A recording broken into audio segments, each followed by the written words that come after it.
我们这个系列呢是给大家讲大清时期的总督，总共开始有8大总督，到光绪年间呢增添了一个东三省总督，总共是9大总督。那么这个8大总督、9大总督里边呢，位置最高的呢是直隶总督。但是今天我们要讲这个总督呢，他的权力要远远大过直隶总督，他的位置呢是陕甘总督。有人说不对，陕甘总督没有直隶总督重要啊。咱们得就事论事。今天我们说这位曾经的陕甘总督，他的权力大到什么程度呢？一人之下，万人之上，就除了皇上，天底下他最大。那么这个人是谁呢？在说他是谁之前呢，我先给大伙儿说一个历史上的真事儿，很有意思。这件事发生在公元1725年，就是大清雍正3年。这一年的农历12月初3的晚上，北京城出了件特有意思的事儿。不知道从哪儿啊跑了个老虎，这老虎呢从东边门城墙上翻墙进了，就到了一处大宅门，进到人家里头去了。你想老虎进到这家里头，嘁哩咔嚓的咬死咬伤不少人。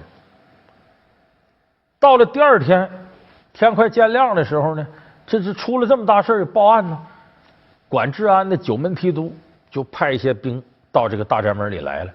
这些当兵的一群人来了，搁长枪把这老虎给捅死了。结果这个事儿呢，很快传到皇宫里头了。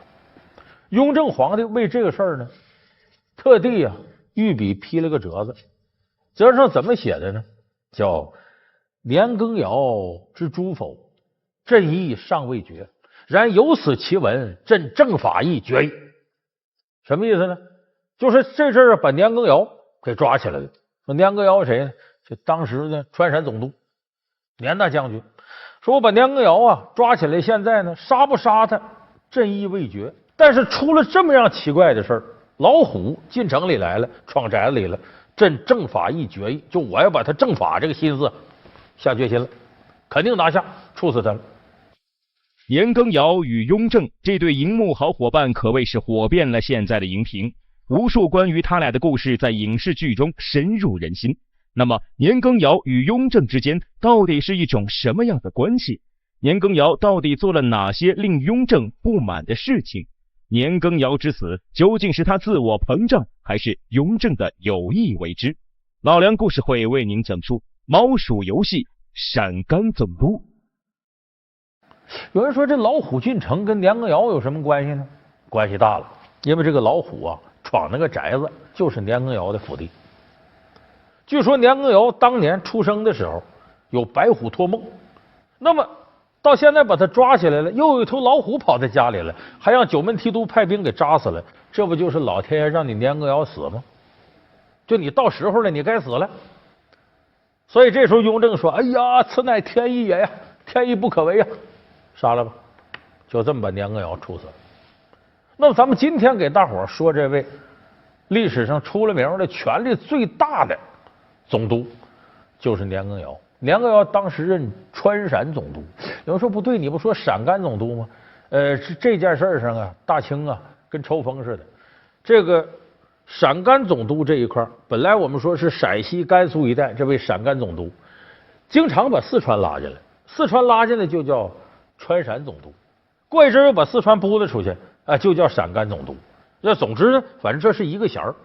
所以今天我们要说这个年羹尧，他是历任陕甘总督位置上权力最大的，而且他的权力超越任何一个朝代的直隶总督。那么年羹尧为什么能有这权力呢？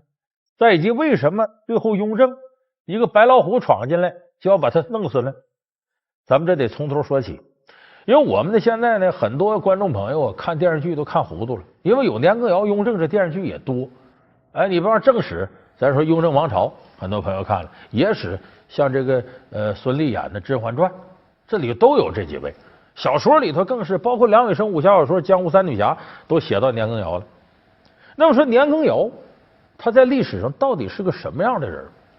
这个二月河那个小说《雍正王朝》里头描述的相对比较客观。就是年羹尧是什么人呢？年羹尧他的出身在关外的时候，他家就是汉八旗，就他是汉族人，但是在关外努尔哈赤、皇太极时期呢，他家里整个就入了旗了。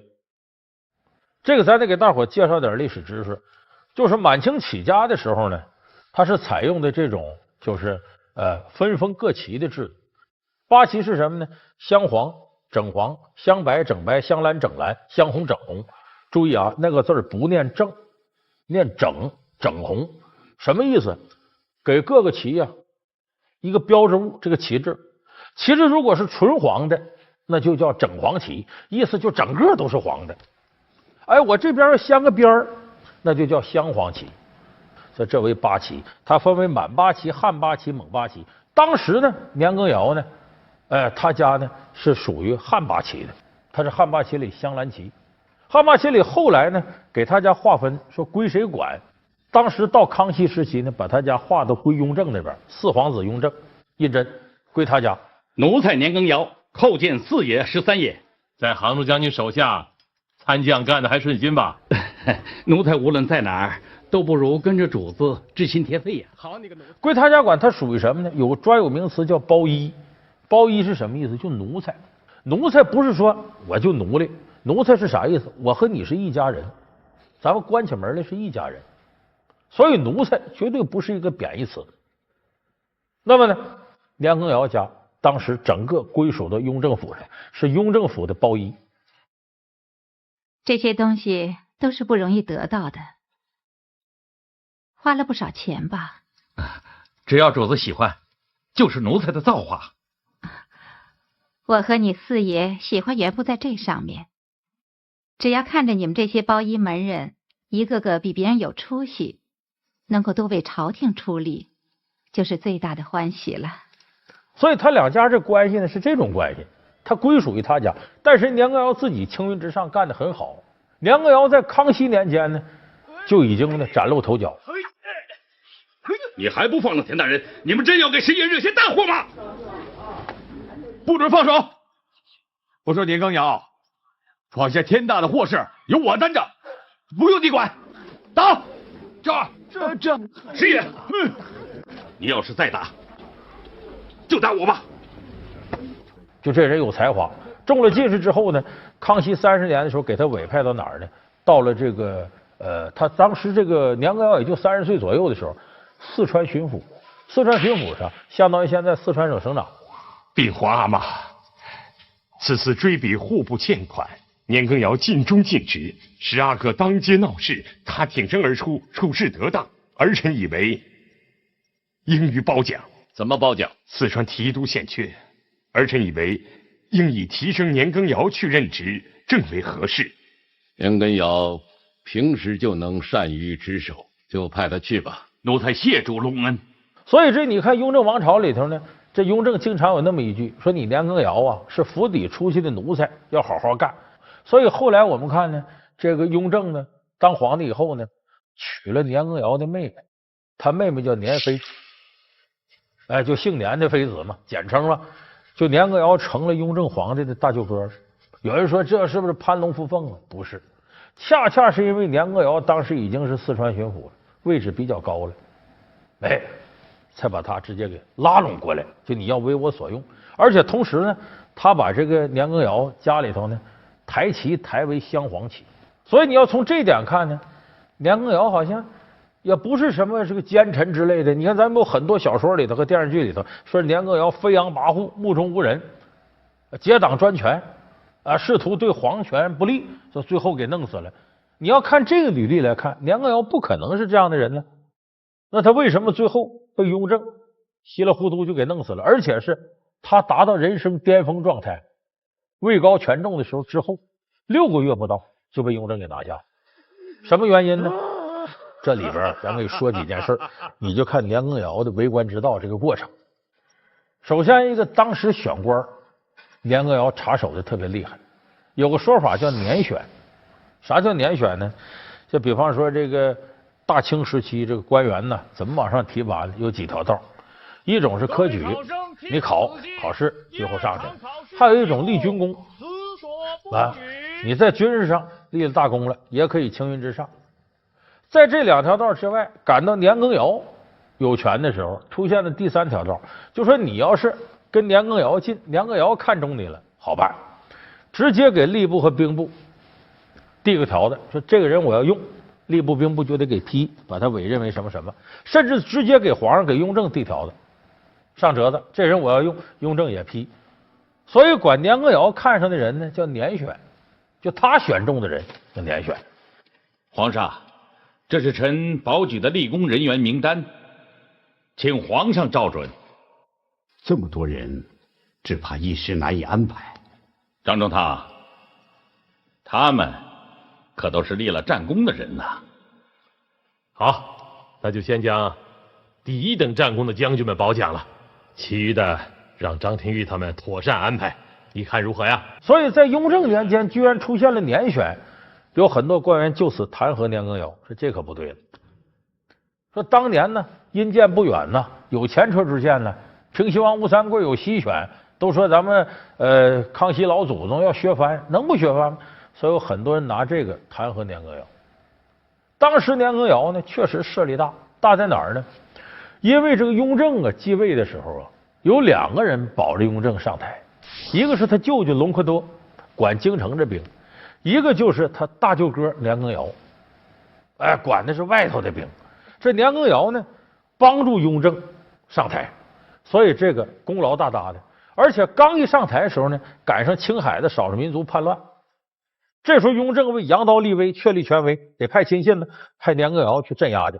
结果年羹尧真露脸，青海平叛，大获全胜，一回来满朝文武年大将军，劳苦功高，所以他那是他功劳最大、位置最高。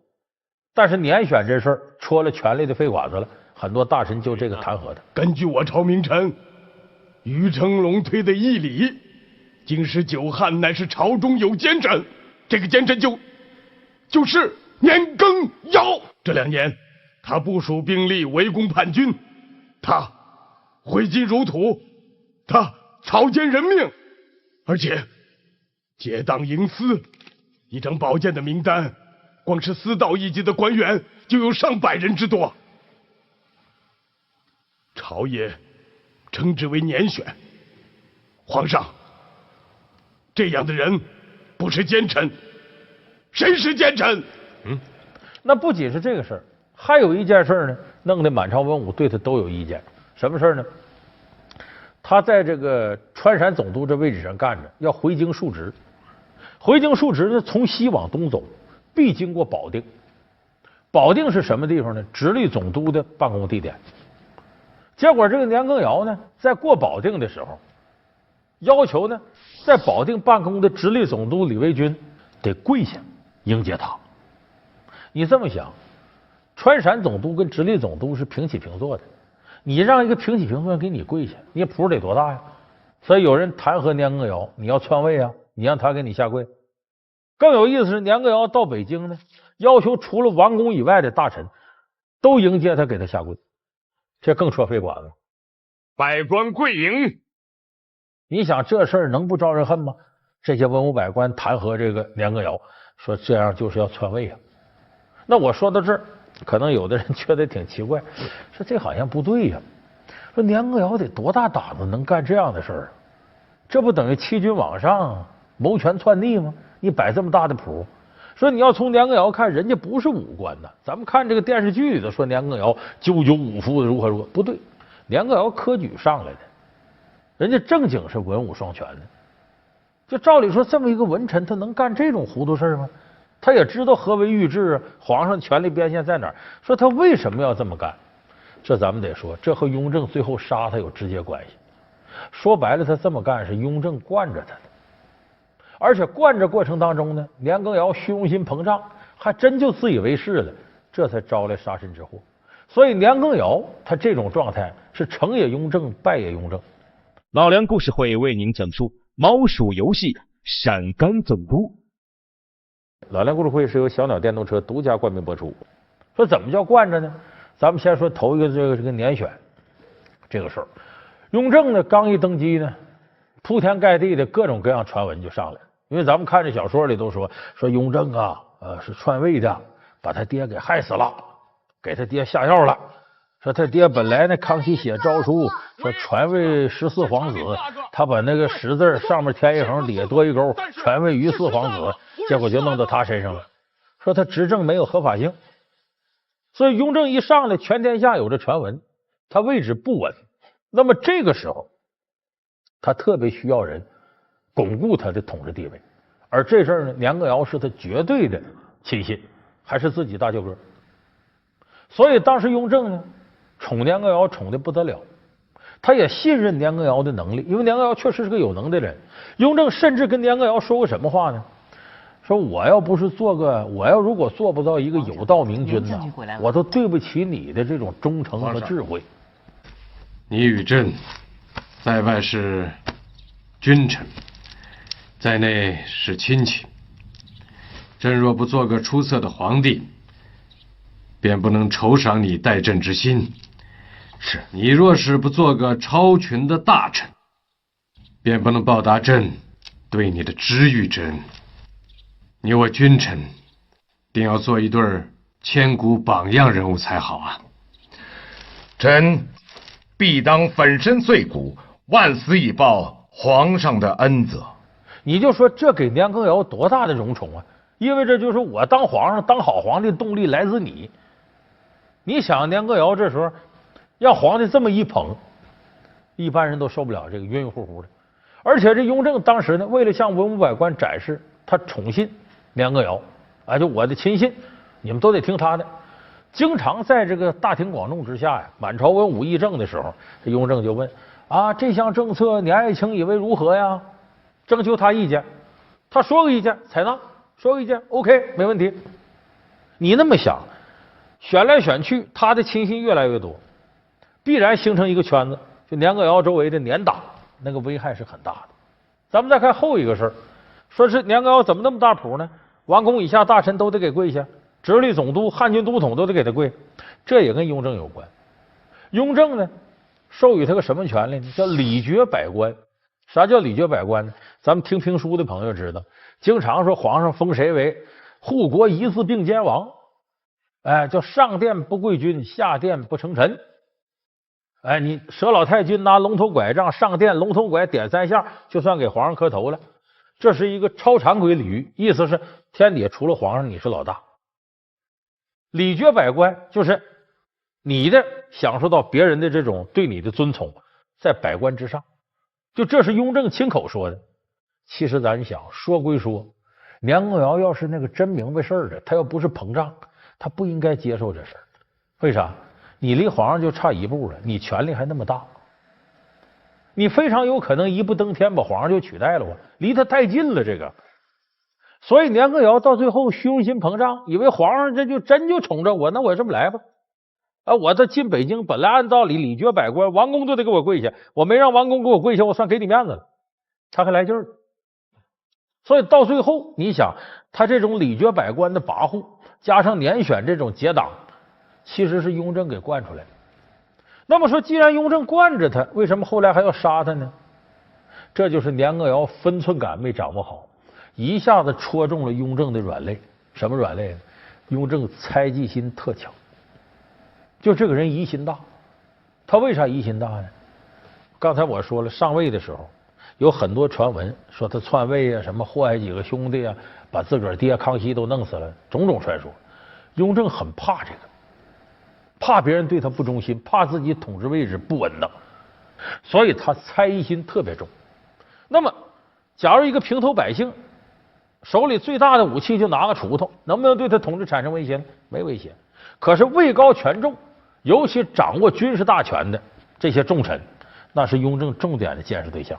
年羹尧跟他近，年羹尧手握重兵，手里头权力很大。这个时候雍正呢，本来是呢给你权力，你看像年选呢，像礼爵百官，但是雍正这时候有3分试探的意思。你是不是最后就洋洋得意、自以为是？你别膨胀到那种把我都不放在眼里，进而或者篡位，或者扶植我哪个弟弟、哪个孩子，你把我拿下。所以雍正这时候就开始猜疑年羹尧有没有这心。年羹尧要是真聪明，他应该什么呢？年选这事儿，皇上这个任命官吏的大权得在您这儿率土之滨，莫非王臣；普天之下，莫非王土啊！都是你的人，臣哪有这种权利？奴才哪敢如此越位啊？他应该把这个推回去。雍正一听，保准龙心大悦。可梁更尧拿过去当仁不让，这儿也派那儿也派，满朝都成了年党了。雍正能对他不猜疑吗？你要干嘛呀？要谋反呢？在礼绝百官的事，他也应该客气客气，把这礼绝百官给推了，跟满朝文武之间没事了。所以不能让他对你有什么猜忌之心。何况中国古代啊，刚才我说伴君如伴虎，皇上给你赏赐到什么程度？让你随便任命官吏，让你礼绝百官，就在他一人下边了，这已经到顶了。到顶的时候最危险，为什么？皇上把所有能赏的都赏给你了，剩下赏无可赏怎么办？只能赐死，这是规律。中国历史上功高震主的很多大臣就这样，皇上把所有能赏都赏给他了，再没啥可赏给他了，就剩一个能赏你的，赐你死吧，只能把你弄死。所以年羹尧做事不留余地，想把风光一个人占尽，不知道这个日中则色，月满则亏，物极必反的道理，最终使他在职场当中，在权力的巅峰上仅仅待了6个月，就直接命丧黄泉。所以这个事情不光是对封建社会那些大臣有很大的警示作用，对于我们今天在职场混的年轻人，也应该好好琢磨琢磨，做事情不要太满，不要自己想得到的东西全成你的，一定要给别人留有余地。我们这个系列呢，是给大家讲隋唐的英雄好汉。那么英雄什么时候出的多呢？有句俗语叫乱世出英雄。其实乱世不光出英雄，乱世还出半仙儿。这怎么出半仙儿呢？你看这个秦末天下大乱，刘邦项羽起义出了个半仙儿，谁？张良啊，前至500年，后至500年的。说这东汉末年啊，诸侯割据出了个半仙儿，诸葛亮啊。再往前倒，说商纣末年又出个半仙儿，姜子牙，最后立了保周文王808年天下嘛。所以这乱世呢，他也出半仙儿。说隋末这乱世出了什么半仙儿呢？有一位徐茂公能掐会算，据说这牛鼻子老道是诸葛亮转世。那说历史上呢，徐茂公确实实有其人，他是不是能耐这么大的半仙儿呢？不是。为啥呢？因为他自己啊死了之后啊，被人掘墓毁尸，差点没绝户，子孙后代差点没给杀绝了。就他要真是半仙儿，这个他就能算着了，这说明他能耐没那么大。咱们今天给大伙说说历史上真实的徐茂公是个什么人。历经3朝，他是如何成为官场不倒翁？更名改姓，他又经历了哪些政治风波？死里逃生，他依靠的真是魔法仙术吗？从洞晓天机的神人到明哲保身的智者，他的历史真面目究竟什么样？老梁故事会为您讲述隋唐传说之更名改姓的半仙。茂公呢，是把这个人物啊当做天将降大任于斯人也，必先苦其心志，劳其筋骨。说这个人是带着天命来的，哎，就是老天爷给他这种使命，他来什么使命呢？就是隋末呢，他来把这个隋朝的天下呀给搅了，然后呢，通过瓦岗寨起义作为中间串联，最后把李唐天下立起来。他是承担这么一条线的。那我们就投瓦岗山，众位兄弟，意下如何？这怎么他的天命体现在什么上？你看，首先是先得有贾家楼结义，这36豪杰结义之后，后来陆续除了单于信以外，都保了李唐。另外一个呢，得让这些人反上瓦岗寨，成为一股起义军势力。这怎么能反上呢？这都徐茂公设计好的。来个程咬金、尤俊达2节王杠，1节王杠，秦琼当时给顶了缸了，这事儿过去了。没想到呢，2节王杠，这王杠押运过来之后，程咬金、尤俊达还要去劫，这下坏了。因为这次王杠的押运者呢是靠山王杨林手使一对囚龙棒，在这个隋唐诸位好汉当中啊排名第8，这个能耐大。程咬金、尤俊达那3板斧打不过人家，结果把他俩都抓起来了。来人！再把这2个该死的响马推出去，各打100大棍，打他个半死！我看他还敢不敢嘴硬？是。还打呀！抓起来之后呢，徐茂公说：“咱们贾家楼结义讲究不求同年同月同日生，但求同年同月同日死。这他押进死牢，咱得救啊！当时这里头秦琼是有公差的，人是历城的捕快，说白了，搁现在说就刑警队队长。本来是抓犯罪分子的，你让人家再救犯罪分子。这时候徐茂公想个办法，把贾家楼36结义的拜帖，大伙儿都写上文，说我跟你呀一个头磕地上兄弟，把这拜帖故意搁秦琼家一份。结果人家来调查的，在秦琼家看着这，哎呦，你跟反贼是兄弟，完了，秦琼不反也得反了。说这都徐茂公设计好的扣，这么没办法了，程咬金、韵达救出来，大家只能一起造反，只能上瓦岗寨。说把瓦岗寨上原来的头打跑了，他们把这地方占了。占了之后，谁是瓦岗寨之主呢？又是徐茂公设了个套，说窟窿一个地穴陷下来了，一个大洞出来了。说别人不敢去，徐茂公掐指一算，程咬金你下去。于是程咬金探地穴得龙袍，捡个纸条，上面写当3年大魔国混世魔王。这金印和大旗上怎么都写着大德天子、混世魔王啊？看来这是天意。现在我们既然有了旗，有了印，又有了官袍履带，这是上天要让我们立大旗，奉明主，起国号，灭大隋。其实这都是徐茂公装神弄鬼使的招。所以这个评书里头和演义里头呢，徐茂公是这么个半仙儿的形象。那真实的徐茂公能耐有没有这么大呢？当然没这么大。他不仅算不了别人生死，连自个儿生死他都算不了，差点丢条命。这个得从这个隋末起义开始。那时候隋末起义军有个领袖叫翟让，这个徐茂公跟翟让是同乡。其实当时徐茂公这茂公俩字是他的字，他的本名叫什么？叫徐世绩，字茂公。这徐世绩呢，家里很富裕，在当地也有些名望。跟翟让一起造反时候呢，徐世绩多大呢？才17岁。所以说他牛鼻子老道，他不仅一天老道没当过，岁数也不大。那么当时翟让他们一块呢，笼络几百人呢，就在附近这个乡里边打劫为生。最后徐茂公说：“咱别这样，你打劫没出息，再一个穷人劫穷人，能有多少油水？说那咱怎么办呢？我告诉你上哪儿劫去？这不是隋炀帝开凿京杭大运河吗？原来运粮食从北到南很费劲，从南到北不方便。这回京杭大运河沿线就厉害了。为啥？漕运一起来之后，这个地方大商贾云集啊，都是有钱的人。你到这地方劫去，能劫着大款呢。就这么的，这个翟让到这地方劫，没几年发家，然后来的人越来越多，他就成了势力。成了势力之后呢，他们占据的瓦岗寨。到了瓦岗寨上呢，这个徐茂公啊也很有见识。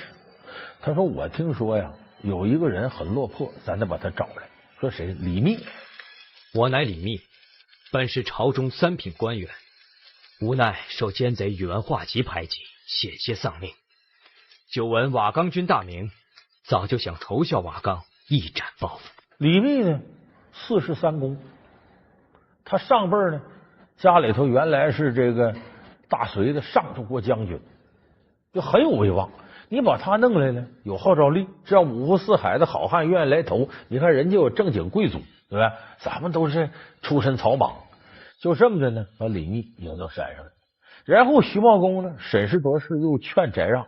你呀，特2县吧，你把大王位让给李密，他有号召力。吾皇万岁万岁万岁！平身。今日为朕登基大典，国号事宜由军师宣读。众人听旨。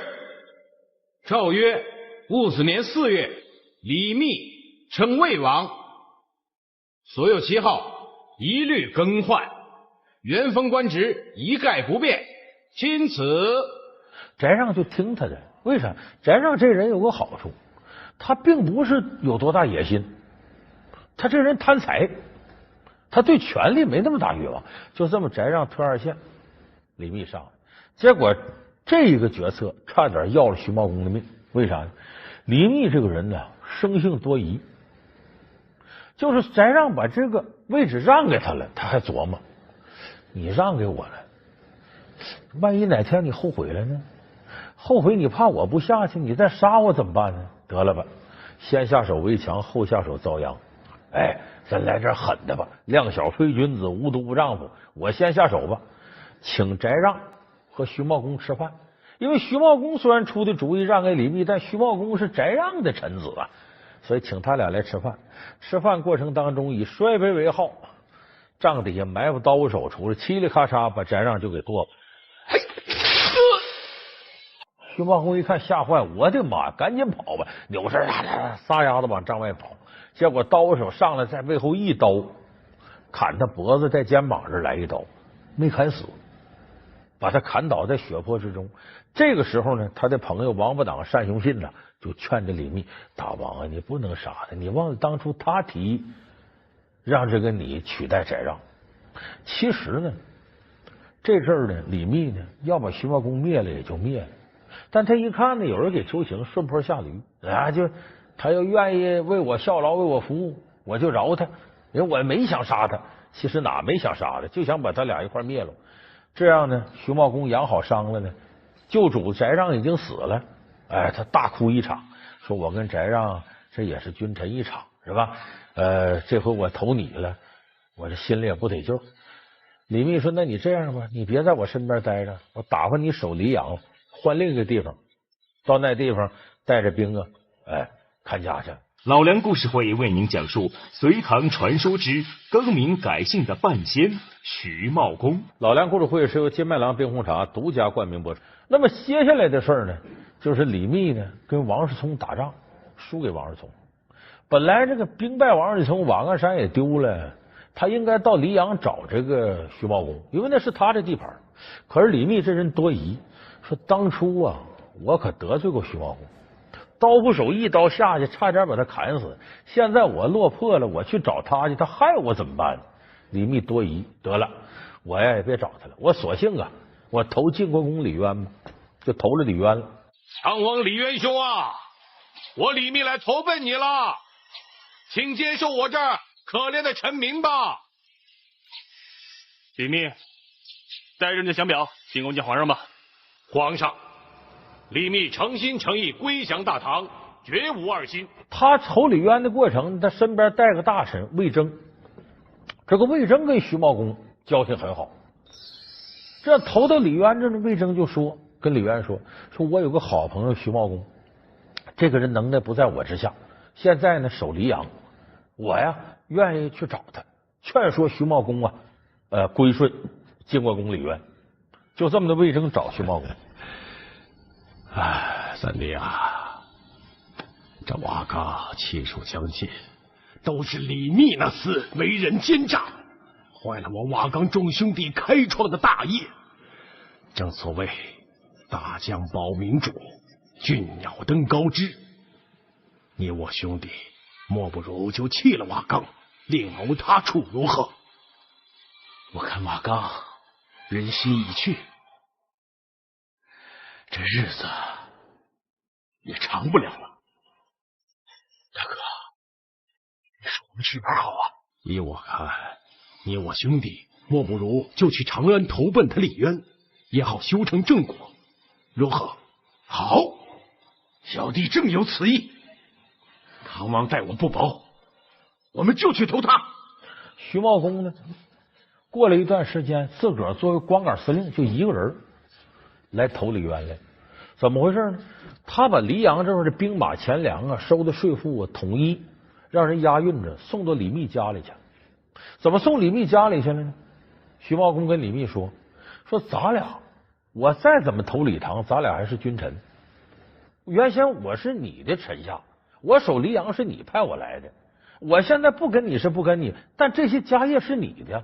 所以这时候把这个送给李密，李密很感动，李渊更感动，说本来你投我来了，你还念着旧主，不肯拿人东西，你这个人真是个忠臣，了不起。这样吧，我得赏赐你，怎么赏赐你呢？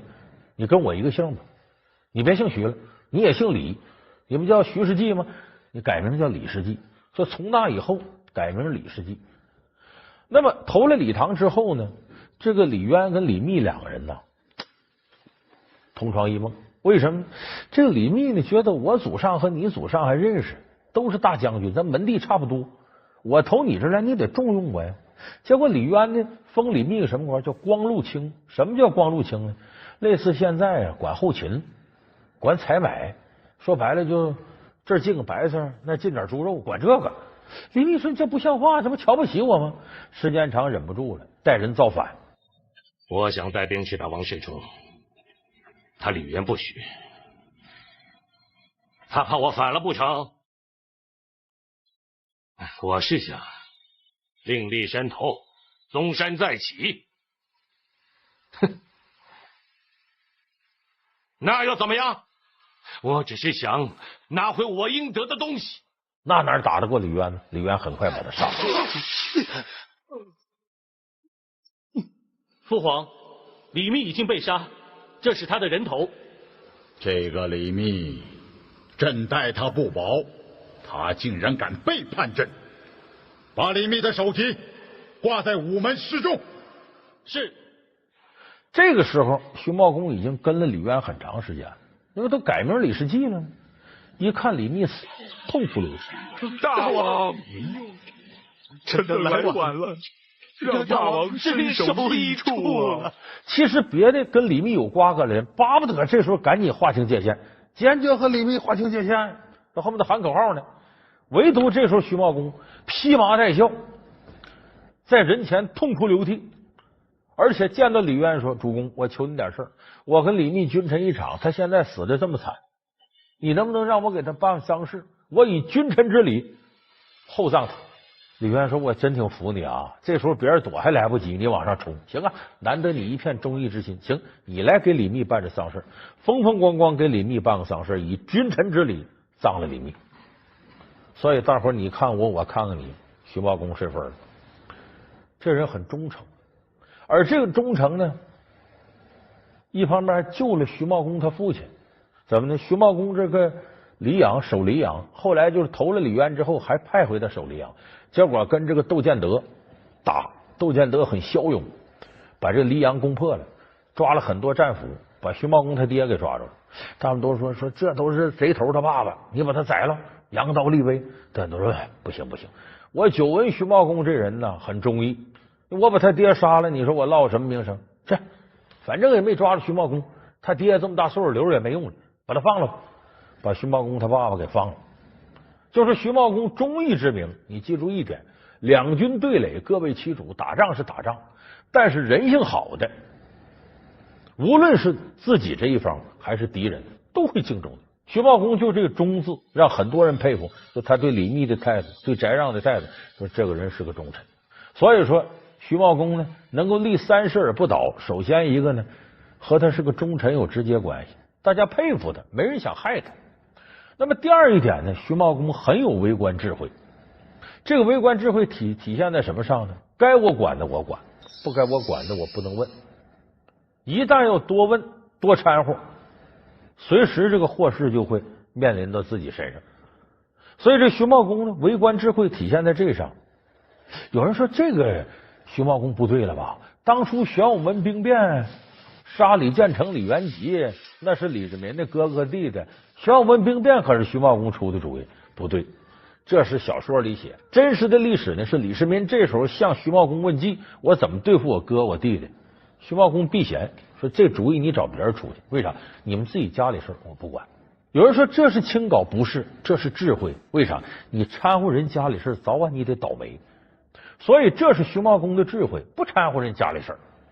你看两军阵前对垒，跟敌人打仗，我们做大臣的管外头事儿，外事不决咱可以整，内事不决，你家里的事儿不掺和，这是徐茂公的智慧。到后来唐高宗李治时期又出了这么一个事儿，因为这时候呢，这徐世继改名李世继，李世继又改名李继，为啥呢？李世民死了呢，唐高宗为纪念他爸爸，说凡是名字里头啊有世字和民字的都得避讳。原来李世民说我世民俩字连一块儿，哎，别人谁叫世民不行，但单叫世单叫民可以。结果从那以后呢，规定世和民都得避。你叫徐世继改李世继，这有个世字，就把世字省了，叫李继。那么唐高宗时期出了个了不起人物，他媳妇武则天。武则天那时候呢才是昭仪，不是皇后。那么武则天当时呢后宫争宠，就想让这个唐高宗李治啊废了王皇后，立她为皇后。这李治呢也向着武则天，可这个事一征求大臣的意见，这些大臣脑袋晃荡不了，不行！皇上，这太荒唐了吧！皇后出自名家，是先帝为皇上所娶，皇上要废除皇后，怎么对得起先帝呀？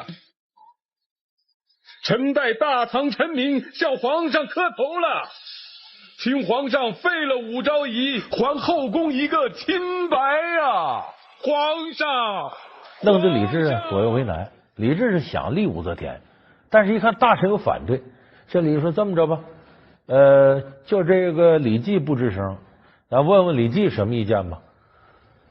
说你说说吧。李绩站起来了，这事陛下不该问我呀。说那为什么不该问呢？说这是你的家事，陛下家事，你自己说了算就完了。外头这打仗治理天下，我们这些治世能臣帮你出主意，给你玩命干活就可以了。你家里事，你老婆的事，我们还能管吗？你愿意咋整咋整啊，那是随你便的事。李治一听，对呀，我问你们干嘛呀？我随便的。回头咔嚓把王皇后废了，直接立武则天为皇后。令中宣诏，奉天承运，皇帝诏曰：王皇后萧淑妃谋行鸩毒，废为庶人，母及兄弟并除名，流放岭南，立武昭仪为皇后。这武则天才有后来当女皇，就从这儿作为起点。所以要没有李绩这一句话，恐怕就没有历史上的大周天下，也就没有武则天当权那些年。但问题是武则天心里念他好吧，后来武则天把他掘墓焚尸了。说怎么个掘墓毁尸呢？这是因为武则天执政以后啊，这个老李家，咱就说李世继这一家，徐茂公这一家荣华富贵。这个时候呢，徐茂公已经死了，他孙子上来了，被封为晋国公，也是位置很高。他孙子叫什么？叫徐敬业。这徐敬业呢，反对武则天上台，于是拢一帮人造反。当时还把初唐四杰的那个著名的文学家骆宾王，就鹅曲项向天歌那作者，把骆宾王给弄来了。你这写战斗檄文骂他。于是骆宾王写了个讨武曌文，武曌就明空，武则天的名，讨武曌，把武则天骂狗血喷头。武则天平了徐敬业，他恨透了老徐家了，把老徐家满门抄斩，把他祖坟刨了，把徐茂公尸首拿出来给怼吧挫骨扬灰了。就说徐茂公再能算，没算到自己身后这样，幸亏徐家有子孙跑出去了，不至于让武则天给弄绝乎了。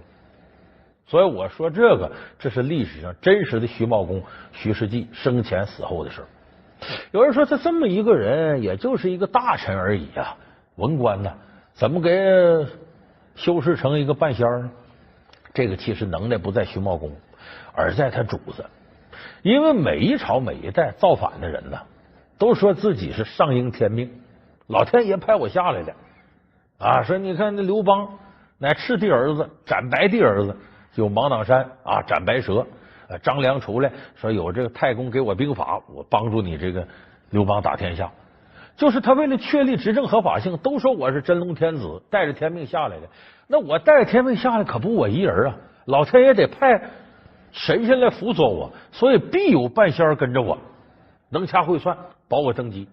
所以历朝历代只要有一个造反者能立得起来，身边就有个半仙。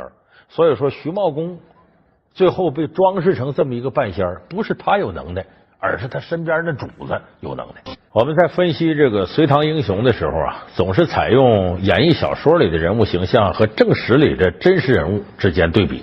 那么这个对比呢，你可能就发现了一个规律，就是说这个演义小说里头啊，这个人形象很丰满，有血有肉，活灵活现，但是正史里头比较枯燥，远不像演义里边说秦琼大黄脸如何讲义气，程咬金怎么使些这个刁钻古怪的一些东西，没有这个。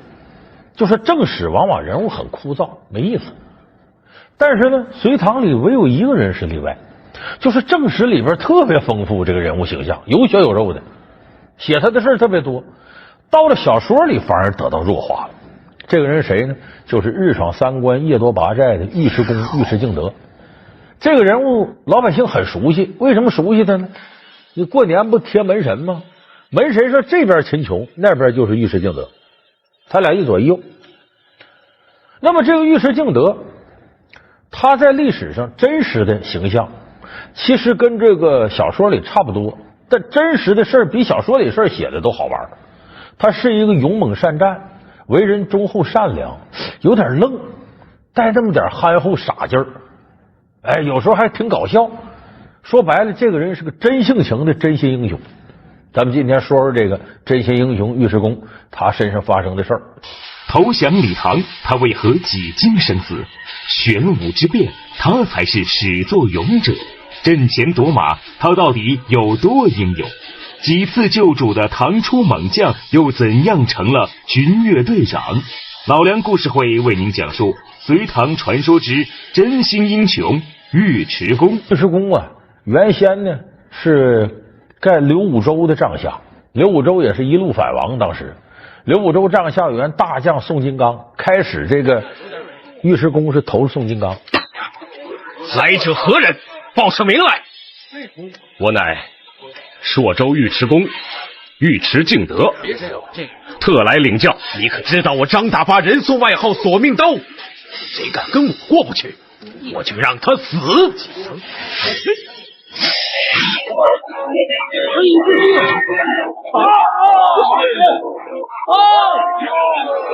诸位，本王今天在百擂招贤纳士，尉迟恭一边夺胜，勇猛无敌，本王这就封他为先锋官，即可随宋大帅征战沙场。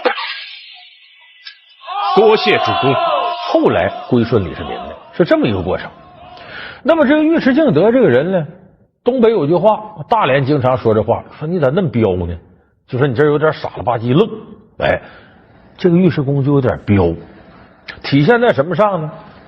他原来呀跟李世民没投李世民之前，跟这个李唐对抗，那给李世民带来不少麻烦。就他确实能耐大，很骁勇。那么投降了以后呢，成了李世民帐下一员得力的这个大将。当时两军阵前呢，就有一件事，就说明这尉迟恭够愣的，就是做事情不是深思熟虑。他跟王世充打仗的时候呢，李世民带着尉迟恭，两军阵前呢瞭望敌形，就隔挺远，他看人家对方已经排兵布阵摆开了，准备打仗呢。离远一看呢，这阳光一反射呢，对面的敌营阵前呢有那么一个白盔白甲的小将啊，骑着一匹马。李世民一看，这马真好，绝对是宝马良驹千里马。说李世民离那么远怎么认出来呢？李世民对马呀是相当爱的。咱都知道李世民死了，那坟叫什么？叫昭陵。昭陵上有个雕塑叫昭陵六骏，就6匹马。你这个人爱马如命，所以他对这个马是内行行家。离远了借着光一看，千里马，哎呀，直巴他嘴儿，真好，就想得到。尉迟恭在旁边，主子您喜欢这个啊？我喜欢这，你等着啊！李世民一下没拉住，腾腾驾马，啪出去了。你想，这两军阵前正准备打仗呢，你一个人一匹马，拿着兵刃就冲过去了，这不跟作死差不多吗？你看他这作死，要不说这福将命大呢，那边王世充这些人也没想到，这还没到打仗时候呢，正排兵布阵，过来个黑脸大汉。到跟前还没看明白怎么事呢，冲到这个白盔白甲的小将面前，走你吧！一下子一拎着脖领子就把这小将给拽过来了，啪就弹到马鞍上了。然后这手摁这小将，这手拽着马缰绳，再一打自己马上，两匹马回来了，把那边王世充将领愣了，一会儿功夫没注意，人没了。这其实就是马快人快。关云长怎么温酒斩华雄？斩颜良诛文丑就快，颜良文丑没反应过来，刀来了，咔嚓给弄死了。尉迟恭马特别快，把这匹马也给带回来，把这小将往地上一摔，一问谁？王世充的侄子王绾得了匹宝马良驹，在两军阵前要炫耀炫耀。咱有句话，不作死就不会死，妈作死被尉迟恭给抓回来砍头了。这马是什么马？当年隋炀帝的御马，皇上骑的，那能不好吗？结果这边把李世民吓出一身冷汗，说你胆儿也太大了，你这不作死吗？我是喜欢这马呀，就为了这匹马，要你死到那儿，我损失大了。是这马重要，还是你一员大将重要？爱卿啊，今后万万不可如此。你看这尉迟恭有点彪啊。后来两军阵前呢，李世民再往那边看，尉迟恭问主子，你喜欢什么？什么都不喜欢，不敢吱声，怕他再打马过去。所以就是尉迟恭这性格就比较直，比较愣。但这样的性格呢，浑不吝呢，还救过李世民一命。也是跟王世充两军对垒的时候，李世民为了查看对方的这个地形啊，带着军师徐茂公两个人往前走，走去这看不清楚，说那咱往高处走吧。高处有个小假山，小山包上面，就到这假山上往那边看。正这时候呢，单雄信归王世充管，正在附近巡营呢。离远了一看呢，他不认得李世民，但是可认识徐茂公，他俩拜把兄弟。一看徐茂公老道的扮相，是他没错。旁边这人，徐茂公还侧着脸干嘛？挺恭敬，不用问亲王李世民呢。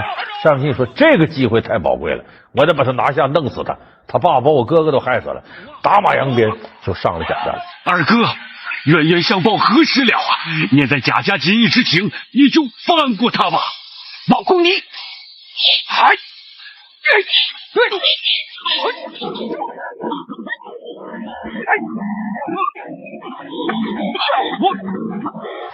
是看在我俩兄弟的情分上，早把你劈成两半了。今日在此，割袍断义，饶了我主子命！不行不行！就这时候把宝剑拔出来，割袍断义。李世民就绕着假山跑。徐茂公他是个文官呢，手无缚鸡之力，在这喊：“敬得呀，快快护主！”说尉迟敬得这会儿干嘛呢？他本来护着李世民，李世民不用他，说你自己玩去吧。他在山底下一个小河沟洗澡，还拖着这一丝不挂，就在那洗着，搓的人搓的挺嗨呢。一听徐茂公喊：“快去！于国元，单雄信要杀秦王，快去啊！”什么？单雄信要杀秦王？快！一听徐茂公喊，主子问，顾不得了，一转身，他使鞭嘛，拿着这鞭转身上马。说白了，光着腚就上马了，打马上山，离老远就冲单雄信冲过去了。大胆责人，休要伤我家主子！他一冲过来，把单雄信吓坏了。你想，两军阵前顶盔贯甲，罩袍束带，手拿兵刃，都这个打扮了。突然上来一个提溜着单鞭，再一看，到澡堂子了，这是跟搓澡的似的上来了，把单雄信吓一跳，就这么愣了吧唧的，光着身子就把这个唐王给救了。所以你看，就这么一个混不吝的人。那么这么一个人，他有一个好处什么呢？对这个唐王是忠心耿耿，就对李世民是真忠心。有人说这样人他肯定啊，他跟主子肯定忠心了，其实也不见得。他原来是刘武周帐下的，收服他的时候呢，其实这个尉迟恭呢对刘武周印象并不怎么好，就是他一开始投军投的刘武周，说那我不能轻易背叛的，说你要想让我跟你李世民，除非刘武周死。那最后是李世民费了九牛二虎之力，一定要把刘武周弄死。为什么？就是为了收服尉迟恭。尉迟将军，现在你可否归顺大唐？我归降之前还有3个条件，如果你答应了，我才进入唐营。什么条件？你说。刘武周对我有恩，他要按天子之礼厚葬。刘武周本来就是大王，以天子之礼厚葬是理所当然的。最后一个是最难的，也是最重要的，那就是你从我胯下爬过去。秦王，这回我是真服了你了，知人有心意，全在你秦王身上体现了。我尉迟恭跟定你了，跟你一起出生入死，上刀山下火海，全凭你一句话。就等你这句话。所以尉迟恭刘武周死了之后呢，归李世民，但是对李世民他可是真是忠心耿耿。有人说这还区别对待吗？是李世民是明主吗？不是，尉迟恭思考问题啊，有点小孩似的天真。他不是说从高大上角度啊，说谋天下者也要看着这个君主是什么样，这个人如何了不起，我跟着他怎么有出息。尉迟恭想不到呢，他很简单的思维，就是你对我好，我就得对你好啊！你视我为知己，那视为知己者死啊！我一定卖命。说为什么说他对李世民这么好呢？这是他刚归降李世民时候的事儿。他归降说不光他一个人投降，刘武周下面好多人都跟着投降。投降过了之后呢，有一些人呢三心二意，就跑了，说觉得李世民这也没重用我，跑了。陆续的呢，大半的刘武周归降过来的人又跑了。这个时候，把他压起来。李世民手下有2员将领，趁尉迟恭不备，把他捆上了。尉迟恭没跑，他不想跑。捆上之后，压在监狱里头，回过头跟李世民说：“大王，这个刘武周下边的人投降过来的降将，大半都跑了。我们担心尉迟恭跑了，把他给摁住，抓起来。你们为什么把他囚禁起来？还不赶快把他放了？”殿下，尉迟恭骁勇无比，手中常说天下无敌。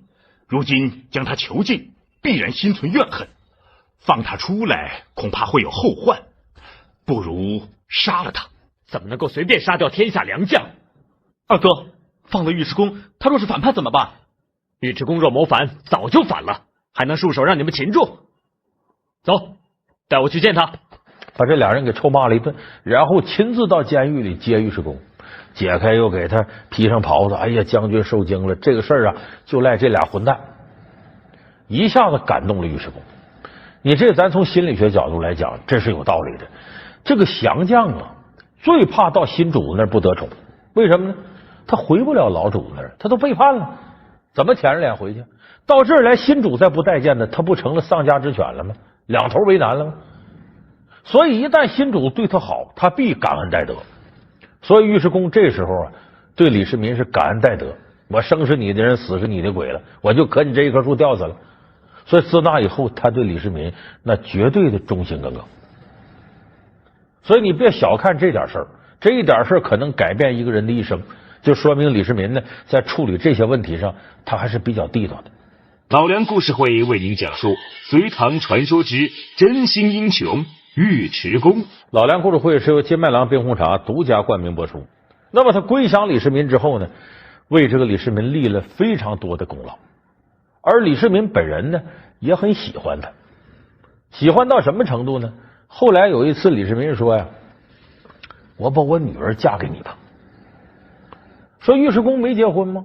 这演义里说的有意思，尉迟恭跟着宋义王这个孟海公打仗呢，把孟海公跟2个老婆黑夫人白夫人给弄过来了。哼，小样，还有2下子，不如你跟我回营做我夫人得了。放开我！你放开我！本王晚上就为尉迟将军摆宴设席，成婚可好？末将愿听从秦王安排。大老黑呀，好福气呀！他一人娶2老婆，享齐人之福。这小说里边，那真实的历史是什么呢？尉迟恭有老婆，长得不怎么地，挺难看，因为他那模样，他没出名之前想找个好老婆很困难。这时候呢，李世民说：“我把我女儿嫁给你。”那了得吗？这一下子成了皇家女婿了。可没想到尉迟恭跟这李世民说什么？这个也不干。说为啥不干？我媳妇长得是不好看，但是呢，跟我这么些年没少遭罪，我不能看她我再找小的，这不好。李世民一听怎么回事？第一个，我让你娶我女儿，你抗旨不遵；第二个，什么玩意儿？我女儿嫁给你还是小的，她还大老婆。李世民很生气，但转念一想，尉迟恭傻的可爱，糟糠之妻不下堂，贫贱之交不可忘，说明这个人呢人性好。所以李世民后来也就没怪他。那么这个尉迟恭不是什么时候都很愣，他有的时候他的思维方式也很独特。他在忠心护主的同时呢，能帮李世民解决一些问题。你看他忠心李世民，后来李世民不跟他哥哥李建成争这个太子之位吗？这李建成也知道尉迟恭能耐大，就派人呢送了一车金银财宝给这个尉迟恭收买了。齐王殿下，你这是什么意思啊？这不是我的意思，是太子殿下的意思。哦，这是一箱，外面还有，是太子殿下特意赏赐给你的。景德本是贫苦出身，隋末因慌乱而流离失所，不得已侍奉刘武周，与大唐作对，这本是死罪。可秦王不弃敬德，恩赐敬德再生，敬德绝非忘恩负义之徒，太子殿下盼望得到将军的眷顾，成为将军的生死朋友。敬德跟随秦王多年，若是私交了太子殿下，便是对主子存有二心。如此贪利妄忠之徒，又岂能成为太子殿下的朋友呢？尉迟恭把这人打回去了，把李建成闹个大红脸。哎，这就说明尉迟恭他有这智慧。李建成一看呢，尉迟恭在李世民身边，这是能人呐，他动不了李世民，想个办法，说呀，跟西北少数民族打仗。他向李渊请命，说我这儿兵微将广，太少，我借我弟弟的兵，我就喜欢尉迟恭，让他当先锋官，要把尉迟恭调走，调虎离山，这李世民身边就没有得力的武将了。父皇，北胡人凶悍，恳请父皇恩准儿臣，挑选秦王帐下精锐将士，跟随儿臣共同征讨北胡。你想要何人啊？尉迟敬德、程咬金、秦琼、段志玄，其他将士待儿臣挑选确定之后，再造立名册上奏父皇。你就不用上奏朕了啊！只要你能打败北胡，能解乌城之围，凡是你相中的将士都归到你的帐下。谢父皇。这个时候尉迟恭不干，我去不了，然后找到李世民，说你可不能让你哥哥把我调走。李世民说那两军阵前打仗，为了国家，我有什么办法？尉迟恭当时就翻脸了，说主子，我可告诉你啊，我这好说好商量，我让你呢拦着你哥哥别把我调走，如果你做不到，你不说，对不起，我跑了，我不跟你干了，我也不打仗了，我跑了。为什么？明摆着他把我调到前面要害死我，把我弄死，我弄死你没了左膀右臂，他不就好收拾你了吗？那我到那是死，我再啥也不能，我送命去。灾祸就要降临，可殿下你却安然不以为忧虑。殿下纵然可以轻视自己的性命，可对宗庙社稷又如何交代呢？你们的想法我都能够理解，你们也是为了我好，为了社稷。可是建成是我同父同母的亲兄弟，让我杀了他，我实在是下不了手。殿下如果不听敬德的话，敬德将奔亡四海，绝不留在殿下左右，任人屠宰。殿下若不听敬德的话，无忌也将随他离去，不再侍奉殿下。所以你琢磨琢磨，反正你自己想，要不然我们就跑，要不然你就死这儿。李世民一琢磨，可也是啊，这一点点来，没有好日子了。所以这个时候，在这种形势下，等尉迟恭用这样的方式逼着李世民做出玄武门兵变的决心。不光这样，玄武门兵变过程当中，尉迟恭立下汗马功劳。一个是李世民一箭射死李建成，然后追自个儿弟弟李元吉的时候呢，被这树枝给刮倒了，摔马底下。李元吉一看，好，你想弄死我，回身拿着弓啊，就勒住李世民脖子，差点给他弄死。这个时候，尉迟恭冲出来一刀把这个李元吉给宰了，救了李世民一命。而且这个时候，太子这一支的党羽杀上来了，眼看着城门楼就守不住了。这时候又是尉迟恭呢，一回身一刀，在李建成尸体上把李建成的脑袋砍下来，然后低着脑袋都让城下人看，你们主都完蛋了，你们还笑谁哩？往下一扔，底下人一看，哎呦，太子死了，拉倒吧，树倒猢狲散。就说这个人心狠手辣，这时候也真是勇敢决绝，能做出这样的事儿来。所以就玄武门兵变呢，尉迟恭立下汗马功劳。那么立了这么多大功，也是极为得宠。但是晚年的尉迟恭不太痛快，怎么不痛快呢？等到平定天下之后呢，武官作用不那么大了，马上得天下不能马上治天下，所以文官的地位提高了。在李世民治理天下多少事呢？不能天天跟你尉迟恭在一块待着，所以尉迟恭就觉得失宠了，他跟小孩似的，不理我了，不跟我在一块了。这一个李世民一跟他说重话，尉迟恭伤心了，得我呀，啥活我也不干了，闭门不出，过些年我云游天下炼丹去了，装老道去了。当然李世民也没有忘了他，为啥？也想修复这段关系。所以后来贞观19年，李世民征辽东，特地还带上尉迟恭，说你跟我去吧。那时尉迟恭已经60多了，打不了仗了。说打不了仗，给他派个什么活呢？这活挺有意思，军乐队队长。说白了，你随便你拿根棍子在那指挥，噔噔噔噔噔噔，就干这个。所以你从这点小事就看出来了，李世民呢没有忘了尉迟恭，也希望呢他能够颐养天年。那么我们看像尉迟恭这样人呢，就我们所说真心英雄，为人比较直，比较愣，一个心眼，没那么些阴谋诡计，还有点小性子。像这样的人在我们生活当中也有很多。大伙说这实心眼啊，有点发愣这人，这个人最关键的人生选择是什么？一定要跟对人，因为他的心机不够用，不是心狠手辣玩阴谋诡计的。如果跟这个主子翻手为云覆手为雨，是个坏蛋，或者说卸磨杀驴过河拆桥，那他的命运很悲惨。尉迟恭一辈子最干的正大光明的一个事儿，伟大光荣正确事，就跟对了一个主子，跟对李世民了。李世民还真是拿他当回事，还疼爱他，肯于原谅他。他要跟另外一个主子，那下场不定有多惨呢。所以这个你自己心眼儿不多，你再跟的人跟错了，那就完蛋了。你看咱们很多年轻人，年轻没多少社会经验，也很莽撞的时候，最关键的是你选一个什么样领导，选一个什么老板，你跟他创业，这个太关键了。所以有那么句话呢，人到中年关键是干对事儿，人在青年时期关键是跟对人。《三国演义》里边啊，刘备这边有五虎上将，关张赵马黄，关羽张飞赵云马超黄忠。这个五虎上将里头呢，有两个大帅哥。有人说那肯定赵云算一个，那个是谁？那个其实比赵云还帅，马超。马超在三国里头呢有外号叫锦马超，就锦绣前程的锦。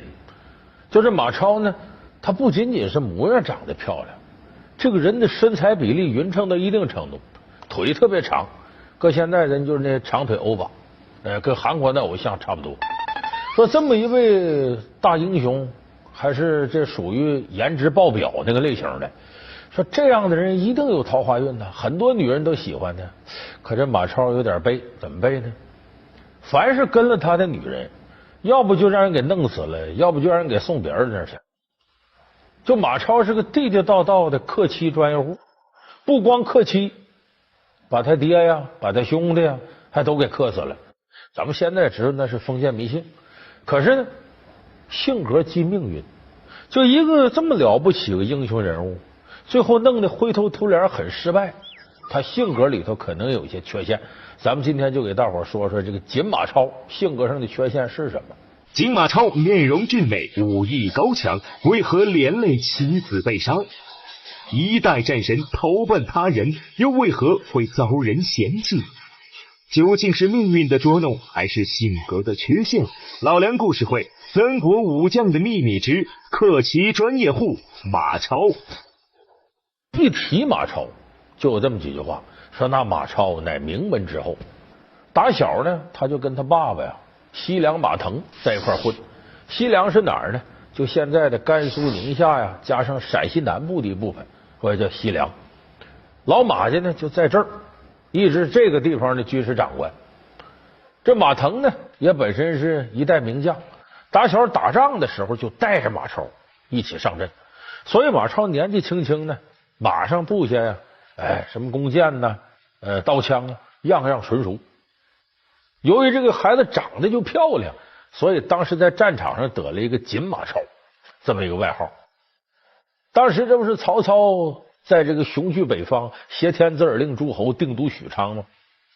马腾就想，我呀也别跟曹操较劲了。原来说这个汉献帝有密诏，让刘备啊、马腾啊这些人呢反对曹操。马腾一想，我都这岁数了，我还扑腾什么呀？我干脆吧，我就向曹操表示我不反对你了。其实呢，向曹操表示呢，就等于向汉献帝表示，意思我就彻底归顺了，以这个皇帝名义为我个官，我也不算投降曹操。曹操一看西凉马腾兵雄势大，要主动上来了，那去了一块心腹大患了。所以西凉马腾是曹操一块心病。一看主动表示了，那曹操乐不得了，行啊，你来吧，干嘛呢？封他到邺城当官去。寿成兄，你受委屈了，来，与我共饮此樽。多谢丞相收留。寿成兄这个话就见外了。想当年，你我曾经一同盟誓讨董卓，说起来，你我还是故人呐。侄儿恭祝马伯父康泰。多谢3位公子，说白了就养老去了。就这么着呢，马腾呢带着自己俩儿子，可不是马超啊，他两哥哥到这地方当官了。这个时候就形成个局面，什么呢？马超啊和当初马腾的老兄弟韩遂一起留在西凉，而马腾带着俩儿子呢到邺城当官，这一个在这个河南这边，一个在甘肃这边，这距离可就拉开了。照理说呢，自个儿爸爸和哥哥呀在人曹操手底下，你得老实点。可是呢，这马超不是这样人。你要说他骨子里头天性凉薄也有道理，说他好像没怎么拿这个爹和哥哥的命当回事儿。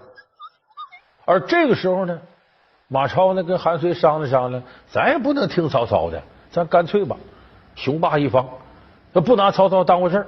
后来弄来弄去呢，居然跟曹操还打起来了，打起来呢还把曹操给打够呛。因为马超我们说他确实有军事才能，本身功夫也高，所以后来潼关大战把曹操打到什么程度呢？割须弃袍于潼关，夺船必剑于渭水，就是说的马超和曹操的潼关大战。败军之将跑啊，人家喊：“哎，长胡子的是曹操！”曹操一看，赶紧把胡子拿下去了。后边喊：“短胡子是曹操！”抓曹操没办法，把斗篷披上了，红斗篷是曹操。给曹操追到这场，夺船必剑于渭水是什么呢？到了渭水这呢，曹操赶紧上船要跑。这时候他有个忠心耿耿的大将虎痴许褚，这许褚护着他呢，到什么程度？把这个身上的衣服都脱下来。为啥？乱箭如雨，挡着箭。后来许褚身中不少箭，总算把曹操给救下来。所以这叫割须弃袍于潼关，夺船必剑于渭水，差点要了曹操命。所以这时候曹操打了败仗，回去琢磨了。你小子敢跟我掰手腕？你爸爸、你俩哥哥都在我这儿呢，我这有人质啊！因为曹操好玩这个。当年不是火烧新野之后，曹操一打听，说刘备手底下没人呢，这哪来个谋士呢？就徐庶、徐元直，在诸葛亮之前投了刘备，后来诸葛亮也是徐庶推荐的嘛。这个徐庶呢，火烧新野。这曹操呢受不了了，说怎么得把这徐庶弄过来？采用什么方法？一打听，徐庶徐元直有个老母亲在家，把他母亲给抓来了。说你要不过来呀，我杀你母亲。徐庶没办法，哭哭啼啼跟刘备辞行。怎么了？主公，我小弟徐康去世了，母亲因年过6旬，无人供养，只好出门乞讨。此事被曹操知道，曹操派人把我母亲抓进了许昌，下了大牢。主公，这是我母亲在牢里的手书，说我如不归降曹操，曹操就要把我母亲架到火炉上，活生生烤死。恕我无力，我要前往许昌，以身赎母。来人，在备马，诺。所以曹操呢，用人爹妈要挟你，常有的事儿，所以就把这马腾啊和他俩儿子弄出来了。那你儿子这么对不起我，也不管你们死活，我得通知他一下，说你马超，你要再跟我作对，把你爸爸、你俩哥哥杀了。这马超根本没拿这当回事，继续拧着脖子跟曹操干。曹操也没惯着他，咔嚓咔嚓，他爹、他俩哥哥全让曹操给砍了。就等于他这时候头脑是冲动的，他不约束自己，哎，我自己想怎么着怎么着。可能呢，他心里头也不是一定想害他爸爸。就这时候他由着自己性子了，结果其实等于他爸爸他俩哥哥间接死在他手里。这一死，马超急了，为啥？谁都是也不是石头里蹦出来，爹娘生父母养的啊！你用这种方式把我爹把我哥哥弄死了，其实在马超骨子里头就埋下来这个报复的暴力种子。接下来事儿呢，爹和哥哥没了，马超更加没顾忌了，疯狂的对曹操地盘发起进攻。打一座城叫蓟城，这个蓟城呢，守城的将领叫韦康，这个人能耐虽然不大呢，但是很有骨气。马超兵力比我强，打得比我好，我不投降，死守这座城，等着曹操救援。马超困这城困了8个月没拿下来。咱们这个世界战争史啊，无数次证明这个问题。打的艰苦的仗，最后会留下很大后患。打艰苦时间长了，这当兵的没地方发泄，久攻不下，一旦这个城拿下来，就要屠城。咱们这个西方也有看古希腊神话特洛伊战争，围特洛伊围了10年，攻不下来，还损失一员大将，就是阿克琉斯。阿克琉斯之种嘛，这是古希腊神话里头经典的这个故事。最后呢，用特洛伊木马的计，把木马搁那，咱撤吧，当战利品抬城里去。半夜这木马肚子里头有不少将士出来，把特洛伊攻下。结果攻下之后一通杀人，特洛伊城成了一片火海。所以这马超马孟起围了8个月没下来，这火大了，就是一旦攻下我就屠城。可偏偏在这时候呢，韦康投降了。他怎么投降了呢？困了8个月，城里老百姓受不了了，饿死太多了。韦康一看，我再抵抗，我所有人都得陪着我一块死，我死不足惜呀。这些人呢，人命太多了，干脆吧，我也等不来曹操救援了，投降了。他投降倒霉，这时候正赶马超在气头上，天天在这中军帐里头咬牙了，你等我拿下。我就是琢磨着，一看正好你出来了，马超没惯着，把韦康全家给灭门了，男女老少40多口全给杀了。这一杀，军心震动。为什么呢？跟着韦康一块投降的这里头的子元将领心里头害怕了。为啥？我还能不能跟你混啊？你说你这个杀这个杀那个，那你不是两军作战敌人？我们现在投降是你的人，你居然把韦康全家给杀了。不用说，杀完他可能轮到我们呢，我们跟着你战战兢兢的，这人太残暴了，怎么能干这事呢？这些人心里头就不踏实。可是那时候打不了马超，只能忍着，终于赶上马超呢带着士兵出去打仗去了，留这些人守城，这可逮着了。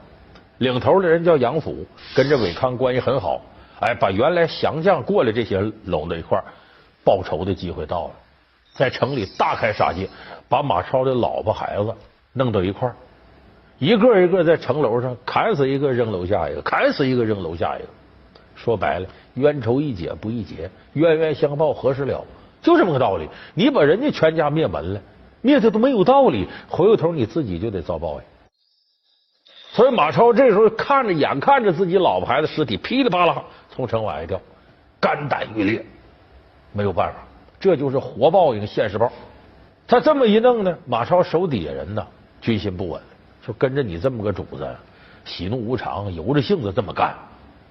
所以他手底下很多人兵败如山倒，投了曹操了。最后马超没办法了，一个人呢从大营里跑出，奔哪儿投了汉中张鲁。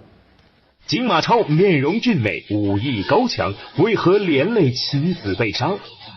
一代战神投奔他人，又为何会遭人嫌弃？究竟是命运的捉弄，还是性格的缺陷？老梁故事会《三国武将的秘密之克奇专业户马超》。老梁故事会是由金麦郎大金眼拉面独家冠名播出。汉中张鲁倒很高兴，很愉快的就把马超收下了。收下他为了笼络马超呢，是想个主意，我把我女儿嫁给马超，反正他也单身，没法不单身呢，媳妇都让人弄死了，所以他想把女儿嫁给马超。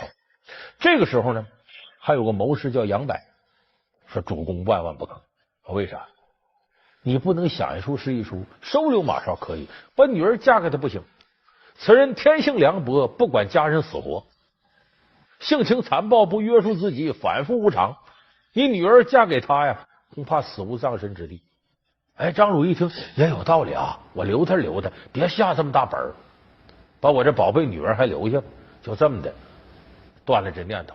当然马超呢在汉中待着也不能一人单着，时间一长有人给介绍，就娶了一个姓董的姑娘为妻，说这你就好好过日子吧。结果他这个媳妇也没保住，还怨马超自个儿。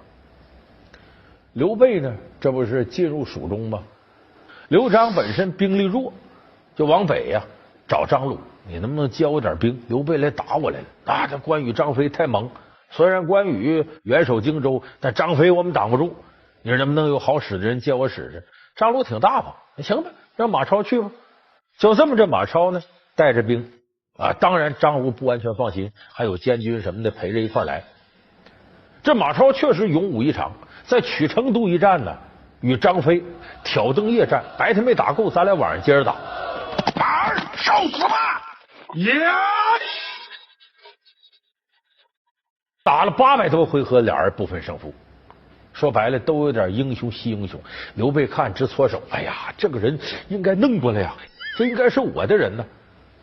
这个时候诸葛亮给他出计策，咱有办法弄他，咱把他两军阵前呐，他现在跟张飞惺惺喜惺惺，而且这个人目空一切，瞧不起张鲁手底下那人，哎，跟张飞能跟他打一块儿去，他看中咱们了，哎，就说他起码他愿意跟你对话。打完人说跟马超商量点事儿，结果马超叫跟前去，声特别小，嘀咕嘀咕嘀咕。这时候城池顶上啊，人家张鲁派来监军给看了，这马超干嘛呀？跟张飞打这么长时间，怎么上前还嘀咕嘀咕呢？你想想，本来对于你投诚来的人就不信任，你这马超不约束自个儿啊，觉得自命清高，我想干嘛干嘛啊，我也不是说要投降刘备，怕什么？说两句话怕什么？他明明心里头觉得我这个赤胆忠心无所谓啊，可他这个行为让人家怀疑。再回来之后，人监军在城楼不让他进城，你能耐这么大，进来把我们都宰了呢？打开城门让刘备进来，我们死无葬身之地啊！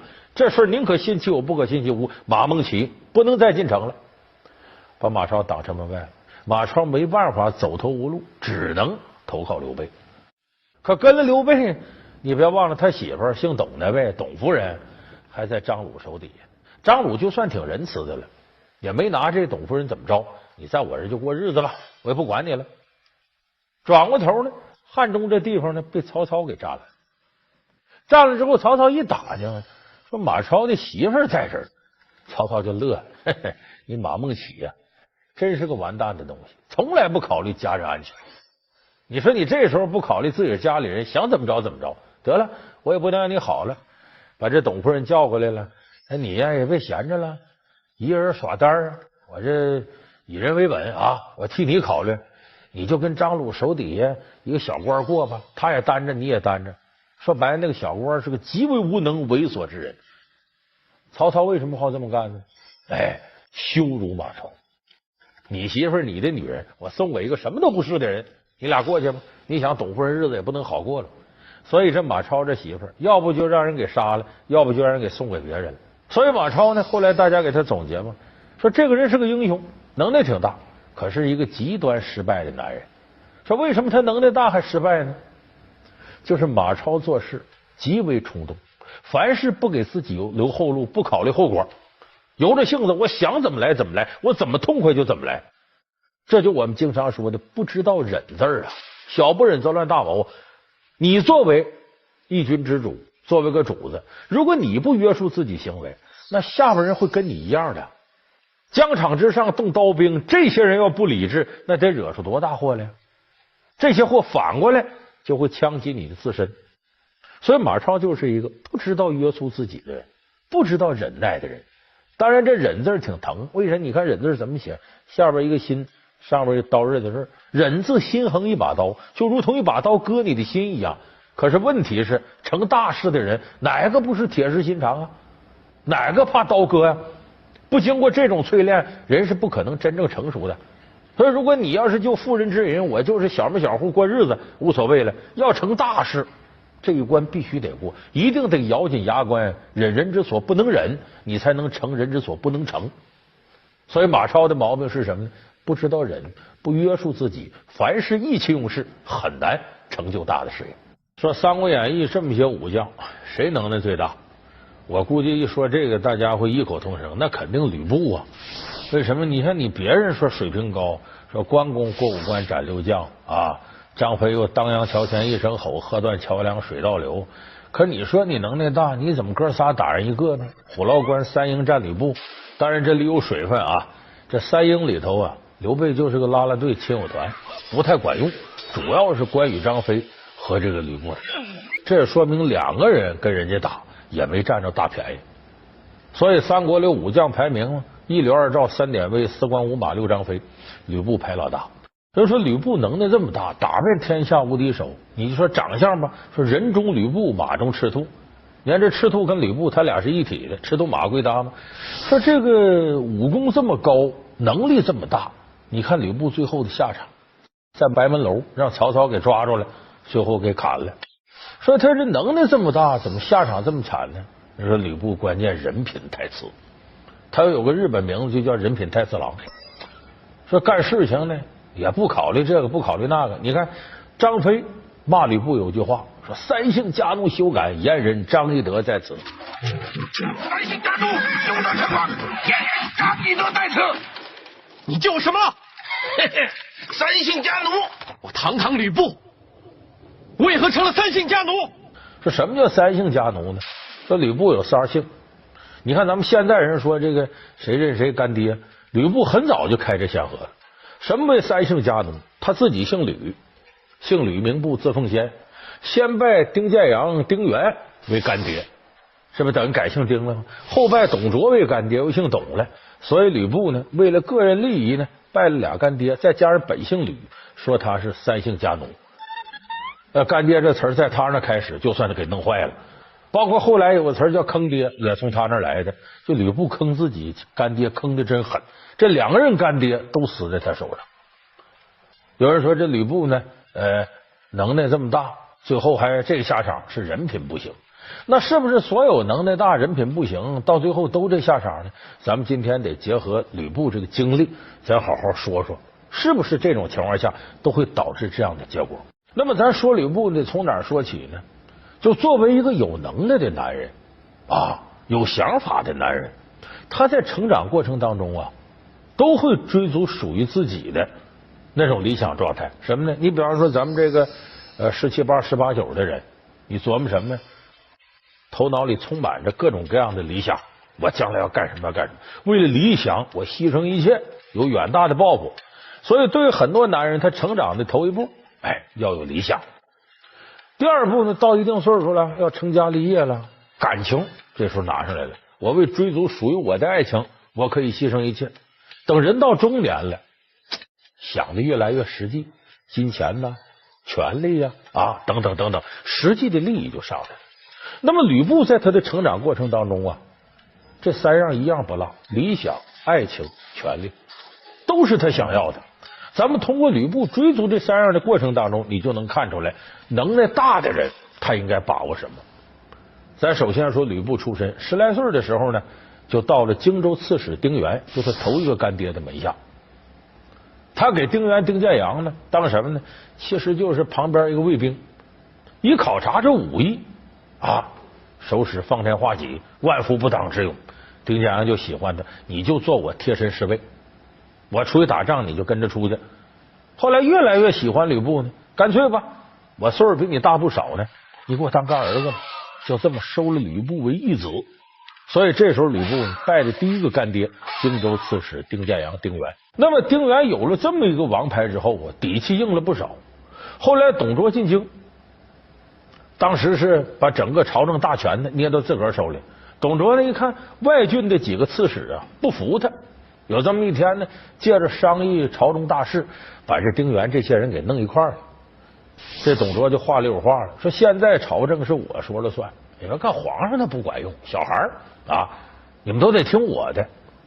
这在座的各位呢，有的呢大气不敢出，真怕董卓；有的心里不服，但是敢怒不敢言。唯有这时候呢，丁原呢在那一副满不在乎样子，意思是你算老几呀？这说我们这都是大汉的忠臣，你一个西凉的过来的就把握朝纲，乱臣贼子啊！丁原不服气呀，脖子梗着腮帮努着着。董卓一看你胆子不小站起来，剑就出来了你们各位有敢不听的？就直接眼珠子瞪着丁原，丁原都没在乎。这时候丁原后头吕布站着呢，这人有能耐就像咱们看武侠小说似的，身上有杀气。这股劲头透出来，董卓一看这个人可不好对付，如果现在我要翻脸，他上来几下能给我怼不死。回到府上，董卓憋气，为啥？这个人霸道一辈子惯了，是今天一看有这个场景，他弄不过这吕布。说这个人在一天自己就拿不下丁原，越想越别扭，越想越别扭，怎么办呢？说这人我两条道，一条道把他弄死，一条道把他收为我用。归了我之后，我董卓号令天下，莫敢不从。也赶巧了，这时候呢，手底有个谋士来了。这个人呢叫李肃《三国演义》有名有姓，虎贲中郎将李肃。主公，我与吕布乃是同乡，深知此人有勇恨无谋，见利忘义，愿凭3寸之舌，率吕布来降。你能说服吕布？是。哈哈，天助我也！快说说，你将怎样说降他？这个在三国里有一段很有名，还有名性叫李肃月夜说吕布。就这李肃啊，在这个月亮地儿半夜到吕布帐中说服吕布投降董卓。怎么说服的呢？这个李肃啊，有点像《中国好声音》里的汪峰啊，一见面就问你的梦想是什么，他也是这一套。这时候吕布想想，我呀想雄霸天下啊，在天下英雄好汉面前打出我的威风，让人人都知道我得做个有名的人。李肃说，你现在这所作所为可离你的理想太远了，而且这丁原呢也没拿你当回事，你就是两军阵前我看你骑那马，什么破玩意儿那马，你这种英雄好汉那得配天下1等1的宝马良驹。说到这儿，吕布说，你意思你那有好的？有啊，我这宝马良驹什么都有。说着话，李肃就把这赤头马牵出来。你知道这个两军阵前打仗，一匹马那可厉害。当时吕布眼就直了。李肃说，我们当今相爷啊，董卓大英雄，把持朝纲，你要跟了他，你将来荣华富贵了，名闻天下，比你不跟那丁原要强多了吗？再说你看赤头马，我家相爷充满着诚意，把这么好的马舍出来给你，你琢磨琢磨。吕布啊想了一想，可不是吗？啊，这眼前这利益太大了。这时候他就把他干爹，第一任干爹啊，这丁原丁建阳抛到脑后了，一拍胸脯，哎，早就该听你的，你这一席话呀，我觉得我20年白活了，就这么干了。一拍胸脯答应，我把这丁建阳人头提来见董卓。这我儿何事？我堂堂大丈夫，安肯为汝之逆子？奉先何不变心？你结果吕布为了自己的理想，把第一任干爹咔嚓给拿下，提头来见，投了董卓了。当然他跟董卓一开始呢，董卓满足了他的地位，他的物质享受，包括给他配置这专车这赤头马，这都满足了。所以一开始呢，吕布和董卓之间有蜜月期啊，这俩人也拜董卓当干爹了，这爹和儿子哎呀关系好的不得了。而且这个时候吕布确实给董卓办了很多事儿，有着吕布在啊，董卓这个安全系数大幅度提高。所以就这时候吕布是真心的护着董卓。那么他护着董卓，满朝文武恨董卓是恨董卓，没机会下手啊。吕布能耐太大了，万夫不挡之勇，谁也近不了身。所以这时候人想杀董卓，必先攻克吕布这关。怎么攻克呢？吕布这时候可到了快30了，该成家立业了，人都有7情6欲。你要从权势、地位、金钱上，这些人也拿不出比董卓更好的筹码来，那只能从女人上下手。怎么下手呢？这个大伙都知道这段故事啊，叫王司徒巧使连环计，吕奉先大闹凤仪亭。就是大司徒王允有个养女，就4大美人里的貂蝉，怎么样用貂蝉使美人计离间吕奉先和他干爹董卓的关系。你知道这个美人计使的很有道行，怎么有道行呢？他是先把貂蝉呢介绍给吕布，让俩人形成感情，回过头他再把貂蝉介绍给董卓。所以这个王司徒这招用的很毒辣，吕布这时候就恨上董卓了。为啥？他对貂蝉有感情了，心里说我为了追逐我的爱情，董卓在我眼前天大的绊脚石。再加上后来他在凤仪亭私会貂蝉的时候被董卓给撞上了，结果这矛盾就激化了。逆子，逆子，你竟敢调戏咱家小妾，你饶不了你，你这个逆子！你这时候王司徒开始跟他说奉先呐，你是天下第一英雄啊，自古以来美人陪英雄，你说让这美人伺候那么个糟老头子，这貂蝉心里冤得很，他对你是有感情的，你天下第一英雄竟然在感情世界里不能如愿，你多窝囊啊！再说那董卓乱臣贼子，人人得而诛之，天下人都恨他，就因为你在这儿，别人敢怒不敢言。你若顺应天下人的意愿，把这董卓干掉，那你可是连名带利带美人都归你了。这好事你能不干吗？吕布眼珠一转，说是为了爱情，他没这底线原则。当初为了匹马，我能把第一任干爹干掉。现在为了个大活人，我第二任干爹也不在话下。一拍胸脯，王司徒，你说的太对了，就照你说着办，我头30年我白活了。回去之后就琢磨怎么弄死董卓。最后大兵围到董卓周围，董卓这阵还想着奉先何在呀？奉先何在？奉先何在？吕布旁边，奉先在此，普奉旨杀贼。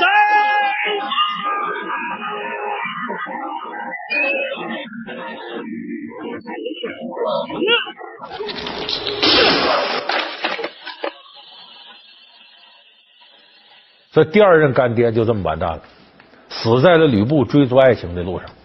老梁故事会三国武将的秘密之全能坑爹选手吕布。老梁故事会是由金麦郎大金眼拉面独家冠名播出。那么你看这会儿功夫，吕布呢已经把2任干爹干倒了，这下他说拜谁当干爹谁都害怕呀。吕布说我认你当干爹，你就滚，你别认我当干。这时候都神经了弄的，所以他坑爹是坑不着了，那咋办呢？就坑大哥，坑兄长吧。坑谁了呢？开始坑刘备了。怎么坑刘备呢？这个期间呢，吕布要拜谁当干爹，拜谁的马谁都不敢接了，因为天下都知道他这坑爹，过来之后就要宰你，这人养不住。所以吕布呢自己创业，领着一伙人，结果后来呢跟曹操对上了。这时候曹操已经是兵雄势大，所以濮阳战吕布，把吕布打稀里哗啦。吕布如丧家之犬，带着家小，带着点残兵败将，没地方去了。一想呢，谁跟曹操对立呢？当年陶公祖3让徐州，把徐州给刘备了。刘备的跟曹操是对着的，我干脆投刘备去。他就找刘备去。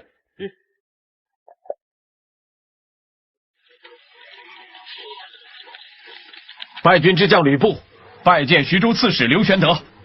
刘备眺望已久，终于把奉先和公台盼望来了。今日之会令人无限欢喜，快随我进城。这事儿把刘备难为坏了，为啥呢？要不接纳吕布，刘备这仁义之名就出不来。人都说刘备这人很仁义，人家败了还跟曹操打仗败了的，来投你了你不收，这说不过去。可是收了呢，刘备更担心，他知道这吕布是个坑爹之主，连干爹都宰呢，他管自个儿叫声大哥管什么用啊？所以这个刘备想来想去啊，不能留，但还不得不留。这时候呢，想个万全之策，说奉先呐，我这徐州啊地方也小，容不下。这样吧，徐州旁边呢有个小城叫小沛，你呢先在那儿短暂安着安着，将来有好事咱哥俩干呢，再夺更大的地方。就这么着呢，把吕布呢安排到小沛。这会儿吕布也感恩戴德，为啥？他没地方可去，所以刘备给他个地方挺高兴。但是在这待着待着，吕布就不甘心了。为啥呢？他觉得自个儿是天下第一英雄，那应该统领四海不在话下呀。屈居在小沛这儿，那好比是龙游前景，虎落平阳，不开心。正赶这时候呢，刘备个对头淮南袁术呢起了歹心，打发人呢挑唆吕布。他跟吕布还定了个什么呢？咱俩当亲家，哎，我儿子娶你闺女，咱们攻守同盟。吕布一听又动心了，我管他这管这那，行啊！哎呀，你袁术说的太对了，早就该听你的，我这40年白活了。你看这么会儿，20年白活，30年白活，40年白活了。就这么的呢，趁着袁术跟这个刘备开仗的时候，抄刘备后路，西取徐州，把地方占上。徐州已经完全落入我们手里了，各处守军都降了。现在可以立即通知袁术，按照先前的约定，我们已经取下徐州，他应该给我们送来10000两黄金、1000匹绸缎才对啊。对，我们可是双喜临门，一箭双雕啊！有意思的是呢，你要做恶人呢，就做到底。回头这刘备呢，被打得稀里哗啦落魄了呢。吕布还没有把刘备彻底弄死。哎，行，咱俩道个个，这回这么我占徐州，你守小沛去。所以你看呢，人说吕布呢有妇人之仁，虽然心狠手辣，坏事还做不到底，好人不会做，恶人不彻底。那到后来吕布呢，东逛那下西逛那下，到底跟曹操碰上了。这吕布打了败仗之后心情不好，对下属处事不公。他有3个下属，宋宪、魏续、侯成，这3个人对吕布怀恨在心。白门楼一仗呢，暗通曹操，趁着吕布呢打仗打困了，坐在那儿睡觉，把他方天画戟偷走了，赤兔马牵走了，拿根绳子8斤头拢2背，嘁哩咔嚓把吕布捆得瓷瓷实实的。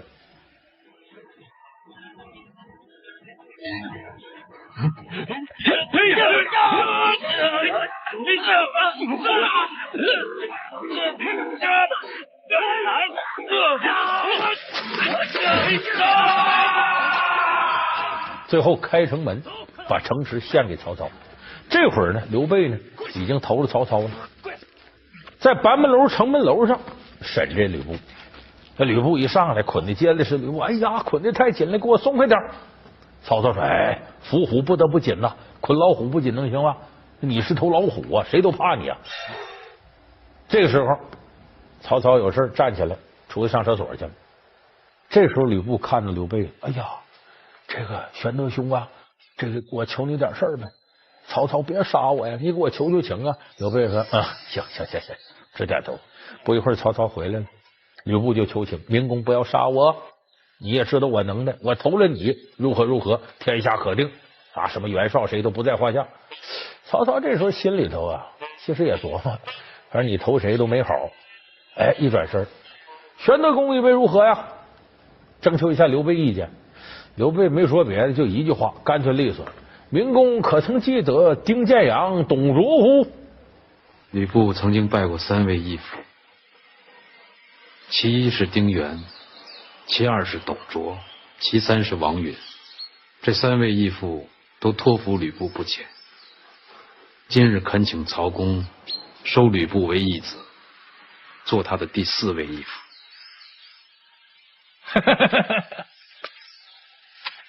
听见了吗？啊，谁做吕布的义父，谁就不得好死。曹操当时一听，明白了，把吕布推出去斩了。吕布可给气坏了，破口大骂：“刘玄德呀，我真是错教你了，我就不该听你的，我这50年白活了。”你看，还死这句上，把他推下去就给斩了。所以你看，吕布能耐这么大，到最后落到这个下场。有人说是他人品问题吗？这个人品你怎么看？坏人没好下场，这是一定的。但是像吕布这样走一步败一步，最后干净利落的走向死亡，这应该说他同时还犯了一个毛病。坏人有时候做事也有底线，你也得分远近亲疏。你像咱们说有的那强盗，你发现他跟街坊邻居处的特别好，兔子不吃窝边草，他也有底线，道义有道。但是吕布这个坏人当的呢，没底线，谁跟他近他坑谁，时间长了使所有人都不敢跟他接近。所以吕布其实是败到什么上来呢？他这能力虽然大，但做事毫无底线，毫无原则，唯利是图，我怎么合适怎么来。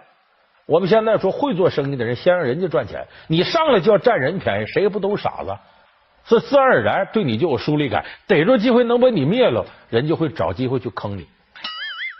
所以这个就告诉我们电视机前一些观众朋友，你能耐越大，往往在跟人接触上越要小心谨慎，因为能耐大的人，周围人本来就嫉妒你的能力，你再加上做人的情商不够高，很可能使自己陷入非常危险的境界。所以我们说，能力越大的人做事越要有原则，越要有底线。吕布败在什么上？败在没原则、没底线上。我们这个系列呢，是给大家说一说明朝开国的时候这些事儿。因为我们也知道，大明朝帮助朱元璋打天下的有很多功臣。那么1368年，朱元璋定都到南京，大明朝开国，总共有5大功臣被封为1等公爵。这5人是谁呢？按排行从上往下，第一位是徐达，第二个是常遇春，然后是汤和、李文忠、邓愈。那么徐达、常遇春，这毫无疑问是大明开国将领当中啊功劳最大的。那么这两个人，徐达排在第一，常遇春排在第二。很多人有疑义，说这常遇春能耐不比徐达小，而且常遇春本身呢，他身上的传奇故事比徐达要多得多。有人说常遇春呢勇猛无敌，有人说常遇春呢好杀降将，有人说常遇春怕老婆。包括金庸先生在《倚天屠龙记》里还给常遇春弄了很多很传奇的事儿，甚至说他活不到40， 39岁暴卒，都是由于张无忌治病手艺未成，把他这病还给治糟了造成的。他是明朝的开国名将，他有百步穿杨的射箭功夫，他是狂傲不羁的帐前先锋。一代名将常遇春为何39岁暴卒身亡？离奇死亡的背后又有哪些未解谜团？老梁故事会为您讲述狂人常遇春。那么为什么说徐达排在有传奇经历的常遇春前面？这个有一些历史典籍里有记载，就是这两个人呢不是同一类型。这个徐达呢是一个战略家，常遇春是个战术家，就是两军阵前打仗，行军布阵，怎么杀敌，冲锋陷阵，这个常遇春是。但是分析战局，先打哪儿后打哪儿，和谁拉手和谁掰开，这个徐达就厉害了。有人说徐达常遇春就是这种搭配。你看两军阵前呢，徐达经常是元帅，常遇春呢前部正印先锋官，就一个冲锋陷阵，一个运筹帷幄之中，决胜千里之外。所以说两个人这么分，那徐达在常遇春上头就正常了。朱元璋也是这么认为的，要不然不可能按照这排行来。但是咱实事求是的说，要真说大明开国这些将领的故事啊，常遇春可比徐达好玩多了。因为正史野史里边有关他的东西要比徐达丰富的多。那么说常遇春是怎么出来的呢？常遇春，明代著名将领，字伯仁，回族，安徽怀远人。常遇春世代务农，家境贫寒，自幼习武，20岁左右已经高大魁梧，勇力过人，善于骑射。元至正15年，即1355年，参加农民起义军，追随朱元璋征战14年，历任总管府先锋、都督、统军大元帅、忠义大元帅。他很早的时候，他25岁那年，就是公元1355年，他跑到朱元璋的起义军里来效力来了。然后来了就跟朱元璋说：我不想当别的，你把这前部正印先锋官这位置给我行吗？朱元璋就乐了，说没见着这么狂的，你就是个难民呐，刚投奔我就要当这么大官，你有什么本事？常遇春说：你不用我说，咱们这个两军阵前呢，事上见，你看我能耐多大。结果他来了之后不长时间呢，赶上呢这个朱元璋啊跟这个元朝的这些军队在采石这个地方打仗。那个时候双方呢是在河面上打，河面上打，岸上呢是元朝的军队，水里头呢是朱元璋的水军。但是元朝军队在岸上集结呢是得地利的，你这个水军想要登陆这很难。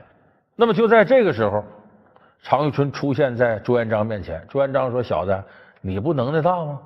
你不有本事吗？这两军阵前用人的时候，我看看你这能耐在哪儿。至正15年，即1355年6月，朱元璋率军渡江南下，在著名的采石战役中，面对着元朝水军的严密防守，常遇春乘一小船，在激流中冒着乱箭，挥戈勇进，纵身登岸，冲入敌阵，左右冲突，如入无人之境。朱元璋挥军登岸，元军溃退。转眼间功夫杀开一条血路，朱元璋的水军就顺着这儿上岸登陆，把元军击溃了。我们说这个事儿呢，正史里有记载，他有夸张的地方，但是有一点毫无疑问，就说常遇春这个勇猛确实很了得。如何抓住对方阵中薄弱环节，嘁哩咔嚓跟庖丁解牛似的，直接打到对方的腹地，这是常遇春的强项。所以他在两军阵前呢，经常出奇制胜，能有一些意想不到的作用。也正因为他这能耐在这儿，所以这常遇春呢非常狂。就这是个地道的狂人，他眼睛里轻易容不下别人。可就因为这狂呢，也屡屡干一些呢捅人肺管子的事儿。你比方说这个常遇春，正史里有记载说他呢好杀降将，好杀降兵。这个事儿呢也是到了1359年，当时朱元璋最大的对手已经不是元朝的军队了，变成了陈友谅和张士诚两个死对头。他跟陈友谅两个人呢争夺池州，在池州大战里面呢，这个徐达、常遇春两个人配合玩了个突击战，大败陈友谅，无数俘虏。这3000多士兵带着将士被俘虏投降过来。这个时候常遇春就跟徐达商量，说这帮玩意儿太可恨了，打仗过程当中这些人也缺德，说他们也祸害不少老百姓，我想啊把这3000多人活埋了。徐达一听说这可不行啊，咱们主公朱元璋一而再再而三嘱咐咱呢，咱得收买人心呢，你要这么整他谁肯投降你呀？常遇春说你也别问了，这事儿我快处理了。徐达那年挨了一回军棍就胆小如鼠了，哼，我不怕，将在外，军令有所不受，你去拉队伍过来杀啊！是。你的剑法越来越精了。因为这3000降兵在他手里，嘁哩咔嚓他就把这3000强兵给活埋了。当然我们一听说这人太残忍，其实在这个中国历史上啊，两军打仗没有那么多仁慈的事儿。有句话嘛，叫慈不掌兵，义不行伤。这事儿传到朱元璋耳朵里，给朱元璋可气坏了。后来陈友谅知道这事儿，是恨常遇春入骨，咬牙切齿，说这个人太狠了。当然陈友谅想报仇很难，因为啥呢？常遇春本身确实有能耐，就两军阵前打仗，你想占他便宜很难。当然他这个能耐呢，除了刚才我们说的勇猛无敌以外呢，他还有独门绝技。什么独门绝技呢？搭弓射箭。常遇春的箭法特别准，准到什么程度呢？这是后来啊，陈友谅跟常遇春两个人两军阵前交锋的时候，当时朱元璋的大部队也来了，双方是水军交战。但是那个时候陈友谅他水军的力量远远要强过朱元璋。咱们以前节目里说过这段，就是两方水军遇着的时候，你看陈友谅那个战舰多大，一跟陈友谅的水军一比，朱元璋这个部队呢，那就跟小渔船差不多了。这么两军对垒的时候呢，陈友谅手底有一员猛将叫张定边，这个人带着自己的旗舰呢，加2个副舰，就从这个舰队里头出来了。一开始呢，朱元璋这边以为这就是来巡逻来了，来探查敌情的，也没当回事。没想到他这个舰的马力很足，很快的就开到朱元璋这边了，噼里啪啦就开始双方交锋。而这张定边勇猛无比，连杀了朱元璋手底下不少大将，那确实是勇猛异常。一转眼就攻到朱元璋所在这船这儿，这一看这不好啊，赶紧跑啊！结果一着急打舵没打好，这船还搁浅了，眼看朱元璋要完蛋了，成张定边俘虏。那么这时候常遇春的战船呢就在附近不远，所有人都喊你赶紧救驾。常遇春别着急，问下边的士兵，你给我看看哪个是张定边的。他下边有一个当兵，我认识，就那个头盔那样式的，个儿挺高那个，在船上是不是来回指挥呢吗？这张定边在船上跑到这儿跑那儿，给我打。常遇春一点没慌，弯弓搭箭，瞄准了，歘一箭射出去，歘射中了张定边正脑门，当场毙命。你别忘了，这个张定边在船上来回活动的，这是个移动靶，离着那么老远，一箭过去就能钉死他，这说明常遇春剑术了得。所以这个人有这样的能耐，你记住，天底下那些狂人呐，说大话啊，瞧不起这个瞧不起那个，凡是这个狂人，他一定有能耐。他要没能耐，这狂人就是精神病，就没得精神病的狂人必是有能耐的人。老梁故事会为您讲述狂人常遇春。老梁故事会是由中国酒魂汾酒独家冠名播出。那说常遇春到底是怎么死的？怎么39岁就没了呢？咱看这个金庸先生那《倚天屠龙记》里边有记载，就是他跟张无忌之间有这么段故事，就是呢，这个张三丰呢带着中了玄冥神掌的张无忌，想到这少儿山找少林寺，就说把没学全的九阳真经啊都弄过来，驱走张无忌体内的寒毒。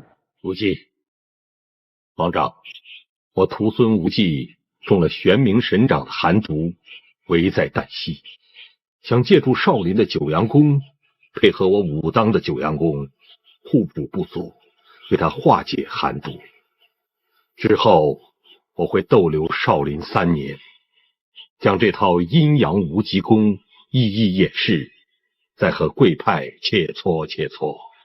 真人的好意，请恕老衲未能接受。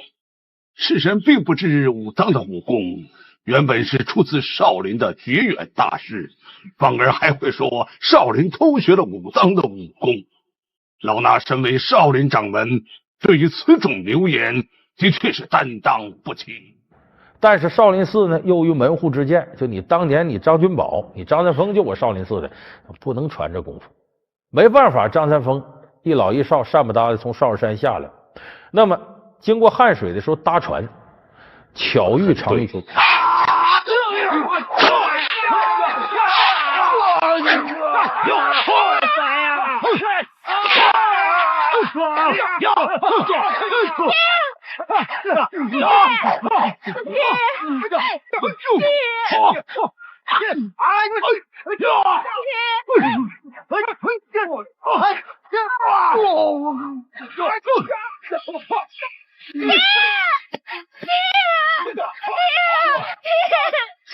我明教与你朝廷为逆，就算被杀也无怨言，何能多点无分？你们放他一马！常遇春这时候是明教中人，和一个番僧打仗呢，被这番僧一记截心掌打中胸口，这非得治不可，找谁呢？也找明教中人叠谷义仙胡青牛，让胡青牛给他治这伤。正好呢，在汉水州中呢碰到了张三丰和这个张无忌，结果这常遇春就答应，说是这个老真人，你放心，我这个师伯胡青牛，医术非常玄妙，他有可能能治这个玄冥神掌，我带他去。他要不给这孩子治，大不了我这命也搭上，我也不要了。所以常遇春领着张无忌就到了叠谷了。常遇春叩见胡师伯，晚辈叩见胡先生。哦，你中了番僧的截心掌，本来没什么事的，但是糟糕的是你中了招，还用蛮力乱打了一通，现在是寒毒攻心，不过也不要紧，服几剂重药就会没事了。那就有劳胡师伯替这位小兄弟把脉吧。不用把了，他比你严重多了，口生的面孔，是乃堂的门下弟子，他叫张无忌，是武当张真人的徒孙。不依，不是明教中人，我谁也不依。可是叠谷义仙胡青牛一看，这孩子怎么回事？不是明教中人呢，说他不是外人，这孩子他母亲是白眉鹰王殷天正的女儿啊，那倒可以，原来是殷白眉的外孙，可以给治。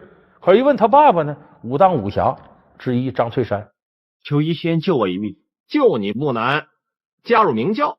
但是我答应过太师傅，永远都是武当弟子，我绝对不能贪生怕死，有违太师傅教诲。你要听你太师傅的话，出去吧，死路一条。我张无忌情愿一死，也不能够失信于太师傅。好啊，你要逞英雄，立刻给我滚出去！我要告诉你啊，在我胡青牛门下，绝对不会有一个病死的人。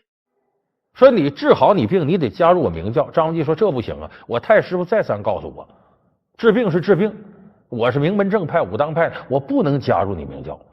胡青牛说那完了，那没法给你治了。结果常遇春说这样行不行，师伯？一命换一命，我不治了，你给他治。胡师伯，你真是见死不救啊！胡青牛外号见死不救，你不会不知道啊？但我是明教中人嘛，不救你，我不用你医，只要医好这位小兄弟，一命换一命。你们先商量好了再说吧。我提醒你啊，你中的是截心掌，如果你不立刻医治，7日后死定了。我不用你医，医好这位小兄弟就行了。这叠谷义仙胡青牛说你知道我外号叫见死不救胡青牛，你以为这能吓着我了？随便，你俩在外边待着吧。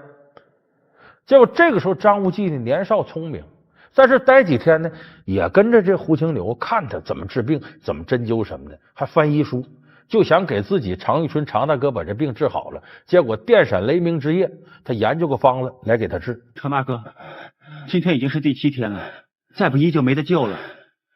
无忌竭尽心力研读胡先生的医书，熬了这一碗药。如果你喝了有什么不测，大不了无忌陪你一块死。我常遇春贱命一条，喝了大不了一死，总比现在舒服。石大哥，这个方子倒对，但是药剂量呢重了1倍。胡青牛说：“你按这方来，你这人不死都怪了。”结果阴差阳错呢，常遇春身体很健壮，还居然把这结心掌治好了，但是药量重1倍，所以胡青牛最后给出结论：既吃得饱，又不用死，实在太好了！哈哈哈哈哈！你们先别这么高兴啊！这位小兄弟，你可知道你下药下的好重，施针手法又不对。常遇春本来身体挺强壮的，可能活到80多岁，可是经你这么一搅和，我看他最多活到40岁。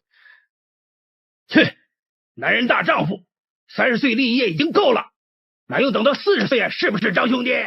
所以这《倚天屠龙记》里头这么解释常遇春为何39岁暴毙。有人解释了说，那常遇春死那还用说吗？朱元璋杀功臣是有名的，你看这徐达、汤和、邓玉，哪个不是朱元璋最后害死的？狡兔死，走狗烹；飞鸟尽，良弓藏；敌我破，谋身亡。那肯定是这么死的，让朱元璋给害死的。其实这也不对，为啥呢？常遇春哪年死的？公元1369年。大明朝哪年开国？1368年。天下初定，各个地方还有一些叛军呢，而且随时随地呢，元朝的残余势力可能再打过来。这个时候正是用人之际，怎么可能一员大将常遇春这个时候就让朱元璋害死呢？不可能。所以从年代上看，这不对。那么说朱元璋和这个常遇春，最后常遇春到底是怎么死的呢？这个有一些野史上有记载，比较可信，就是他得了卸甲风。什么叫卸甲风呢？就两军阵前交锋啊，顶盔贯甲，罩袍束带，那这个盔甲是很厚的。你要穿那盔甲，你不用你有什么动作，你穿上一会儿里头就都是汗。何况呢，两军阵前还有激烈的这种争斗，所以呢，带上盔甲之后，两军阵前一上阵，这里头汗就满了。那么人出了汗，你注意，不能马上被凉风吹，容易一下子风寒攻心。卸甲风就是呢，这热的都不行了，把盔甲一摘，赶紧找个有风的地方吹，贪凉了，就容易一下子风寒攻心，人就可能死。所以说，常遇春两军阵前交锋之后，一脱盔甲，在这上犯了毛病死了，这是比较可信。洪武2年，即1369年7月，常遇春自开平率师南归，行至柳河川，即河北龙关县一带，不幸身染重病，卒于军中，年仅40岁。朱元璋闻讯，大为哀痛。常遇春的灵柩运到临江关，即今天南京下关时，朱元璋亲往祭奠，并赐葬中山之下。常遇春死后，被赐中书右丞相，又因攻克开平建有军功，被追封为开平王，谥忠武。那不管怎么说，常遇春到底怎么死的，他没有个历史定论。正因为没有历史定论，咱们现在人才爱说这事儿。你要规规矩矩的说诸葛亮5丈原归天了，那也没别的解释了，那大家也就不在这上饶舌了。正因为常遇春这死是个谜，所以你看呢，拍电视剧的、说评书的都愿在这上来回绕。只有这里头它是个谜，你才能有多种传奇的解释，才能吸引大家来听。所以说，常遇春身上这些故事就决定了他在影视文学这些题材里边占的分量，那比徐达要多得多。我们这个系列将给大家说说中国历史上这个非常有名的有钱人。咱们今天说这位呢，名字叫沈万三。咱们有的电视机前的观众朋友啊，去江南旅游，到过那著名的景区周庄。这周庄呢，里头就是有沈万三故居啊，什么沈万三啊，这个做的慈善的事儿，留下的遗址等等等等。就这个沈万三呢，简直成了周庄的一个形象代言人。就说这地方不仅风景秀丽，而且咱们有历史文化积淀，说沈万三就是我们这儿的。这个沈万三呢，是中国历史上有名的巨富，是江南首富。越开越大了啊！你看那边卖财神爷的画像呢，关我什么事啊？你看清楚，那是你的人头，财神爷的身体。为什么？因为你现在是苏州城的首富，也是全国的首富啊。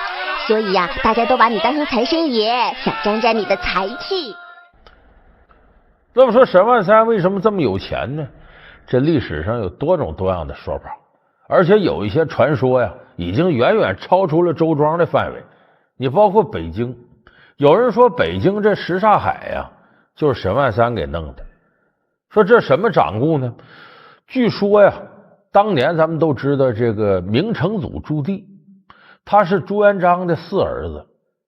可是朱元璋呢死了之后呢，朱元璋直接把皇位啊隔辈传给了自己的长房长孙，就是明建文帝朱允炆。他的四叔明成祖朱棣当时被封为燕王，就能耐特别大。那他看自个儿侄子继位，他不服，所以后来呢是等于叔叔造了侄子的反，这等于把建文帝朱允炆打跑了。明成祖朱棣才上。公元1402年6月17日，朱棣即皇帝位，改年号为永乐，取天下子民永享欢乐之意。那很早的时候，朱棣呢，据说是不得这个朱元璋喜欢，长得黑呀，不讨人喜欢，把他封为燕王。是哪儿呢？就现在幽州北平府，就咱们说北京这一带。说这地方怎么不好呢？说元朝建都不在就在这儿吗？大都就北京吗？因为经过兵荒马乱、战乱把元朝打跑了以后啊，这个地方其实是一片废墟。所以说燕王朱棣呢，在这个地方想把北京城建起来，费了劲了。说怎么建？一片废墟。他有军师姚广孝给他出主意，说我看这样，咱们照刘伯温留下的图纸造成3头8臂能而成，就咱们现在看北京城里9外7皇城4，就这个规模。说建这么一个城可得钱了，说这钱从哪儿来呢？姚广孝能掐会算，给这个明成祖朱棣出主意，说有个大富豪叫沈万三，什么东西啊？你找他啊。哎呀！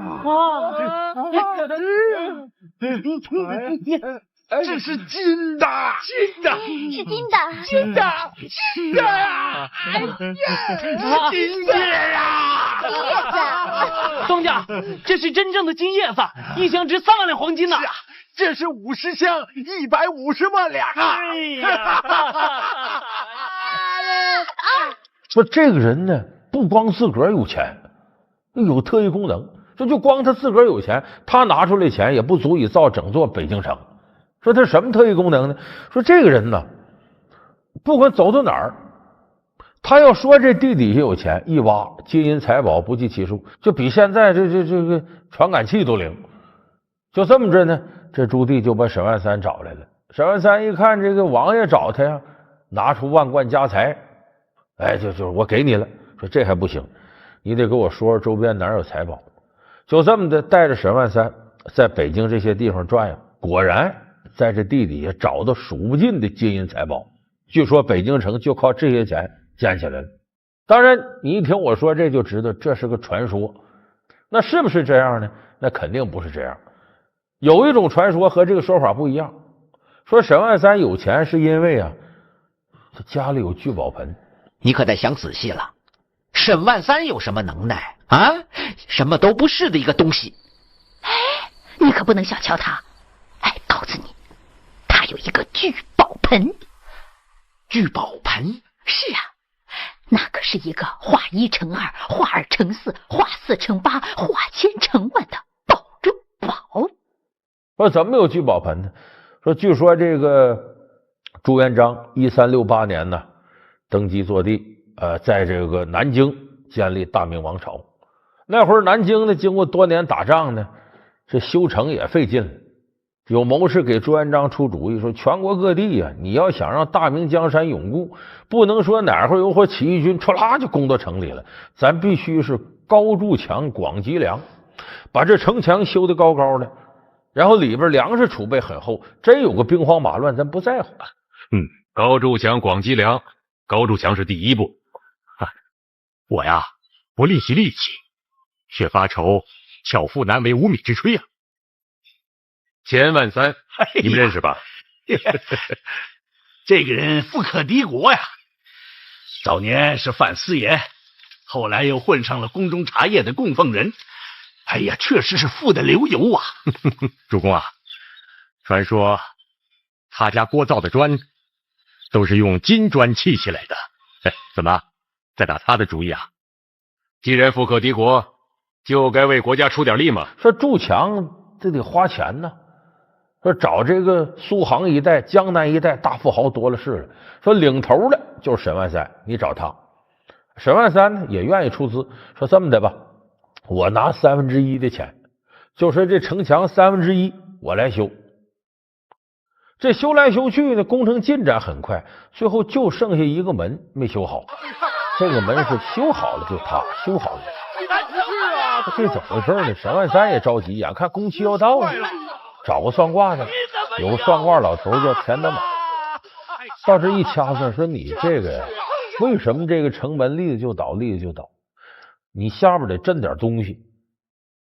你准备100颗上等珍珠，100粒红宝石，100粒翡翠，100粒玛瑙，100粒琥珀，装在一个白两金子打造的金盆里，埋在城门地基正中。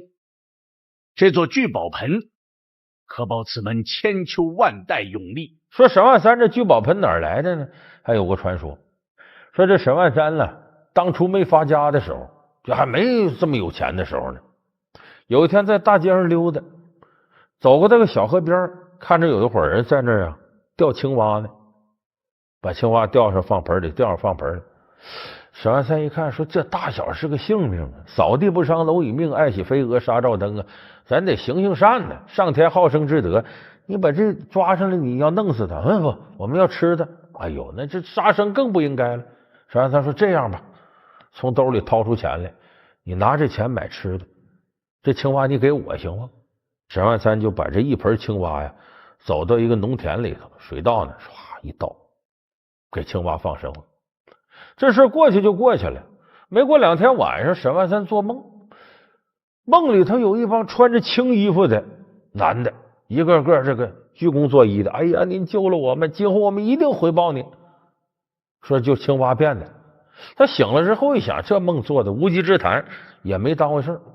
结果转过年呢，沈万三出去溜达，就经过他放青蛙放生那片稻田，看稻田里头呢有一个这个农夫，稻田旁边呢是个小河沟，这个农夫呢在那钓鱼呢。沈万三在旁边等着，等干嘛？等你把鱼真要跳上来，我还买放生去。他信这个。结果左等这鱼不上钩，右等鱼不上钩，不等就听那钩响，钓上来一看呢，是这么大个铜盆。这盆这形状呢还挺好看做的。这个钓鱼人一看钓上这个，觉得挺晦气，看沈万三在旁边一站，站了小半天呢，得了，你也别白站着了，我今天不钓鱼了，这盆给你吧。沈万三说那行吧，这盆我还挺喜欢的，搁在家里头呢，说这没啥用，刷刷干净洗了，在这儿洗脸用吧。结果第二天早晨起来，沈万三老婆洗完脸之后呢，他这不梳头吗？他有根银簪子，他把簪子拿下来就搁盆子里头了，顺手放这儿了。不一会儿，他老婆转身出去再回来，这盆子里头银簪子满了。哎，他老婆纳闷呢，喊沈万三来来，当家你进来，你看这怎么事？你个死鬼还跟我玩浪漫呢，给我买一堆银簪子。他说没有啊，老夫老妻玩这浪漫干嘛呀？说那这怎么回事？别这盆子有问题吧？说你那么的，你还有什么？他说我这有个耳环，摘下来，摘，把这银簪倒出去，把耳环放里，也就是个把个实诚，一盆这耳环。哦，这才明白这个盆是个宝贝。说自那而后，这个沈万三就越来越有钱了。其实这故事咱们在这个童话里听多少回了。80年代有个动画片叫《天书奇谭》，里头呢主角叫诞生。说这诞生呢，为了收拾这贪官，这弄个聚宝盆，在聚宝盆往里放银子，一下一堆，一下子一堆。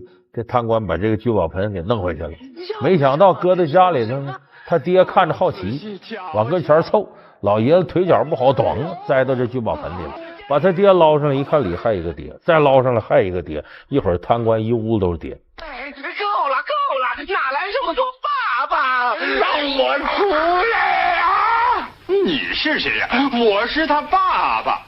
我是他爸爸，我才是他爸爸呢！我是他爸爸，我才是他爸爸！别吵了。当然，这个故事咱们一听都知道，美好的传说。老梁故事会为您讲述巨商沈万三的聚宝盆。老梁故事会是由中国酒会汾酒独家冠名播出。那么说，沈万三现实当中，他这个钱到底怎么来的？有几种说法。就是真实世界里，一种说法是他原先就认识个富豪，这富豪绝后没孩子，很喜欢沈万三。这富豪后来决定出家修行的时候呢，把万贯家财都给了沈万三。他认为沈万三是经商奇才，能把这家产发扬光大，这是一种说法。还有一种说法说呢，大明那个时候啊，航海技术已经很发达了。咱都知道三宝太监郑和啊，七下西洋，说据说沈万三呢好几次跟着走了。大船队前面，他小船队跟后头，把中国这丝绸、茶叶、瓷器啊卖到这个中东啊、非洲，然后带回来什么象牙呀、什么紫檀木之类的往回带，据说靠这个发家。我现在决定开辟海外贸易，今后将成为我沈万三商业经营的重要项目之一。你随便看一看，这都是非常稀奇的东西啊！朋友们，这是大开眼界，不用大开眼界，大开眼界啊！那么这些呢，历史上来说呢，都无从可考。但有一点，咱前面说的明成祖朱棣让沈万三造北京城这事儿，这是无稽之谈。为什么呢？因为真实的沈万三，在这个朱元璋那个年代，就朱元璋还没死的时候，沈万三就死了，他不可能活到明成祖朱棣那时候。那么真实的沈万三和大明王朝的关系是什么样呢？历史上这是有记载的，咱们得从头说。就说这个大明王朝建立了，有人给朱元璋出主意，高筑墙，广积粮，得广请各地富豪，让这些富豪拿钱。这富豪里头个最大的就沈万三。就这么着呢，沈万三求见朱元璋。主公，我把钱万三带来了。主公您好，您好。看，我要重修金陵城墙啊，公家修东城、南城啊，你修北城、西城啊，怎么样？应该，为国家出力，应该。说沈万三为什么要见朱元璋呢？一半是巴结，一半是害怕。巴结是什么意思呢？这个商人在过去啊，他排到后边，士农商贾他搁到后头，前边这个农民呢，什么啥手工业者都比他地位高，所以他想巴结巴结，也光宗耀祖、出人头地，想弄点功名。第二个，他是害怕。他为什么害怕呢？因为这个朱元璋打天下时候，两个死对头，一个张士诚，一个陈友谅。这个张士诚，沈万三曾经资助过他军饷。你想让张士诚的对头朱元璋打了胜仗上来了，沈万三多少有点害怕，希望借这机会啊，能够跟朱元璋修好关系，就你别来报复我了。你刚才说你认识我，没错，你认的是现在的我。我问的是你认不认识20多年前的我。我给你提个醒吧。至正5年，黄河决堤，皇上派钦差大臣太不华送来归玉白马来祭河神。哎呀，灾民遍地呀，我实在是支应不下去了，请您恕罪。我万也没想到饥民中有主公您呐，还有望登，我在你们身上就没看见一点比要饭的强。走。所以这朱元璋呢，那个时候认识沈万三，恨他入骨，一看是你，这朱元璋就冷笑着把当年这事提出来。沈大员外，你可记得我当年乞讨到你的门庭，你放狗咬我？这几句话一说，沈万三吓得体似筛糠啊！哎，皇上，你愿这小民当年有眼无珠，狗眼看人低，你饶了我！主公饶命！主公饶命！这就是你家恶犬给我留下的印记！我该死！这朱元璋已经动了杀机了，因为朱元璋这个人心胸狭窄，睚眦必报。连那些有功的功臣他都杀，何况当年不待见他的呢？你记住，人原来的位置越低，当他达到一个高度的时候，如果他是个心胸狭窄的人，他一定要报复，他来发泄当年受人欺负那些不满和郁闷。朱元璋为什么当时没杀沈万三呢？他左衡量右衡量，我现在各地修城墙，要依赖这些富豪，我要把沈万三这富豪的头给杀了，恐怕人心不稳，我先留着他。就这么着，沈万三一方面是害怕，另外一方面呢，这得表功啊，所以是抓紧时间修，工期进展就很顺利。很快呢，他负责这1/3南京城墙的修完了，各个城门楼修的很气派。这沈万三也想邀功，就请朱元璋请皇上来视察来。王殿下，王殿下，您看看，这23个藏兵洞可埋伏甲兵3000，万无一失，就等殿下您起匾了。殿下，请。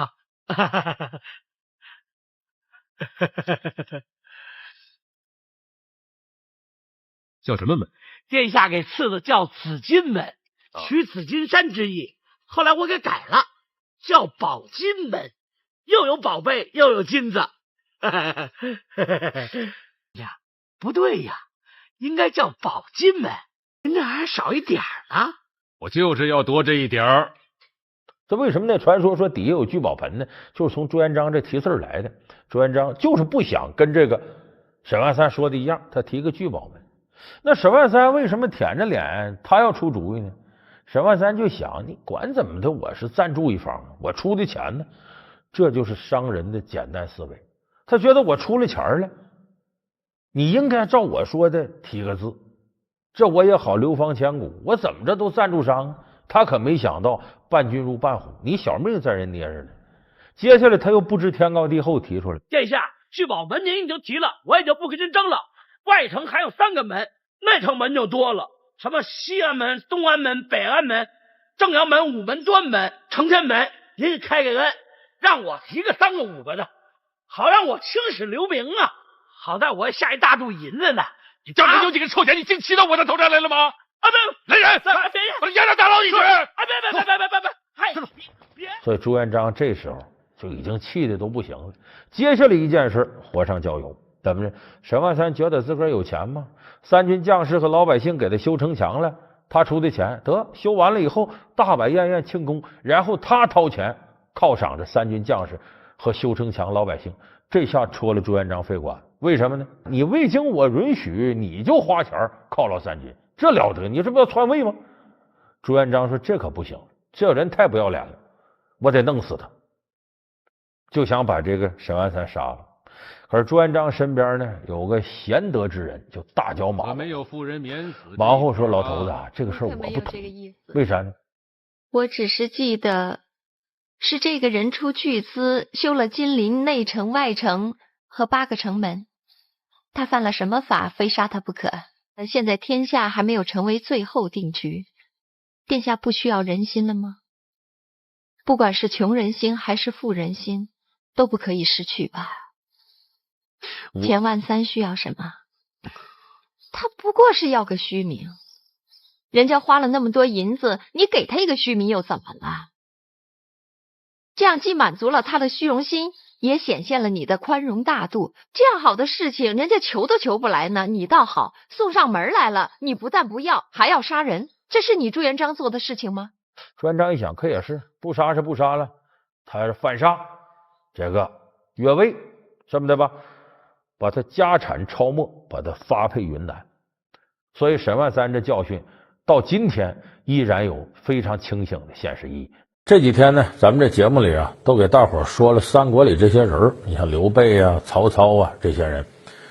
您可能细心的观众朋友会发现，咱每期说这个话题啊，形式差不多，都说这三国里头这人是什么样，然后咱们按照历史上真实的，你比方说引用《三国志》啊，或者其他史书那史料来说明《三国演义》里边有虚构的，有言过其实的，有夸大其词的，有用了曲笔的。时间长了呢，《三国演义》的影响大，是很多人错误以为我看了三国，我这就是了解了三国那段历史。不对，这两者之间很大差别。咱们今天呢，正好就把这里头几个大家耳熟能详的事儿，咱较这儿。它跟历史上真事之间的差别，有的时候啊非常大。你比方一开篇，咱们都知道这个豪杰三结义，刘备、关羽、张飞，有没有这事儿呢？没有。三国志里边说到呢，这仨人倒是挺好，就说反正晚上睡觉都在一个床上，估计那会儿这个住房条件很紧张啊。说这几位呢有若兄弟，就亲的跟兄弟似的。只说到这儿，根本没提桃园三结义。再即使有三结义也不对。这哥仨谁老大？咱就知道刘备，大哥姓刘，名备，字玄德，家住大树楼上；二弟姓关，名誉，字云长，家住山西蒲州解良县；三弟姓张，名飞，字翼德，家住涿州范阳郡。这哥仨是不是这样呢？不是。就真要结拜，刘备也不是老大，谁老大？关羽老大。因为你翻三国志史书，你考证一下子，关羽出生自什么时候？公元160年。刘备哪年生人呢？公元161年。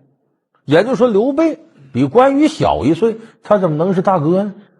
所以你要这么看，那按三国志啊，咱要较真儿，对三国演义挑剔一下，那它里头毛病可大了去了。头一个事儿，温酒斩华雄。其实这个三国里头啊，罗贯中对这个刘备很好，对诸葛亮很好，对关羽最好，把历史上不是他的事儿都往他身上安，还都是好事儿。这个温酒斩华雄是谁干的呢？不是关羽干的，是孙坚。孙坚是谁呢？孙权、孙策他爸爸，江东孙坚。可是这个孙坚在《三国演义》里头呢，可不受罗贯中待见，写的很次。说这孙坚呢，一开始碰着华雄了，被打得稀里哗啦的，他头上戴个红发巾，还让人当兵的给追，就他追他。后来孙坚干个什么事呢？在这个洛阳的井里头啊，找到玉玺了。主公，这是传国玉玺呀！哎呦，这可得着宝贝了，揣兜赶紧往江东跑。半道还走漏消息了，跨江击刘表，被刘表的手下人乱箭齐发，还把孙坚射死了。也就是说，当年孙坚起个什么作用？就起个现在搞收藏的作用。就我这辈儿收藏，我别想挣钱了，我儿子我孙子挣钱。说白了，孙坚成了个玉玺收藏家了，变成了。那么历史上可不是这么回事，真实的是孙坚这人很了不起。咱们说18路诸侯曹董卓，我命当杀太守孙坚为先锋，进兵泗水关，大军特日启程，兵发洛阳。其实哪有18路，真实就3路：孙坚、曹操，还有河内太守王旷，就这么3路人马。就是跟孙坚相比，什么刘备、关羽那是小沫沫渣不点儿的，根本上不了台面。斩华雄这个事儿是孙坚干的，包括红发巾那个事儿是怎么回事呢？当初孙坚呢领一伙人啊，以少胜多，把董卓手下给打稀里哗啦。不可混乱，为你所斩！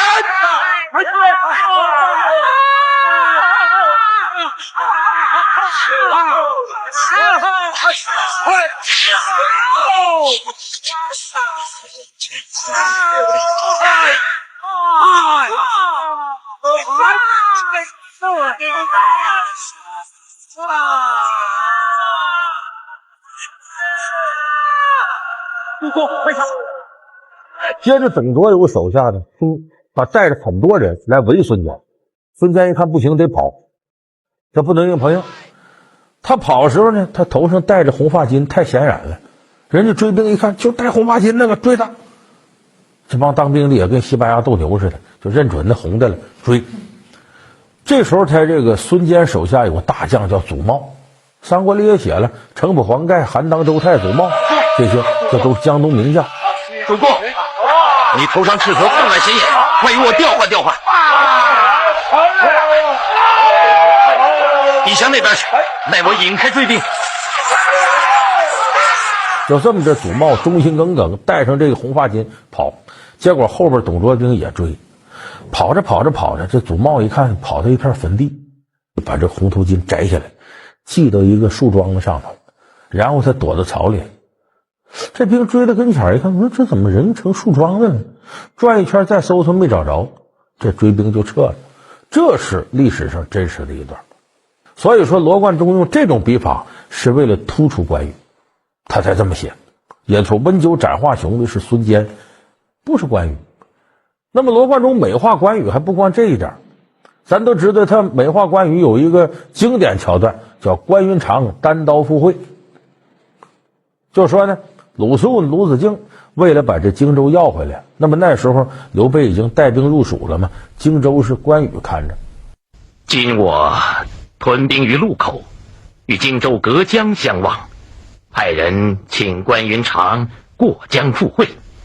若他肯来，以善言相劝；如其不从，则服下刀斧手杀之。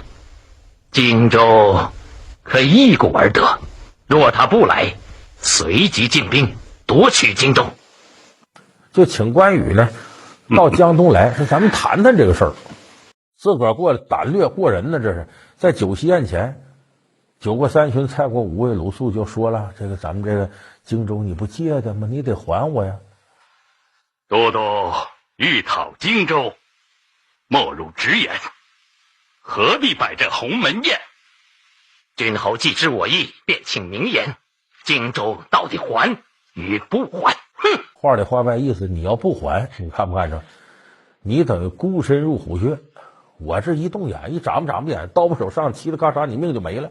但没想到这关羽呢，哈哈一笑，借着点酒劲儿站起来了，拽住鲁肃的胳膊：“子敬啊，今天我可喝多了，我醉了。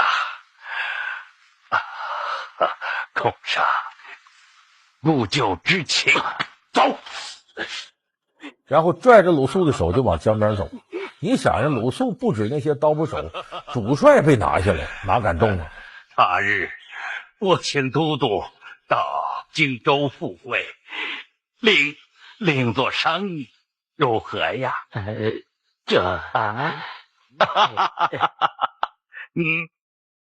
有劳都督相送。就这么着，关羽拽着鲁肃的手到江边，然后乘上一叶小舟，很潇洒的回家去了。这叫关云长单刀赴会。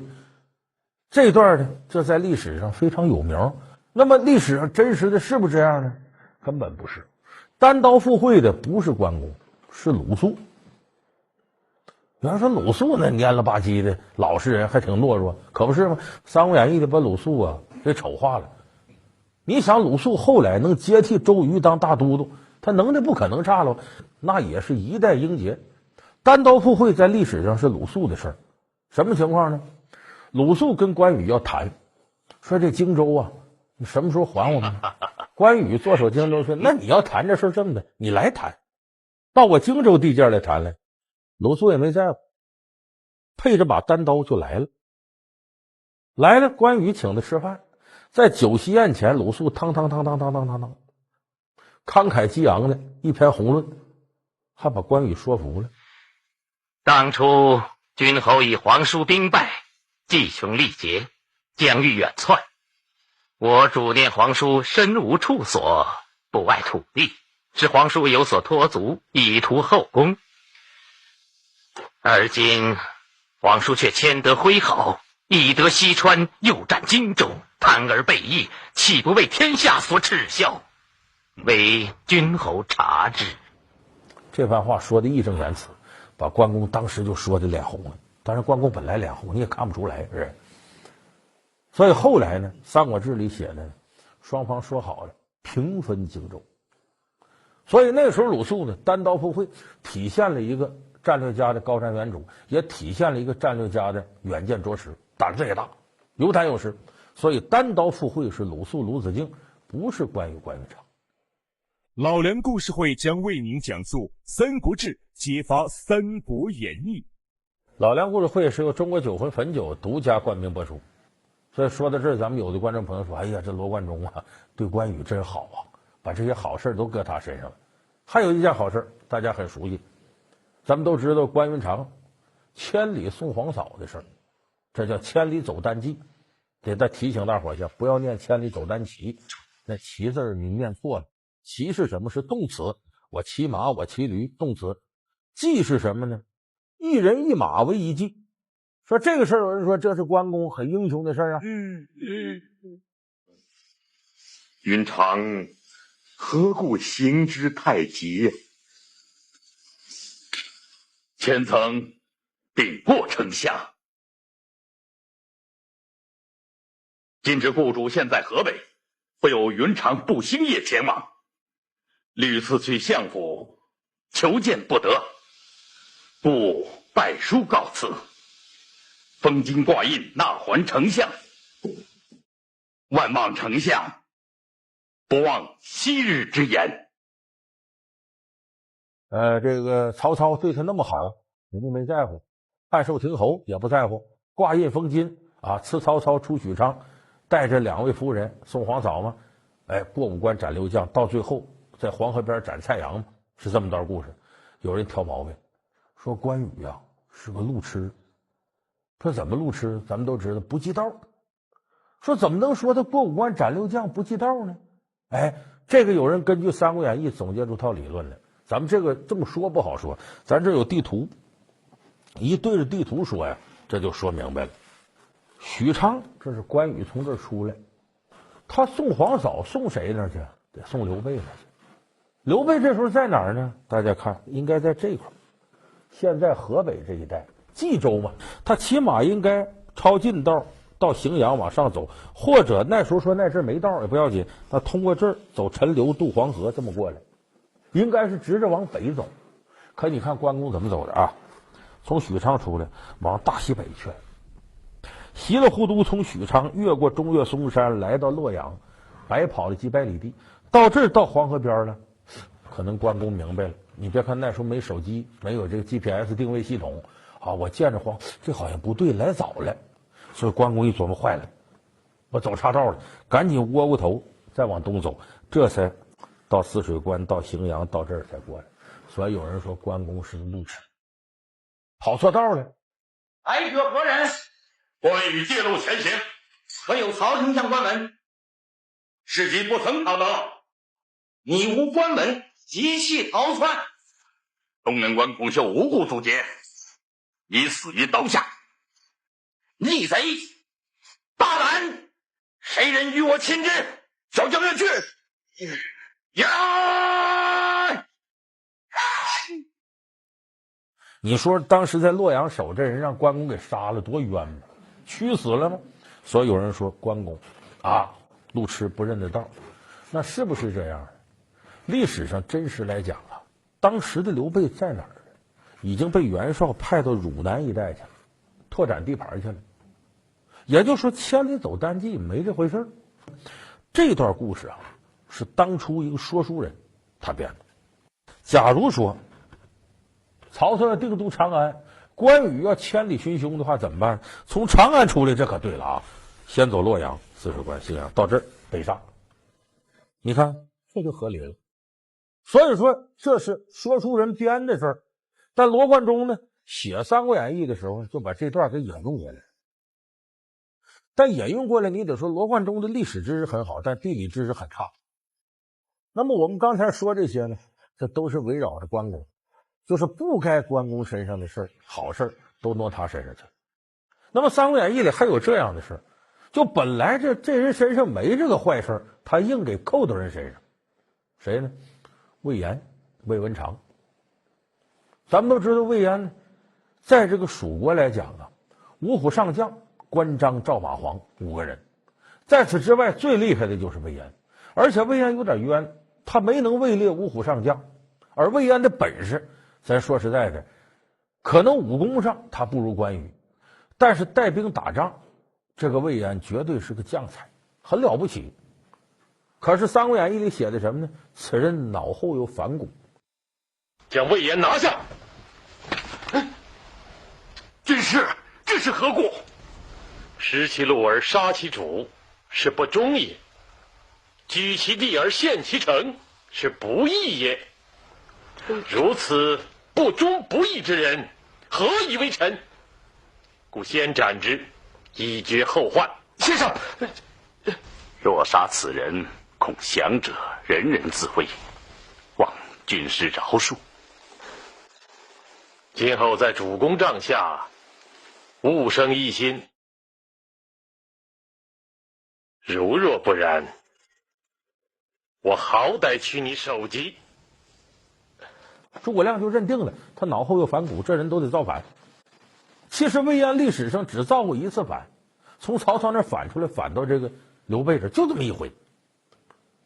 那么历史上真实的魏延，在刘备平定天下、平定汉中之后，汉中是魏蜀交叉的门户，兵家必争之地，刘备就派魏延当汉中太守。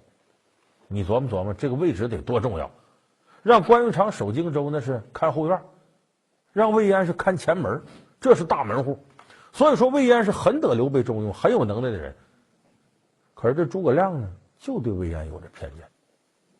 后来这个刘备死了之后呢，整个蜀中啊，诸葛亮要是总司令的话，魏延就是副总司令，就他的地位，军事地位就这么高。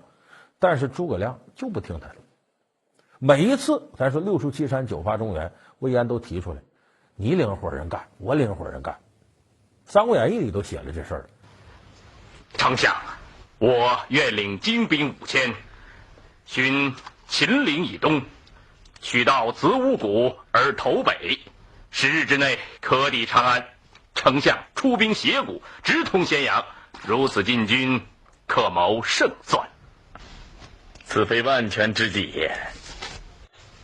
倘有魏军谋士进言，设兵在山侧截杀，非但你5000兵马受害，我军也将大伤元气。我绕道陇右，取平坦大路行军，既稳且安，何愁不胜啊？冒险之事，量所不为。丞相绕道而行，舍近求远，这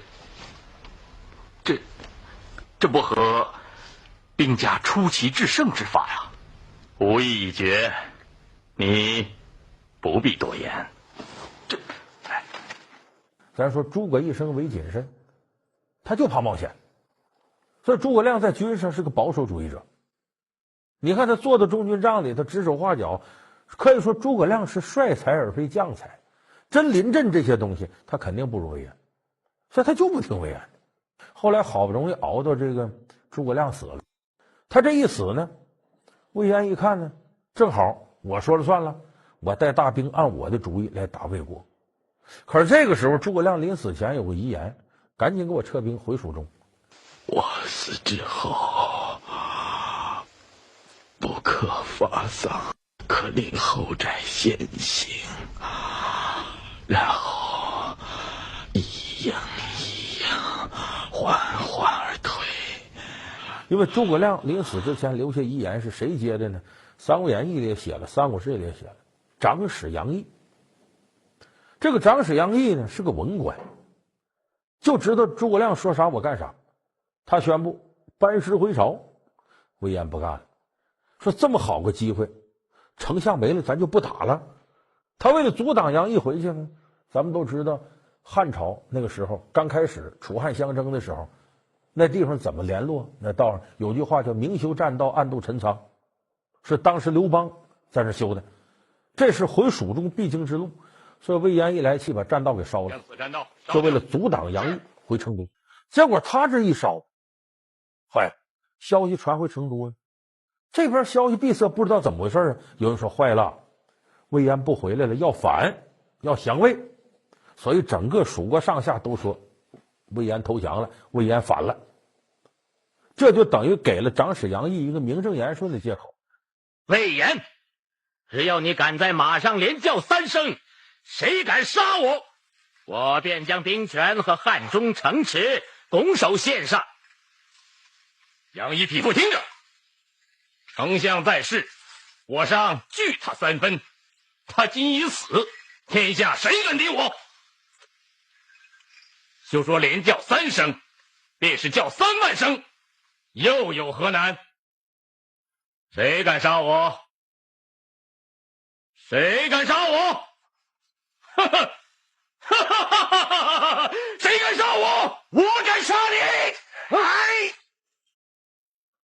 他后边就马岱抡起刀来，我敢杀你！一刀把魏延给杀了。《三国演义》编得非常精彩，但可惜了了，魏延在历史上一代名将，让罗贯中给糟蹋成这样。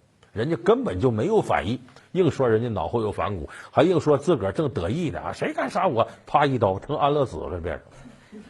所以今天我们给大伙说了《三国志》和《三国演义》之间的差别，所谓正史和小说之间的差别。有的人说那《三国演义》这不胡说八道吗？别看了，不是，《三国演义》是什么？演绎嘛，小说写故事逗你乐。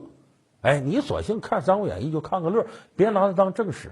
包括今天我跟您按《三国志》方式来揭发《三国演义》里写不实的地方，你也别完全当真。关二爷呢，咱们这个山西人心里都知道，这是很了不起一员武将，也是中国人行为方式的一个楷模。咱该怎么崇拜还怎么崇拜。咱说这个呢，无非就是给您的生活添个乐。在我们生活当中啊，有人经常说英雄莫问出处，意思是英雄不怕出身低。哎，你要混好了呀，你的出身呢无所谓。可是我们现实当中会发现呢，有的时候不完全是这么回事。你如果要是出身啊挺不好的，好像后来你这个成功啊就会受到很大的障碍。咱现在有流行一句话叫拼爹，可能说的就这意思。那么中国古代呢，其实情况啊也是如此。你像咱们翻开四大古典名著，你就知道这出身很重要。比方说我们看《西游记》，出身不好啊，你成佛成仙都困难。你翻个《三国演义》，出身不好呢，你创业打天下都困难。翻个《红楼梦》呢，你出身不好啊，你嫁人都困难。翻个《水浒传》一看呢，出身不好，你当官特别困难。尤其这个《水浒传》，咱们你要梳理梳理，所谓梁山好汉108将都什么出身，你就会发现呢，这些人的出身决定了他们上梁山以后的态度。这个态度不仅决定了水泊梁山的走势，也直接决定了这些好汉个人的命运。所以今天呢，咱们就给大伙说说水浒108将这些人都什么出身，他们怎样决定了自身的命运。他们是捧着金饭碗的朝廷命官，却怎样走上了贼路？他们是逍遥自在的山大王，却为什么要投奔梁山？他们是富甲一方的土豪，却为何落草为寇？被称作农民起义100单8将中，究竟有多少农民？老梁故事会为您讲述水浒中英雄也得问出身。咱们说水浒108将，有人说这是农民起义，胡说八道。108将里就一个农民，叫九尾龟陶宗旺，排水泊梁山第75位，剩下没有一个农民。那么他们都是什么出身的呢？大致咱们把它分成4类，哪4类呢？朝廷命官型的啊，这个土豪型的，手艺人型的，黑社会型的。所谓朝廷命官型的，就原先在大宋朝各级政府里服务的；黑社会型的呢，就是小偷强盗山大王；土豪型的呢，原先大财主、富翁、庄主，这土豪型的；手艺人型的呢，就原来人家有一门手艺，包括开店，这都算手艺。你像有算卦的，有切符念咒的啊，有打铁的，有卖艺的，这都算手艺人。大致这么4种出身。那么这4种出身，他们是怎么上的梁山呢？往往这个过程就能看出，《水浒》大半部书说的就是这些人怎么上梁山。这4种类型呢，咱们先说这个朝廷命官型的。你像这种类型呢，在水泊梁山大约得占将近1/5不到。就是要么是呢，在他原来岗位上呢出了错了，他要避祸；要么是呢跟水泊梁山交锋输了，为求活命下来了。这都属于这个类型。他们上梁山呢，比较典型代表的，咱得说宋江。其实宋江为啥我说他是典型代表呢？咱们一提过去官吏，那我问你，何者为官，何者为吏呀？官是有编制的叫官，吏是什么呢？由官我在委任给我服务的叫吏。所以咱们一提小吏，就这吏他小，就说白了，山东这个运城啊，有个当官的说我得雇个人给我弄刀笔写下这个文件呢，雇谁呢？雇宋江。就是宋江不是朝廷命官，不是朝廷下公文说你呀任命你为啥，而是我当官我再任命你。所以宋江是吏。那他为什么说上梁山了呢？直接原因无非就是和晁盖这些人，一听说你接孙申刚事儿漏了，赶紧飞马奔这石碣村，告诉哥几个赶紧躲，政府要抓你们。他等于给通风报信了，他就拿着这封信，拿着银子回来了。阎婆惜正跟外边有钩子，想借这机会摆脱宋江，这下可抓着把柄了。你有这事跟反贼私通，了得吗？这招文带平时总是轻飘飘的，今儿个怎么这么沉啊？里面有重要的公文，外人看不得。你把我放在这个屋里，是做摆设好看吗？你10天半月也不来，来了一次也不愿多看我一眼。我金枝玉叶一般的将你养在这楼里，供你吃，供你穿，把你打扮得满头珠翠，浑身绫罗，你却仍不知足，非要搞出些事情来，败坏自己的名声，让人家背地里嚼我的舌头。走你吧。宋江一看这个事要了亲命了，你这一告发我全家都活不了。这一击拿出刀，噗，把阎婆惜给捅了，这叫坐楼杀妻。也就是说，宋江后来因为这事犯案子，又刺配江州，然后再反上梁山，根儿都和这有关。根儿在哪儿呢？他和晁盖这些人往来，跟这些往来干嘛呢？其实这就得说到宋江的这个虚荣心。他是个小吏，咱们说这个小吏啊，升官希望不大。你想想，在那种环境下，他已经在体制内待着了，他能不想自己辉辉煌煌得众人敬仰吗？那升官希望不大了，他跟江湖朋友交往也是为了得到这些人的尊重。所以你看，那说宋江靠从劳动人民那里博取来的钱财，拿出一点点博得个仗义疏财的美名，就是这个意思。所以后来一个劲儿劝武松，有朝一日要归顺朝廷，学成文武艺，外与帝王家，博得个封妻荫子，你还得回到体制内。所以你看他这种出身就决定了，后来梁山上一提到招安，持坚决支持态度，我们要归顺朝廷，都是这种出身的。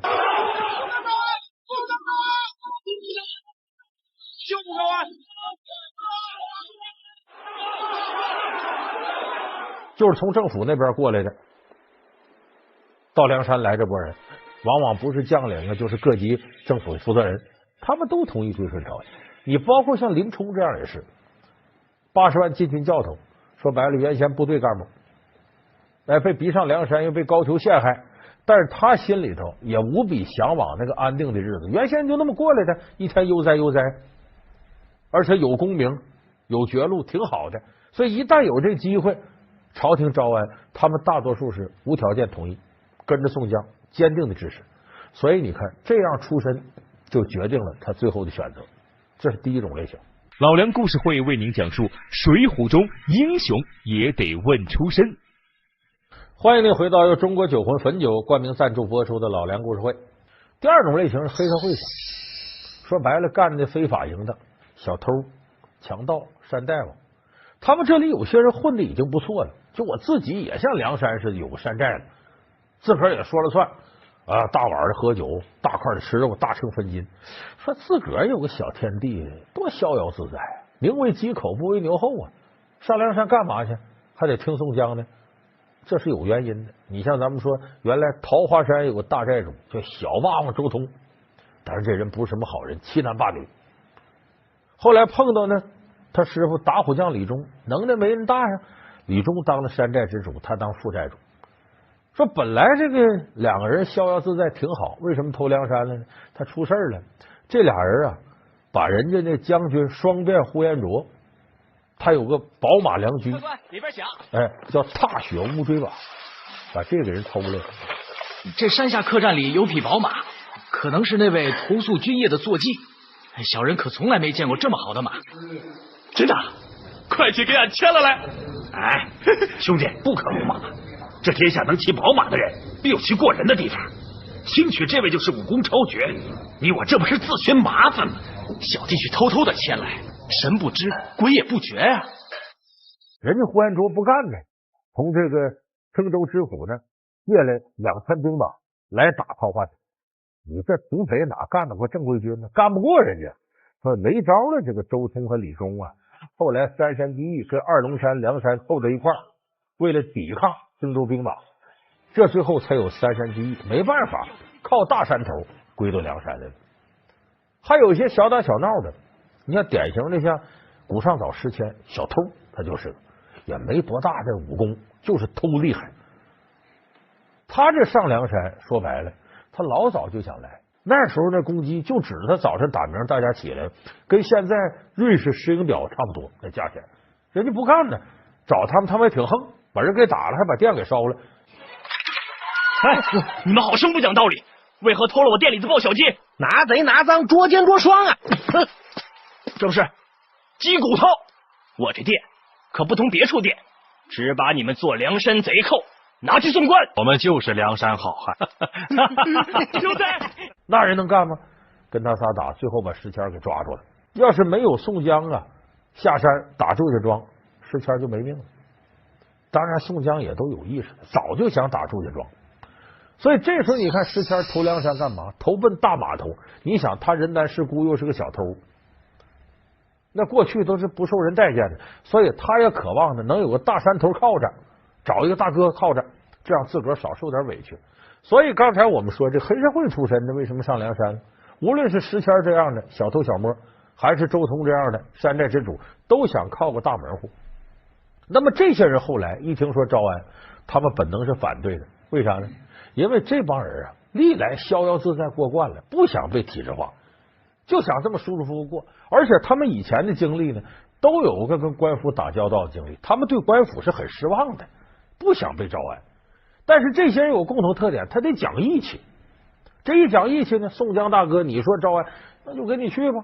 这些人无一例外没好下场，往往后来征方腊、损军折将，这帮人都死。所以你看，这些人固定是要充当炮灰，因为他和招安你的统治阶级利益方向是不一致的。那第三类呢，有点冤得很，就我们说土豪型的大财主，本来他日子过得是最好的，有钱还舒服，说他们怎么上梁山了？他们真是没办法。一部分呢是被梁山给陷害了。你像比较典型的河北玉麒麟卢俊义，就属于被梁山陷害典型。那大财主有的是钱，日子过得还好，老婆还漂亮，很舒服的日子。结果呢，上梁山给江中，怎么江中了呢？一个是宋江想拉卢俊义上山，利用他的武功来杀史文恭，替晁盖报仇，不想让林冲杀史文恭，因为晁盖临死前说了，有为我报此仇者，可为梁山之也。宋江想继续蹭梁山，所以拉卢俊义上山，这不吴用下山吗？装成老道，让李逵装成个道童去忽悠卢俊义去，给他算命。你呀，这个水瓶座的，今年有灾，不行，塔罗牌给你算算。把卢俊义给忽悠的真下山了，在人家墙头写一首反诗，4个字打头，卢俊义反。芦花丛中一扁舟，俊杰俄从此地游。一时若能知此理，反攻逃难可无忧。后来弄得卢俊义回不去了，被抓到大牢里头了。然后梁山伯好汉再充当好人下山把他给救出来。其实看上的是卢俊义的才，这方一方面他的能耐才华，再有他有钱，他上山解决梁山军费。和这类似的那小旋风柴进，柴大官人也有钱呢，也是被这么被相中的梁山社稷给他诓上去了。还有的典型就是仪仗卿扈三娘，女的扈家庄也有钱。宋江当初打他们早就看中了，我们现在手头正紧呢，出去弄俩钱花花，就把人给弄上来了。所以这些土豪呢，万般无奈，他们也不想上梁山，最后让梁山弄得妻离子散，家破人亡，没办法了才上来。所以一有招安这机会，我巴不得摆脱这日子呢。我本来想合法过日子，是哪有非法的？所以他们也同意受招安。但是这些人呢，和官府之人还不完全一样。一旦要有能逍遥自在过回土财主生活，他就回去。你比方说小旋风柴进，给了官，后来他觉得我这身上有污点，别朝廷找后账，人最后还回去了，人不干了。所以往往这里边这些人呢，只要不是太执迷于功名利禄，一般还都能得善终。那么最后一个类型，手艺人，这是梁山伯的大多数。我刚才说手艺人都哪些人？就是其实是中下层劳动人民。你看，我说几样就是圣手书生萧让，说白了会点写字，给人写个状子干嘛的，也能造假，弄个假字画什么的。萧让哥今天就发财了，那年月还不行。圣手书生萧让，金钱豹唐龙这打铁的，玉壁匠金大坚是个石匠，红田雷凌震做火药的，铁轿岳和说白歌舞团团长卖艺的，神医安道全给人看病的郎中，神算蒋敬当会计的，自然伯黄普瑞相把的。就水泊梁山里有诸多这样的社会底层的手艺人，凭借着我这点小手艺混口饭吃。可是呢，不足以让他们能够活得好点，有的甚至很困苦。他们上梁山什么目的呢？就是我能有口饭吃，我能在这安安稳稳能待下。当然有一些狠角色，刚才我说菜园子张青，为啥他不是农民？种地这点事儿跟人有矛盾，把人给杀了。后来跟他老婆母爷是孙二娘，前面开个酒馆，后边2间客房，过往行人看你有才的，一刀捅了，把钱弄来；没钱的，肥的剁吧当包子馅，瘦的扔河里去，开黑店。最后十字坡武松打店，不就是假装喝2杯这个蒙汗药酒，然后把这个戏给说翻了吗？你说这么狠的角色，他怎么可能是普通人呢？哎，所以这些人他属于底层，有的是玩命了，有的就想安身立命。但是这里头我说就一个农民九尾龟陶宗旺，他在梁山排第75。他说本事大吗？没啥本事，就种地的。但是种地的2膀子一叫有把子力气，据说有1000斤力气，而且这人使的兵器有意思，使铁锹。这后来这九尾龟陶宗旺呢，还是第一个死的。打方腊的时候呢，为了让兄弟们快点进城，力拖1000斤闸，拖着城门下了1000斤闸，然后结果让人家方腊底下人给捅死了，死的挺惨。这个有人说好像这水浒里头没怎么说，这评书里说的挺细，因为评书里好说这事儿。所以你看我刚才说这陶宗旺呢，这些人手艺人，他们是呢自己在山底下活不下去了，我到山上能吃一口安稳饭，也能发挥点自个儿作用。你萧让经常假造个书信啊，这个金大坚一整假造个石碑，那108将的石碑就他刻的。所以这些人呢，为了求一口安稳饭，他们是没啥意见，随大溜。所以一到招安的时候呢，啊，哥哥去哪儿，我们便去哪儿。为啥？他没地方可去啊。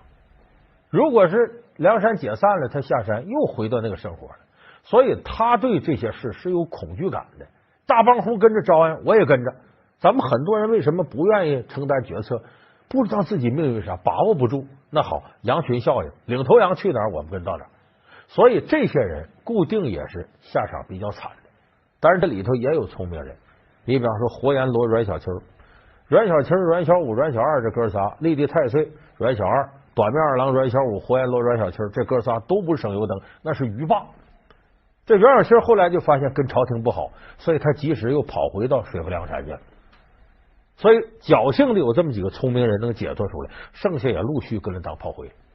所以你看，我今天给大伙解析的水泊梁山这些人上山之前的出身，他的出身就决定了最后他对招安的态度，也决定了自己的下场。我们这2年呢，中央政府针对北京、天津、河北的发展呢，提出了京军冀一体化。其实呢，早在大清年间呢，京军冀就已经实现了一体化。当时的行政首长叫什么呢？叫直隶总督。这直隶总督管多大面积呢？现在北京2环以外，为什么说2环以外呢？2环以里啊，这是中央政权，皇上管。北京的2环以外，加上天津市，加上河北省，加上河南和山东的一小部分，这么大的面积，统称为直隶省。然后呢，行政主管呢叫直隶总督。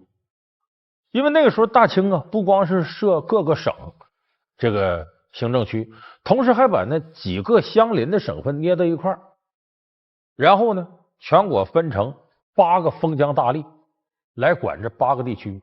哪8个呢？咱就说直隶总督，哎，管刚才我说这片；两广总督，广东、广西；湖广总督，两江总督、四川总督、闽浙总督、甘陕总督、云贵总督，这8个。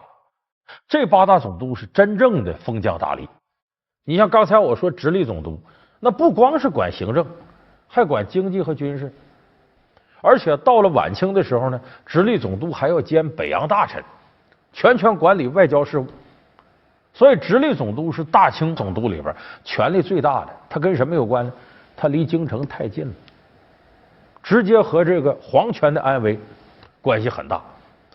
大清呢总共呢74位直隶总督，前后。这74位直隶总督里出了很多名人。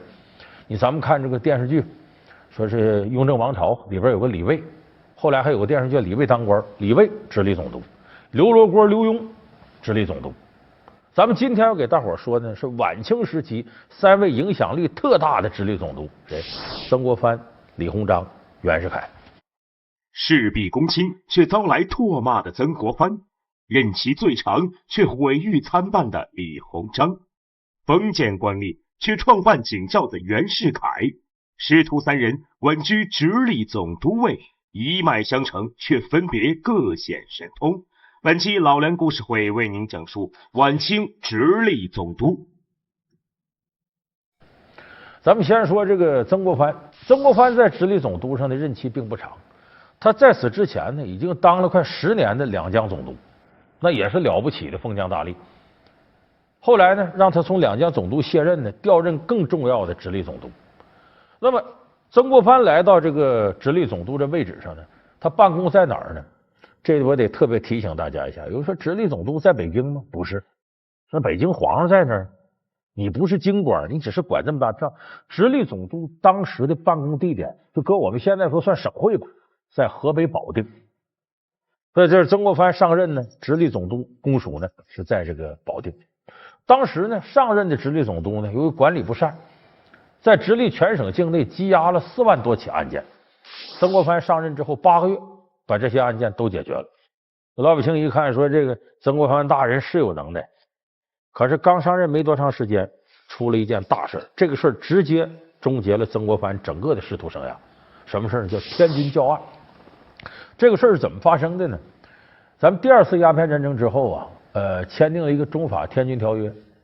这个中法天津条约呢，这属于不平等的条约。它规定呢，法国人呢可以到中国来做生意，法国传教士呢可以在中国自由的传教。一旦法国人在中国国内犯什么事儿，那必须得由法国领事馆审判和处罚。就你中国的这个衙门口没权利处罚法国人。所以这一开放以后呢，天津我们知道这是个港口城市，那边塘沽大沽口，所以大量的法国传教士啊，天主教的什么过来传教。这样在天津呢建了一个望海楼大教堂，这个教堂气势恢宏，建得很漂亮。他这个传教士来了呢，首先呢，他要传播自己教义的时候，你得获取老百姓的信任。他干了很多民间慈善的事儿。你比方说呢，哪位啊，街上呢有不少孤儿啊，那会儿又打仗，又闹水灾，又旱灾，有不少这个孤儿，父母双亡的。你要把这孤儿啊给我送到教堂来，教堂养这些孤儿，搞慈善。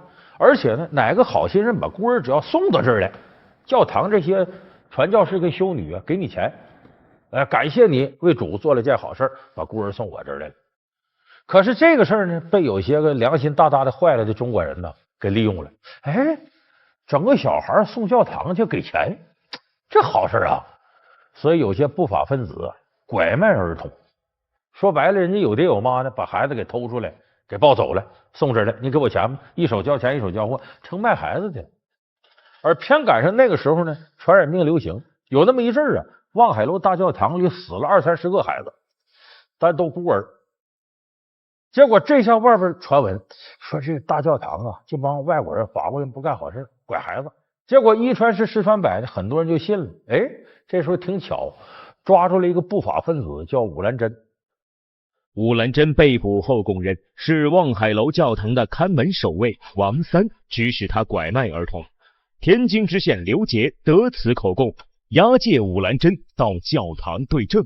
不明真相的群众以为证据确凿，开始纷纷围攻教堂，致使传教士与修女受伤。结果这个事儿呢，很快有人就告诉这个在天津的法国领事馆。法国领事馆这个领事呢，领头呢叫封大业，法国人。一听怎么回事？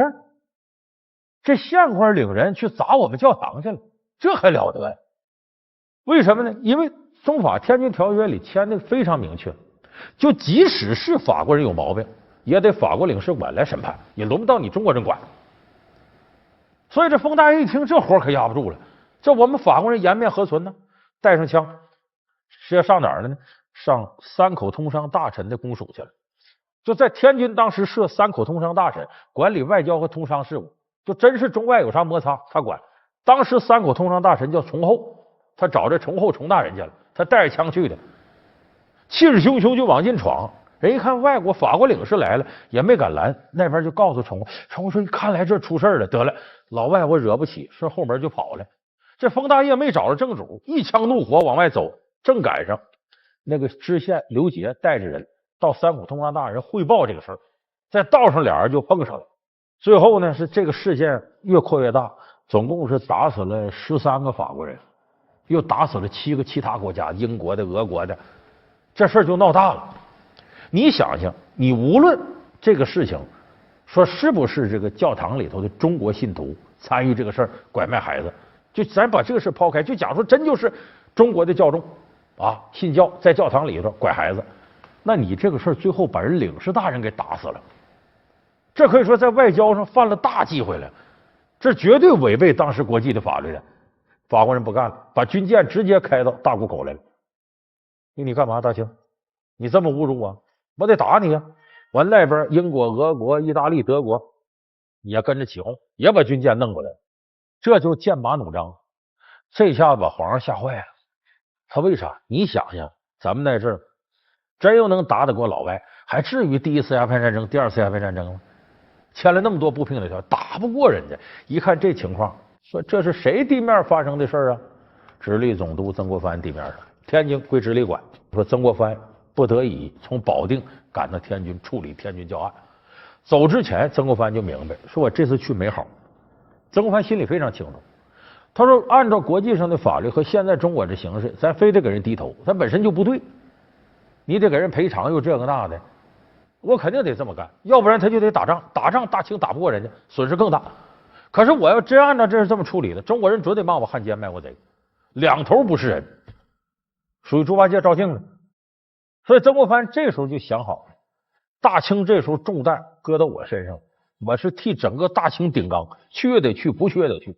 曾国藩确实是忠臣，有责任感的重要。临走之前把遗书都写好了。到了天津，他怎么处理？他得秉公处理啊，然后调查这个事儿，把天津的这个道台啊、知府啊，一直到这个天津这知县刘杰都给处罚了，一路到底，发配新疆充军。法国人不干，这不行，你得找到真凶。到底谁把我们这领事大人给打死了？最后那么多老百姓上去，法不责众，谁知道哪一拳哪一脚谁打的？没招了，就得是找替罪羊呗。所以咱们80年代有部影片叫《老少爷们上法场》，说当时曾国藩是200两银子买一个人头，跟买死囚的买的来顶缸。当时是分2次判了20人死刑，25人发配充军。完了，同时给法国和俄国呀赔了不少钱，总算把这事儿给平下来了。平下来了，老百姓不明真相的不干了啊！你这个曾国藩卖国贼、汉奸啊，得把你祖坟刨了。把曾国藩背了不少黑锅，而且那个时候法国军舰气势汹汹开到大沽口，马上就要开炮打你。有人就问曾国藩说：“大人，这事处理不好，真打仗咋办？”曾国藩说：“只要我在，我3寸气在，我不能让仗打起来。一旦要打仗，大清割地赔款，肯定打不过来，损失更大。我们只能忍辱负重。”把这业先接过去，我个人承担骂名。真要打仗不要紧，我就来到大沽口，我往那大炮底下一站。你不法国领事被打死了吗？我作为直隶总督、大清1品大员，你把我打死，我给他抵命。只要你别再打仗就没问题。所以曾国藩当时以抱必死之心来化解大清和国际上这个争端。可是当时老百姓，包括咱们后来，有多少人能理解曾国藩这片苦心呢？所以这直隶总督这位置不好干。这不这个事儿过去之后，曾国藩背一下子骂名，也当不了直隶总督了。大清重新调人，你呀回去当你的两江总督，然后换一个人，换谁呢？曾国藩的学生李鸿章。李鸿章继任直隶总督。李鸿章在直隶总督位置上，除了中间短暂的下去过几个月，前后任职长达25年。你看李鸿章上任呢，也直接面临着收拾天津教案这个烂摊子，曾国藩之后这个摊子。虽然说曾国藩在这事上受了很多委屈，却给李鸿章增了不少话语权。因为李鸿章上任的时候呢，一看三口通商大臣崇厚啊，就前文书咱说跑了那个，他这次去法国给人赔礼道歉去。李鸿章接过来呢，把三口通商的事也管过，发现呢这不对，这怎么不对呢？三口通商大臣呐，只管外交和通商，人家老外要提出来说这个事儿你们得怎么办，他做不了主，还得直隶总督拿主意，往上报请皇上。所以李鸿章建议还设什么三口通商大臣，直接直隶总督把外交通商都管了得了。皇上一看对，省这事儿了，直接就批了。所以李鸿章这时候直隶总督兼北洋大臣，那可不光是我前面说的什么河北省啊、北京市市委书记，不止那概念了，其实还等于担任大清2/3以上的外交部部长。所以李鸿章是晚清可以说权力最大的一个臣子。那么李鸿章呢，在这个位置上任之后呢，也确实是权倾一时。老外一看呢，李鸿章全权管外交了，英国、法国、俄国、德国全跟李鸿章打交道。这李鸿章就结交了广泛人脉，正好李鸿章呢是非常扎实个洋务派，李鸿章借这机会呢要学西方好的东西，让大清强大起来。所以他当时在天津设立机器局，在唐山设立矿务局，在保定设立印书局，轰轰烈烈的呢就把这个大清的洋务运动搞起来了。那么他当时呢权力都非常大的时候呢，很多这老外来都巴结他，他正是风光的时候。当时日本的调查局局长叫伊藤博文，后来日本首相伊藤博文呢来找李鸿章商量事儿了。商量什么事儿呢？说这个我们呢想跟朝鲜拉近点关系，说拉近点关系，想侵占朝鲜。可是朝鲜当时呢是大清的属国，我跟你商量商量，有些权利你让渡给我们，然后允许我们船呢走到哪儿什么的。李鸿章来气了，这是我们家事你还来了，不行不行，就给这个伊藤博文给卷回去了。伊藤博文说：“我走时候啊，给你一句忠告，你们别牛。你大清要不搞这个内部改革，不出多长时间，日本就得全面超过你。”李鸿章当时信也没信，果不其然，10年以后应验了。甲午中日海战，这大伙咱都知道，北洋水师全军覆没。这回伊藤博文当时是首相了，那你谈判，派人跟伊藤博文谈判。要签条约，就我们后来说这马关条约，伊藤博文脑袋晃得跟拨浪鼓，不行不行，你来不够分量。说谁来？你还让我们皇上来？那倒不用，你让李鸿章来。为啥？当年他憋口气，让李鸿章来跟他谈了。没办法，李鸿章直隶总督兼北洋大臣跑到日本去跟人谈去。这一下子主动权在日本人手里了。伊藤博文牛，你谈吧，直接提出来，把你们这个大沽口啊、山海关、天津都让我们日本人驻军占领。李鸿章说：“哎呀，这不行啊，真不行啊！”其实伊藤博文就借这机会羞辱李鸿章，把李鸿章给羞臊的。2次谈判、3次谈判都没达成，第3次谈判失败了。李鸿章坐着轿子从伊藤博文府上出来，到门口被日本一个愤青，说白了武士道这个人，啪就打一枪。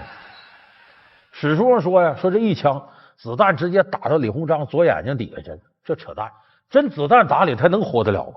是什么？那时候日本愤青手里拿着枪啊，说白了跟后来那气儿枪散弹差不多，一个弹片啪打到里面去了。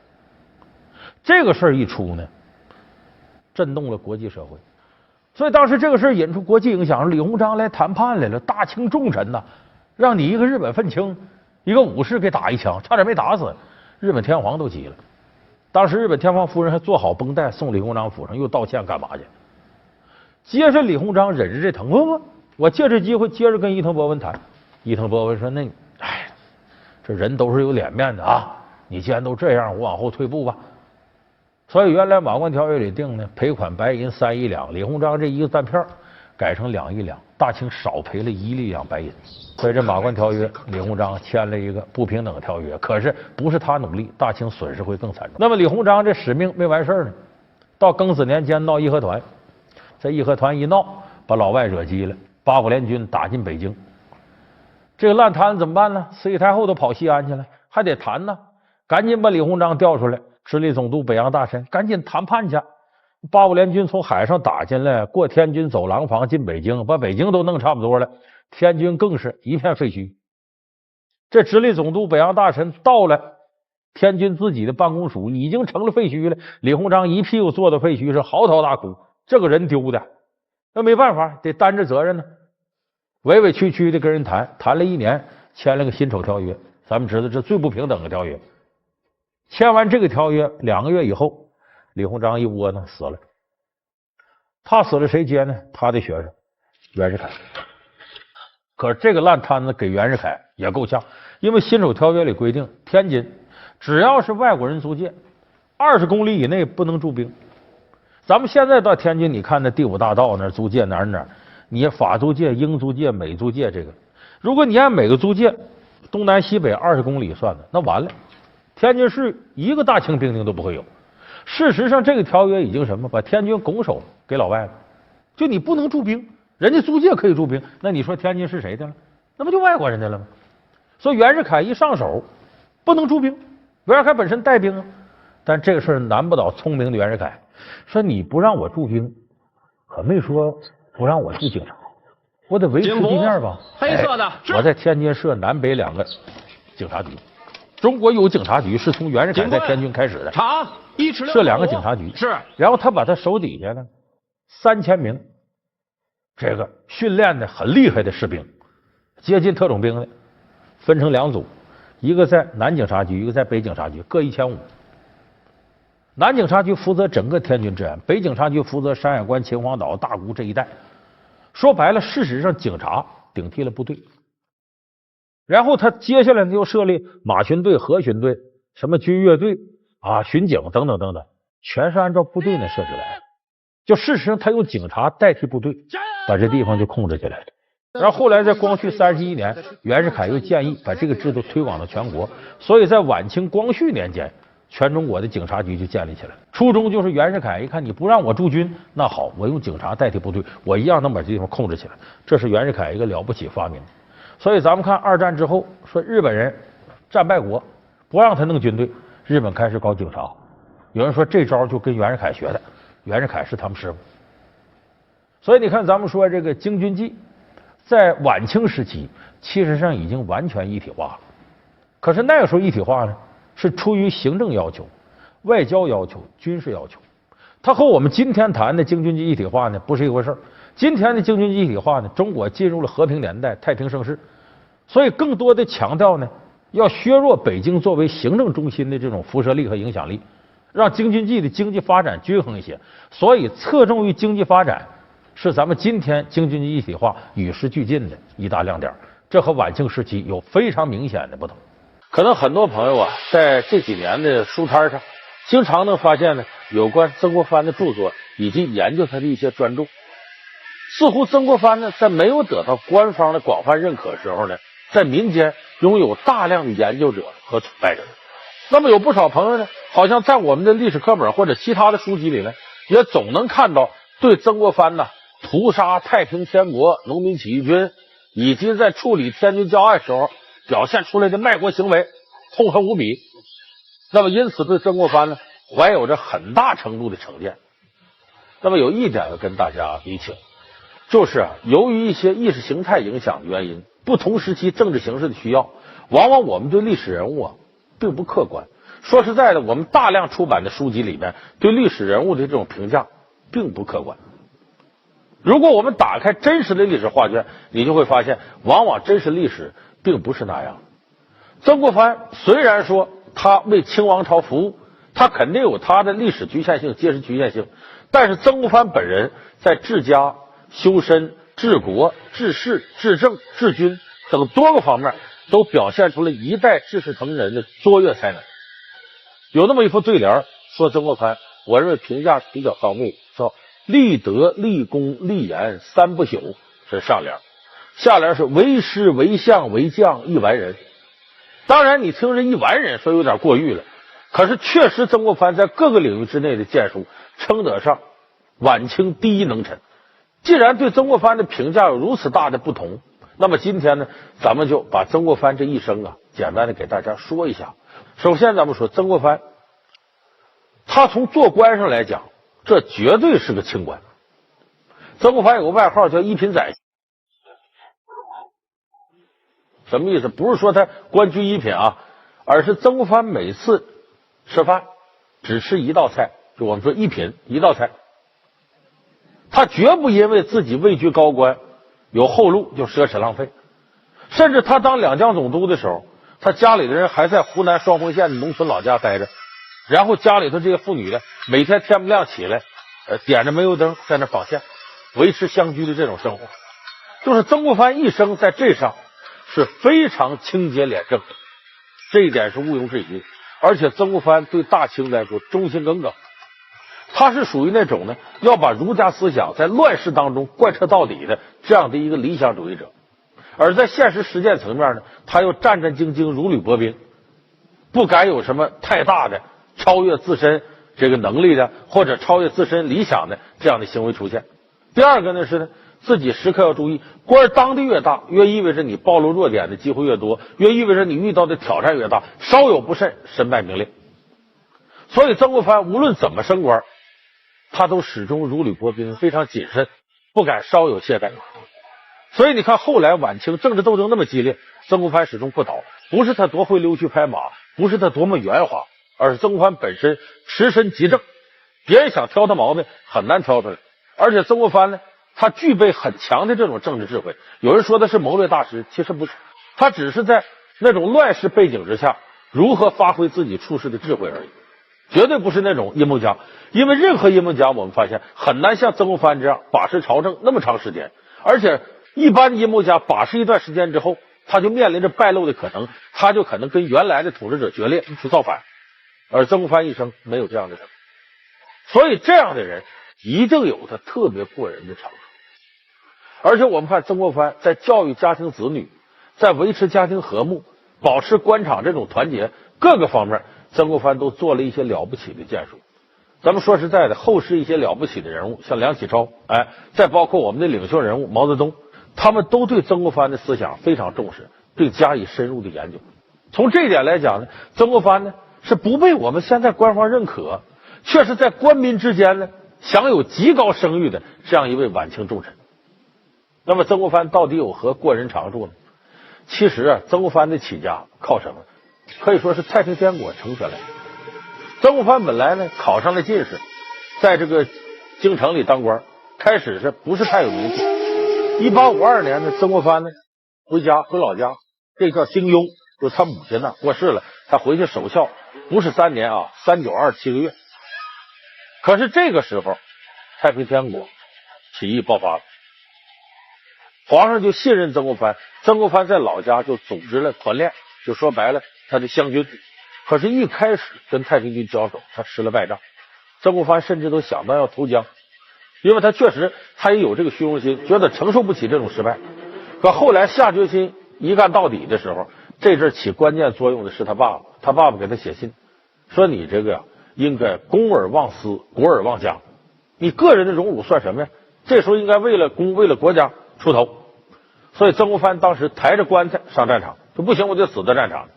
朝廷一看这个人确实真了不起，后来曾国藩也果然靠自己的力量和幕僚李鸿章这些人的合力。那么我们的教科书呢，以往呢是高度的赞扬太平天国，认为太平天国是正义的，农民起义是推动历史发展的动力。所以曾国藩你剿灭农民起义，你就是曾剃头，你就是这个卖国贼，你就是汉奸，你就是刽子手。其实这种看法我们今天与时俱进，发生了很大变化。太平天国是农民起义不假，他真的是为了社会为了老百姓吗？不是。太平天国里边不是人的人，不是东西的人有的是，包括天王洪秀全，到后来争权夺利。说农民起义是历史发展的动力之话，我认为更加是无稽之谈。任何一次农民起义都是社会激烈痉挛的象征，就是这个社会糟透了才有农民起义。而农民起义的作用是什么呢？推翻了一个暴政，但是又建立了另外一个暴政，始终是这么兴替。李自成进了北京，他也要当皇帝。李自成本身也和那些皇帝是一模一样的，不具备任何的正义性。就说农民起义本身是用暴力来推翻暴力，用暴政来取代暴政，它没有什么先进性可言。我过去说过吗？我小时候背神农诗，朝为田舍郎，暮登天子堂。从农民到皇帝，没有阶级上的区分，没有思想上的对立。农民也想当皇帝，地主是发了财的农民，皇上是进了宫的地主。他远不像我们近代有了无产阶级思想了，有了马列主义思想，整个才有了翻天覆地的变化。以往上古代的农民起义是一个暴政推翻另一个暴政，不具备什么正义性，而且人类历史真正的发展都是靠和平时期这种生产和科技研究，哪有靠农民起义推动的？所以过去那种我认为带有浓厚意识形态的历史思维，可以说影响了对曾国藩的评价。那么当然这个事情上呢，我们见仁见智，大家各有各的看法，咱们不做过多纠缠。我们说曾国藩他真正的权倾朝野的时候，是慈禧太后上台。当时呢，两宫太后跟这个鬼子六恭亲王奕欣把这个肃顺端方顾命八大臣拿下，在同治帝上台，他们垂帘听政不到12天的时候，慈禧就下令让曾国藩呢统管江苏、浙江、安徽江西4个省，所有这4个省巡抚以下的都归曾国藩管。曾国藩这时候权倾朝野。可是这事儿呢，曾国藩没有乐在线，反而是非常努力谨慎的对待这个事情。他和他弟弟曾国荃后来合围南京，把这个洪秀全的太平天国彻底推翻。但是这个时候，曾国藩遇到了人生最大的，因为曾国藩当时拥有中国当时最大的军事力量，比朝廷军队强大多了。你想打败太平天国，他们这个功劳也大，而且能力也上涨。这个时候清朝很多的大臣纷纷向皇上参奔，说曾国藩尾大不掉，都到这个程度，你控制不住他了。这个清廷的猜忌，这是很正常的，曾国藩也能理解。可是同时，清廷别的做法，曾国藩很难接受。这时候，清军在长江中下游派遣了大量军队，那就不是为对付太平军了，就是要对付你曾国藩，怕你造反。所以这个时候，各种各样的委屈扑面而来。曾国藩对清廷推手。所以有这么一天，曾国藩呢审问忠王李秀成，这是洪秀全的参谋。审问他回来之后，自己帐下30多名将领集体逼宫，就跟曾国藩说：“咱们得造反，皇上这么对咱们，说以咱们的力量打到北京去，把皇上推翻玩似的，怕他干什么呀？”这些人其实是就跟陈桥兵变似的，要黄袍加身推曾国藩当皇的。其实当时曾国藩的力量非常强。可是曾国藩自身呢，忠于朝廷的心思一点都没改变，毅然决然的否决了大家意见，很多人都非常不理解。据说呢，忠王李秀成这时候还给曾国藩写了一封信，说如果我愿意投降，但是有条件，要不这样我就死啊！我愿意投降，什么条件呢？我能搜罗30万太平天国旧部，跟你一块造反，只要你把满清给撵出去就行。这说实在的，对于一个想建功立业的人，这多大的诱惑！但是曾国藩丝毫不曾动摇。曾国藩这时候有3种打法：第一种是反了，我跟你干；第二种呢，维持现状，我看你朝廷能把我怎么地；第3种呢，迎合朝廷需要，裁军。就像当年吴三桂要削藩的时候，朝廷让他减兵，他不干吗？后来造反了吗？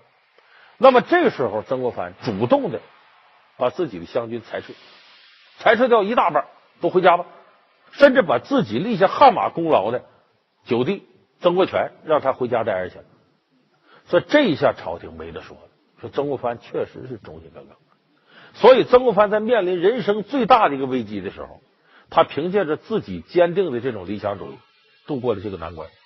我们很难说曾国藩这种举动是对是错，假如他真要造反了，很可能历史重写了，曾国藩没准是以皇帝开国这样的名义流芳百世的，很难讲。但曾国藩这个时候拥有这么大势力和条件的时候，他没有去谋反，所以说明曾国藩在忠义2个字上他是可以立得住。好赖皇上对曾国藩来说呢是非常信任的，而且李鸿章作为曾国藩的幕僚，对曾国藩这个老师非常敬重，在处处利益方面他是维护曾国藩的，因为他承认曾国藩是自己一生的老师。所以我说李鸿章他也不是吃素的人，权谋之术也很厉害，他想一生忠心耿耿的佩服自己的老师曾国藩，曾国藩是必有出色的人格魅力，能让他这样。当然，曾国藩在政治上最后失势，以致自己觉得，哎呀，没什么意思了，也该隐退了。可以说，曾国藩最后郁郁而终是死在什么上？天军教案上。1870年的时候，天津呢有一个信奉这个基督教、天主教的中国教民，名字叫武兰珍，才19岁，他跟迷药的拐卖儿童，被这官府抓起来了。当时天津的知府叫张光照，知县呢叫刘光，审他。这人胡说八道说什么呢？说我呀是受了那个法国天主教堂那个仁慈教堂的一个教民叫王三儿，也中国人，他呢诱惑我，给我钱让我干这事儿，然后让我把儿童妇女拐他那去，给儿童剖眼挖心，当做这个手术器官，完了把这个女的弄进就给奸污了。其实这是这武兰珍胡说八道，可是呢，为了核实这个事儿呢，天津的这个知府知县就跑到教堂那问这王三哪儿去了，抓出来问他。这种无中生有的事儿呢，教堂的这大主教，法国有个主教，根本也没拿你这个知县什么知府放在眼里啊。在这个语言冲突过程当中呢，这法国这个主教啊就开枪了，一下子把这个天津知县刘光的一个随从叫高升给打死了。结果这下子老百姓不干了，呼啦围上来了。平常他们有看不惯洋人的，这就动上手了，把这法国这个主教啊给打死了，把他的秘书也给打死了。然后这个事儿闹大了，搂不住了，就把天津望海楼教堂啊什么的，反正是烧了不少教堂，不光是法国教堂，其他英国呀、德国呀，涉及7个国家教堂给烧了。然后沿途见着外国人就给打死，打死不少外国人。这个事儿闹大了，人家7个国家抗议了，7个国家的海军舰队都派来这个军舰了，就在塘沽口那列队。你清朝处理不好这个事儿，我们就收拾你。因为这个事儿确实中国的暴民不占理呀，这个事情。在这种情况下，老百姓呼声很高，很盲目，像义和团似的打倒洋人，怎么的。因为有的时候老百姓啊，他不能正确的分辨这里到底怎么回事。这种起因上来讲，你是诬陷人家，后来发生冲突了，可老百姓不干呢，跟洋人干到底，他有这情绪。士大夫阶层呢，就觉得这个事儿呢，一方面不能得罪洋人，另外一方面也得考虑老百姓呼声。这么为难的情况下，清廷也左右为难，怎么办？皇上惹不起洋人，但又不能直接服软，显得天朝大国太软。这时候把曾国藩请出处理这个事。曾国藩也知道这事太难处理，就是处理好了也没人感谢他，处理不好大伙都得骂他。所以曾国藩走之前就写了遗嘱搁家里。你想这么难的事，曾国藩愿意挑到肩上，了不起曾国藩。最后曾国藩呢，把这个知府张光照、知县刘光俩人革职发配从军，把参与打人的、打死人的中国暴民抓了20个人判死刑，29个人流放，然后给这个死亡的外国人呢抚恤金呢是49万7千两白银，然后派人到法国道歉的，双方修好。这个本来是可以说曾国藩已经把我们的损失降到一定程度了，苦口婆心的，因为曾国藩很清楚一个事儿，经过2次鸦片战争，咱打不过老外，人家真要攻进来清朝，可能就土崩瓦解了。你要维护这个，给咱们争取时间，搞个洋务运动，咱能起来。曾国藩对外是委曲求和，但是从这个事儿来讲，不委屈，咱确实理亏。可是当时有不少老百姓不理解这个事儿，朝廷呢为了表现自己要争取民心，也好像表示对曾国藩怀疑似的。其实朝廷内部认这个事情非曾国藩不能处理，处理到这种程度已经很圆满了。可是曾国藩这时候要夹在朝廷和洋人之间当个替罪羊。曾国藩这事处理之后，心理上受到很大打击。说实在，这个事情我们现在很多人应该好好思考一下。有一种极左的思维，翻开历史，只要是跟外国签合约的，就是卖国贼，就是汉奸，完全不考虑当时的具体历史条件。所以我们从对曾国藩的认识也能看出，左的思维在中国人里头阴魂不散。我们不是说在这个时候过多的推崇曾国藩，曾国藩确实在修身齐家治国平天下有他独到的地方，也有他在人格上能完全立得住的地方。可以说曾国藩的人格不知道比我们今天看到的很多贪官要高尚多少。所以我们回头理清曾国藩一生脉络的时候，你会发现在那种大历史环境之下，曾国藩几乎做到了他能做到的一切。有一些他改变不了，当时孱弱的清政府那是没有办法，以曾国藩这样的才能，如果换一个朝代的话，换一个太平盛世的话，指不定他还有多大的作为。那么这一点呢，也被我们后来的领袖人物认可。我们刚才说范文澜，历史学家大骂曾国藩汉奸卖国贼刽子手。在1967年，范文澜老师呢病重的时候，毛泽东派秘书呢到医院看范文澜，给范文澜留下个纸条，上面写2条：第一，范先生好好保重身体养；第二个，您的《中国通史》下卷什么时候写完呢？我建议你在对曾国藩的评价上好好商榷商榷。今年湖南省又多了一处参观景点，地处湖南省娄底市双峰县，名字叫做傅后堂。这个傅后堂啊，被称为要打造湖湘文化旅游的第一品牌。那么这个小小的傅后堂为什么有这么高的声誉？因为这里啊是晚清第一封疆大吏重臣曾国藩的故居。今天我们说起曾国藩呢，他又是一个非常矛盾的人物。我们打开这历史教科书呢，你会发现呢，一方面呢对曾国藩洋务运动时候的贡献给予肯定，可是同时呢又对他镇压太平天国起义进行了鞭笞。而这个人物呢，在民间更加是众说纷纭、毁誉参拜的人物。比方说有一度啊，曾国藩的书热得不得了，有关他的还有他自己写的，像《曾氏家训》的之类的，几乎是人人都拿过来翻看。那么如果你要看曾国藩的书，你会发现一个很有趣的现象，比方说对他的评价，有10%左右的书呢，把曾国藩捧为一代圣人，晚清第一完人。有副对子说他吗？说他这个上联叫立功立德立言3不朽，下联叫为师为将为相一完人。多高的这评价，说他简直就是个完人。还有5%左右的书呢，那对他大骂不止，刽子手、汉奸卖国贼，一无是处了。剩下85%左右的和曾国藩有关的书，清一色的都是成功学，什么曾国藩发迹史啊，曾国藩升官绝技，里边充满着就是对曾国藩这样的评价，说他每一举一措都是老谋深算、老奸巨猾，为着升官大搞阴谋学。就说这个人简直那就浑身上下全是心眼，没别的了，把这个当作活生生的官场教科书。那么这几种评价呢，往往是南辕北辙、大相径庭。毛主席说：“欲于近人，独服曾文正，观其收拾，弘扬一义，完美无缺。”意思是我呀，对于这个近代这些人呢，我就服曾文正，就是曾国藩。说你看他收拾洪秀全，这个杨秀清，这些就打太平天国这一战，完美无缺。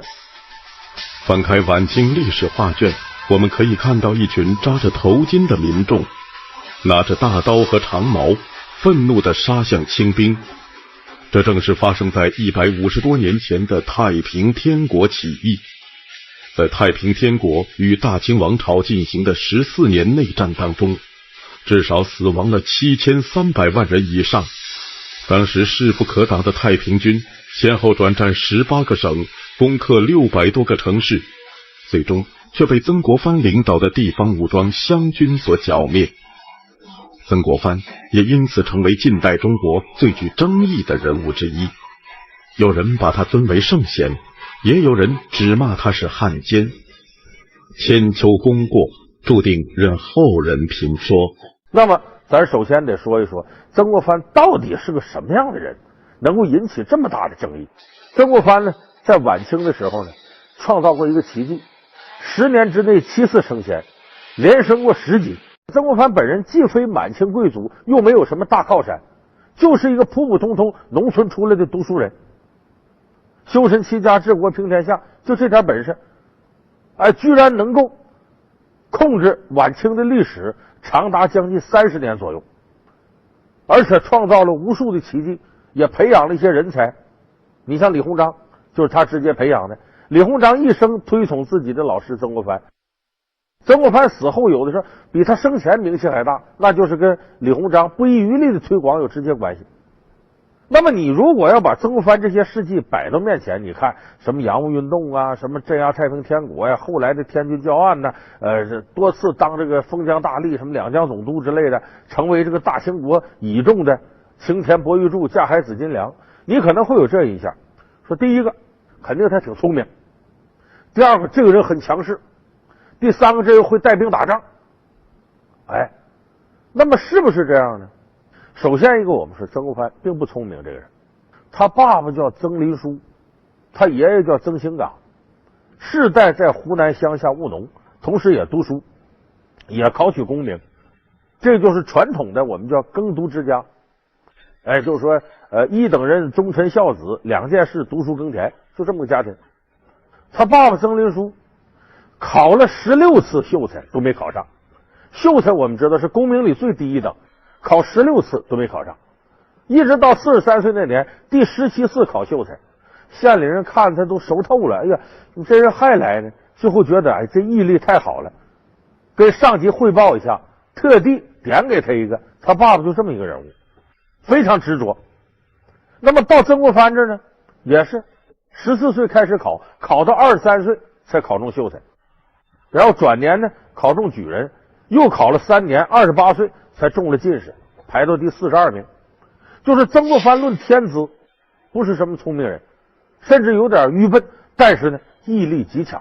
曾国藩后来在有一篇文章写，他跟父子两人啊，当年就是一道机办去考试，每是兴冲冲的去考，然后垂头丧气的就回来。有那么一个小故事很能说明问题，就曾国藩在屋里读书，晚上看书，头悬梁锥刺股用功，他家里就来了盗贼了，就想等灯熄了偷东西，可是这曾国藩这屋呢始终不熄灯，在那反复的背一篇文章，一个短文，比方说像《陋室铭》，山不在高有仙则名，水不在深有龙在，没多长，干背他背不下来，反复的背。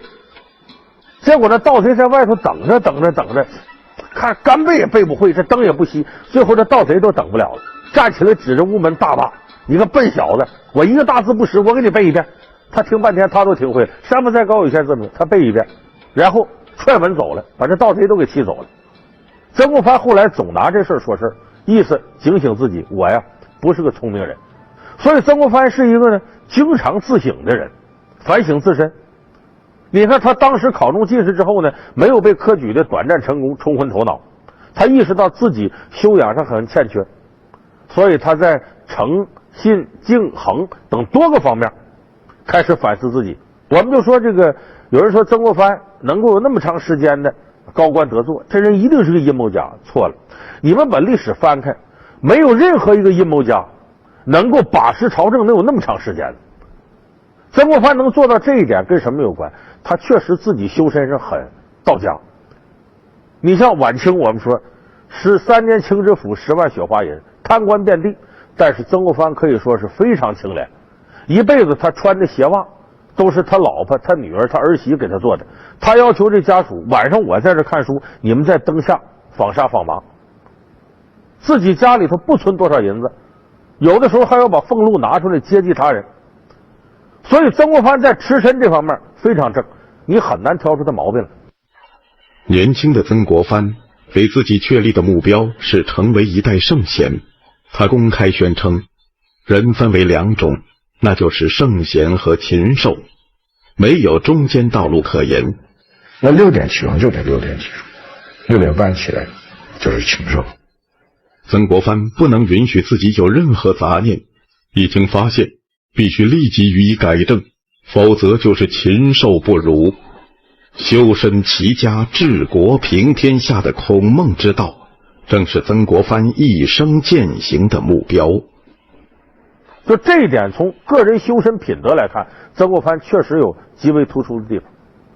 那么第二点呢，曾国藩呢也不是一个就是说身强力壮的那种特强势的人，他不是。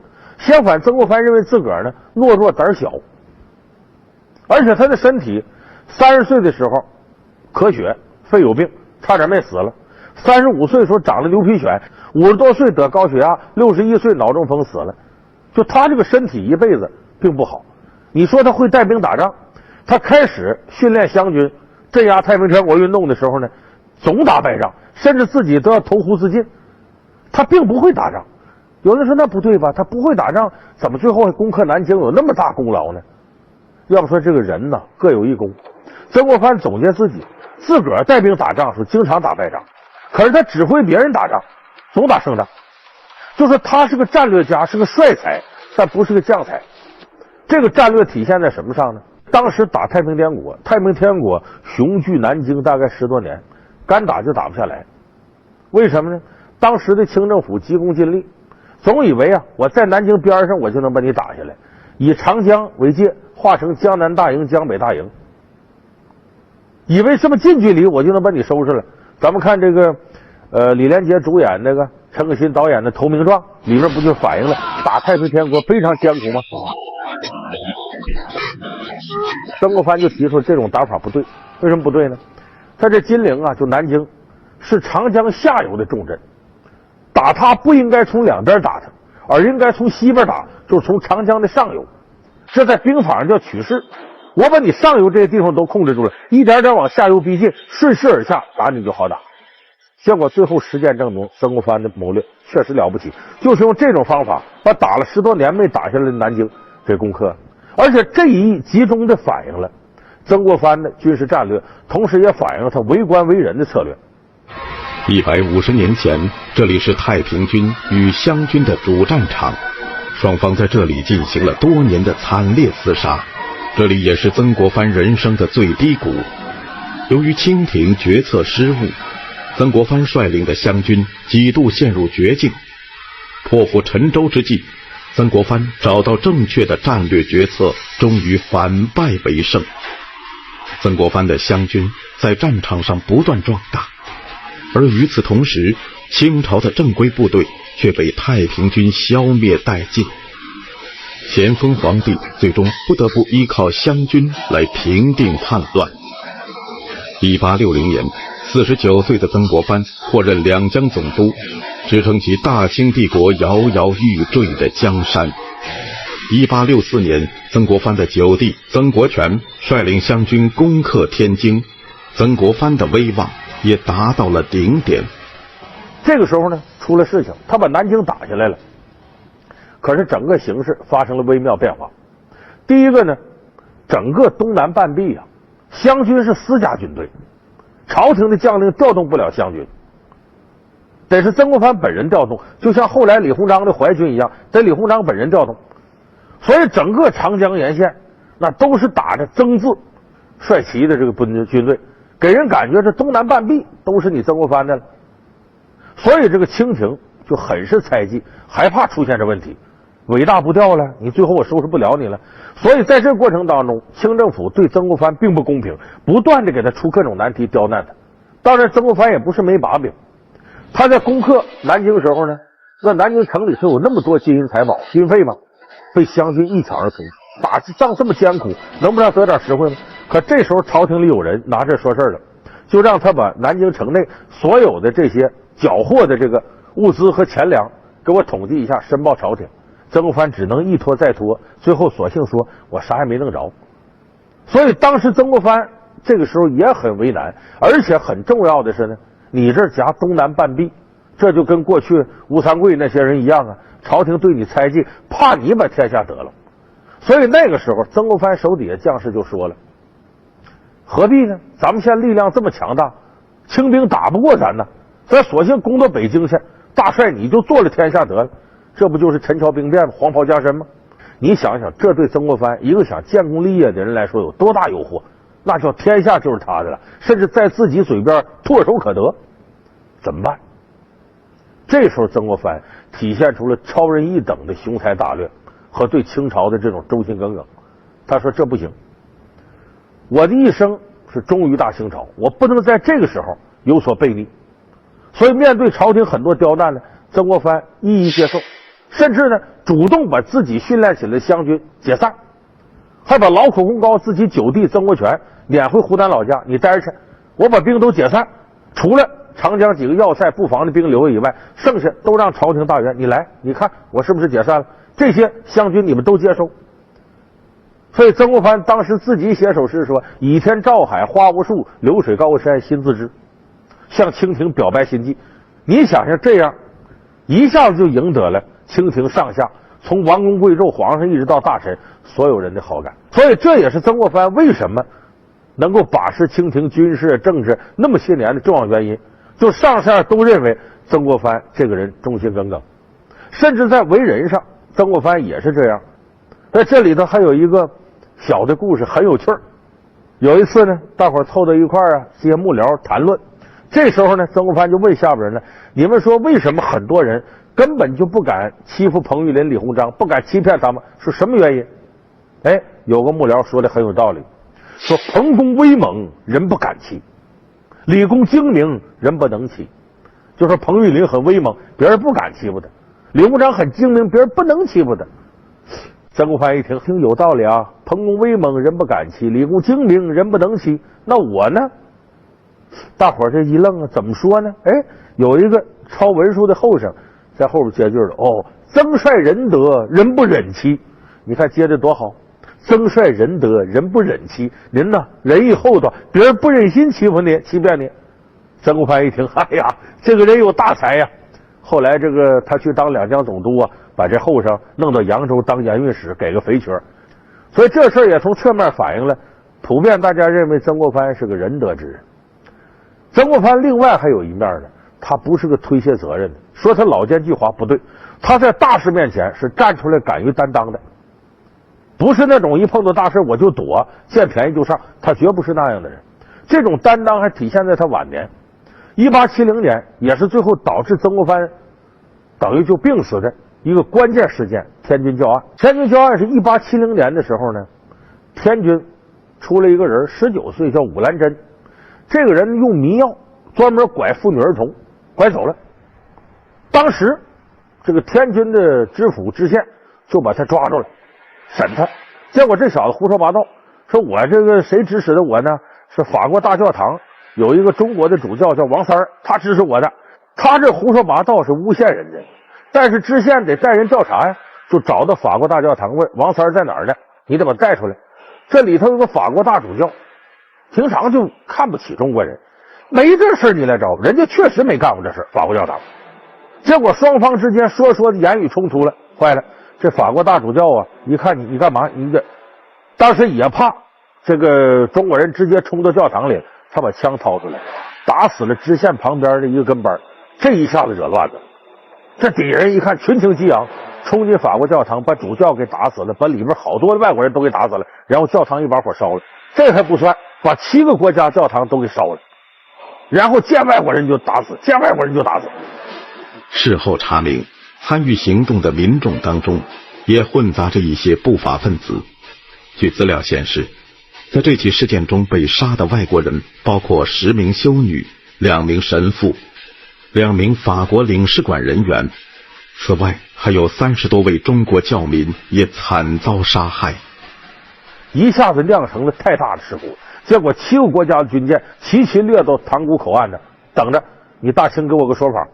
所以这个事儿出来，清政府也知道理亏，可是问题是呢，天津这些老百姓群情激昂，不能听外国人的，我们要报仇怎么的？这事儿怎么办呢？这些人面面相觑，最后把这事情那就得曾文正供出来呀。这不好干的事儿找他，郭藩明知道这事儿不好干，一想社稷重任委托到我身上，我出来吧。曾国藩多方斡旋，他出来之前就写了遗嘱了，说这事我怎么干都不讨好。最后呢，是把打死外国人这个20个人呢抓起来判了死刑，把29个人呢流放了。天津这个知府知县也都革职了，到法国去道歉，赔了洋人总共是49万7千两白银。可以说在当时的背景之下，曾国藩这么做已经把清朝的损失降到最低程度。可是这样他也摆不脱当替罪羊。你这头是洋人相对满意了，这一边呢，清政府觉得这有点不够脸儿，这个事儿得显示我天朝上国，还对曾国藩进行处分了，嫌得这事办得不利，所以这个事无论谁办都是两头不是人，弄不好。所以曾国藩在这种压力之下呢，61岁得了脑中风死了。所以我们看呢，曾国藩这个一生啊，可以说得上多姿多彩。他的这种雄才大略，如果在一个相对强盛的封建政府之下，很可能他会有更大的作为。他也等于自己呀，苦心孤诣的支撑着晚清这个风雨飘摇的江山社稷。同时他在1867年以后呢，积极参与洋务运动，办这个翻译馆，然后办工厂，然后选拔人才到国外去留学，算得上是睁眼看世界的一个人。也就是说，曾国藩对晚清来说是功莫大焉，而他这一生呢，有很多的东西值得我们去研究、去探讨。我们今天说这话题啊，可能有很多男性观众会很感兴趣。为什么呢？咱们今天要说的是狐狸精，《封神演义》里的狐狸精。我一说，很多朋友就知道是《封神演义》里头号狐狸精，那是苏妲己。说到这苏妲己呢，这可能是我们这个历史传说按年代往前查呀，这算非常早的一个红颜祸水、魅惑天下，致使整个江山社稷送到别人手里这么一个根源上的祸根。苏妲己是这么一个女人，有点类似我们说这个什么潘金莲什么这个，还有的说像杨贵妃反正就是那种败家的形象。那么今天咱们说说这苏妲己，历史上真实的苏妲己是不是这样的人？咱们首先得说，一部《封神演义》其实就是从妲己这开始的。怎么开始呢？这个妲己本来是冀州侯苏护的女儿，由于长得漂亮，被送到纣王那儿，这个半道上被千年狐狸精把魂魄吸走了，然后附到他身上。所以我们说这妲己呢，其实不是这个苏护的女儿，而是指这个千年狐狸精。这千年狐狸精怎么来的呢？这就封神的开始。咱们在这个系列里说过好多遍了，说纣王到女娲娘娘庙降香，一看女娲娘娘长得这么漂亮，就提了2句诗，意思是你别在这儿待着了，我要让你回宫里伺候我多好。女娲娘娘是大神呢，怎么能让人间的一个帝王如此戏弄呢？这是女人小心眼儿。回来之后，女娲娘说这我不能饶过她，我得把她弄死。但是掐指一算呢，这个纣王还有40多年阳寿做江山，死不了。说那好，我让他生不如死，我找人败祸他江山。就这么的招了轩辕三妖，就坟里头的三妖，千年狐狸精、九尾雉鸡精、一时皮子，把这么3个妖精找来，然后让他们呢乔装下界，找机会引诱纣王，让他把江山搞乱了。所以说这个千年狐狸精呢，这妲己呢，她是女娲娘娘派的一个卧底，诚心要把商纣王天下给弄乱了。你对上天不敬，亵渎天地之母女娲娘娘，诛妻灭子，滥杀忠良，地则天怒，成汤基业动摇。来人，拿下！无知昏君逼死丞相，先帝之魂饶恕不了你。把赵启拿下！淫妇，成汤将毁于你手，淫妇，你不得好死。那么这里头说怎么不是这个九头雉鸡精和玉石琵琶精成为这个把妲己魂魄吸走了进宫，而是千年狐狸精？因为千年狐狸精能耐最大，做间谍卧底，这个他的综合素质最高。他怎么综合素质高呢？因为这千年狐狸精有3样能耐，其他妖精比不了。头一个能耐，长得漂亮。当然这个漂亮你可以说也是妲己本身就漂亮，在这狐狸精本身她也要比一般的妖精好看。说狐狸精是妖怪里头最好看。为什么好看呢？咱们都说美人怎么形容？像柳叶眉、樱桃口瓜子脸。你看咱们这个演过狐狸精女演员，你看周迅，你看范冰冰，标准的这种瓜子脸，这样的脸型最好看。你仔细观察像狐狸那张脸，那就是典型的瓜子脸，只不过人呢把他嘴摁扁了，就变成那样了。所以这是狐狸精漂亮。为什么用狐狸形容漂亮女人？这在生理上就是2瓣瓜子脸形成的。所以这说这个狐狸精，首先一大本事漂亮。这个漂亮在书里头是怎么写的呢？说这妲己她是中国历史上第一个通过选秀上去的皇妃。什么概念呢？这个纣王手下有2个奸臣，一个叫费仲，一个叫游魂。这2个人呢，整天呢没有别的本事，就靠溜须拍马过日子，投其所好，迎合这个纣王的心思。其实这样的大臣呢，严格说呢，你要不往前走一步也行，就你不过是个弄臣。可是这个弄臣为了取得皇上的欢心呢，他可能无所不用其极，就有可能往前跨一步成为奸臣。这废纣游魂就知道纣王昏庸好色，说大王，后宫这些佳丽啊，不够您玩的，天底下这漂亮女人有，那这样咱来海选，据说海选就从这儿来的嘛，说到这个民间给你找去选秀去。结果这纣王眼界挺高，一个都没看上。期待青鸟，竟飞来一群乌鸦；期待今夜，竟是梦魇一场。大王，女娲娘娘之美虽无与伦比，可那是镜中花水中月，实难可得呀。废纣游魂一看皇上要都看不上，这事坏了。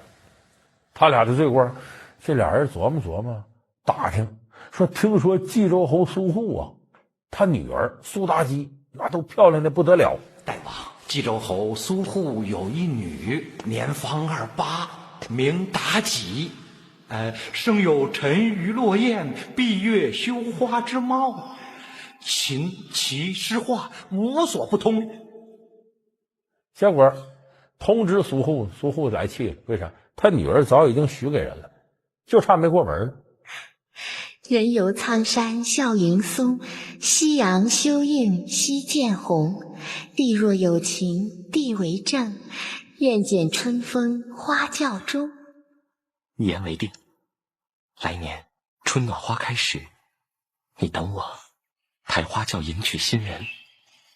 一听这个，苏护太来气了，拉倒吧，我反了得了，造反了。造反，纣王派兵去打镇压他，他没打过，纣王没办法，为保全家性命，自己护送着自己女儿，这一道就奔这个都城来了，献给纣王。结果半道在这个驿馆的时候，这宾馆呢，千年狐狸精趁死人命，半夜3更把这个妲己魂吸走了，他附他身上。从今以后，你就是苏妲己。苏妲己就是你，只是你对人间礼仪相知甚少。来日你可以还魂于他，一来你可以迷惑大众，二来你还可以一样效仿，明白吗？明白明白，白天就是苏妲己，晚上就看我狐狸精的本事吧。所以这个妲己本人就漂亮，再加上这狐狸精也漂亮，这两个往一块一合，你说那个妖精的妲己版得多漂亮吧？所以他第一大手段漂亮，第二个手段呢，狐狸他有狐媚手段。这千年狐狸精就掌握着狐媚手段，这个手段是造成纣王跟群臣不和，甚至后宫混乱的一个重要原因。说有这么天晚上都要歇着了，这狐狸精不让纣王睡觉，说大王啊，我呀最近学了一段舞蹈，不管什么探戈还拉丁啊什么的，反正这舞蹈很漂亮，我要献给你。跳这功夫，这都半夜了。纣王的大老婆正宫皇后姜皇后，臣妾叩见王后娘娘。姜皇后是东伯侯的女儿，一看这不行啊，这皇上半宿半夜不睡，怎么上朝啊？这是一个出于正事，第二个，一般大老婆对小老婆都嫉妒，你整宿不睡跟他在一块儿，怎么不跟我在一块儿？爱妃跳得好啊！大王，请听臣妾一言，似妲己这样的妖女，将是大王倾家丧国的祸害。大王，你不要再沉迷于她了。哼，扫兴！你就知道魅惑皇上，那没点正事呢，把妲己狠数了一通，可把妲己气坏了。这口气他能忍下吗？回头妲己想个办法，他这个买通了姜皇后身边一个太监叫姜环，让这个姜环呢假装刺杀纣王，那肯定刺杀不了，失手之后给抓住了，抓住问怎么回事啊？这姜皇后恨您，想把您给弄死，纣王就信以为真了。大王好好想一想，在这后宫里面，3宫6院72嫔妃这么多人，姜环为何不指证别人，偏偏指证王后呢？依臣妾看来，如果不用重刑，王后是不会招认的。大王，王后乃原配，万民之母，按照国法不可用刑。天下没有不变之法，更何况法典是人立的。而且先王曾说过，就算天子犯法，也要与庶民同罪，更何况是母仪天下的王后呢？大王，依臣妾看来，如果王后再不认罪，就剜其一目。如果王后惧剜目之苦，必然会招认的。大王，就听了妲己的谗言，就把姜皇后眼睛给挖去了，后来给他处死了。而姜皇后呢，下边俩儿子，一个叫殷红，一个叫殷郊。我们知道这个商朝国姓是殷，殷红殷郊俩人听到这事儿不好，赶紧就跑了。弟子齐穆谋逆赐君，理当正法。这两个畜生竟敢持剑进攻师父！大王息怒啊！这两个毛孩子哪值得你亲自动手？乐来，你跟殷破败去把这两个逆子给我捉来，给我究其正法啊！按照娘娘谕旨，持我的龙凤剑取二粒子的头来。是大王。这就弄得纣王妻离子散，所以他通过狐媚手段让纣王都听他的话，而且这个狐媚手段一直延续到妲己生命终结的时候。这武王伐纣最后成功了，纣王烧死在露台之上，清算吧，算这账吧，一看有不少坏事都妲己干的，这几个妖精，那好吧，那就把这几妖精都斩首。结果其他的妖精呢，嘁哩咔嚓头都砍下来，唯有到妲己这砍不了，为什么呢？来一个当兵的刀斧手啊，要砍他头，妲己就抬脸看着。你怎么会杀我呢？你说话呀！你真的会杀我吗？不会。那你就放了我吧。那眼神就往出飞呀！这当兵的一看，浑身都哆嗦了，这受不了了，我替你死得了吧，要不。最后没办法，姜子牙来用昆仑山散人路亚的宝贝葫芦，请宝贝转身，啪，飞刀出来，把妲己人头砍掉。就说这是狐狸精第二大本事，狐媚手段。第三个能耐，这不是所有狐狸精都有，这是独属于这个千年狐狸精的心狠手辣。这咱得前面说了，这不姜皇后死了吗？姜皇后手底有些宫女，这皇后人很好，怀念她，哭哭啼啼。妲己出主意，咱把这些宫女弄了，收拾她。跪下！启禀大王，原中宫宫女的管事带到，总共72人，听候王后娘娘的差遣。想必是大王册封我为王后，你们心有不甘吧？大王饶命！大王饶命啊！传旨。等等，大王，臣妾有一方法来处置他们。妲己他以杀人为乐趣，他不在乎看到血腥的场面。因为他给纣王出那些主意啊，你比方说有种刑罚叫菜盆，菜字怎么写呢？上面一个万字，底下一个虫字。你看这字你就知道，挖这坑，坑里是啥？蛇、蜈蚣、蜘蛛、蝎子、蚕蜍，是咱们说五毒，五毒在坑。这菜盆里面满是毒蛇毒蝎，将这72个宫女分4批投下去。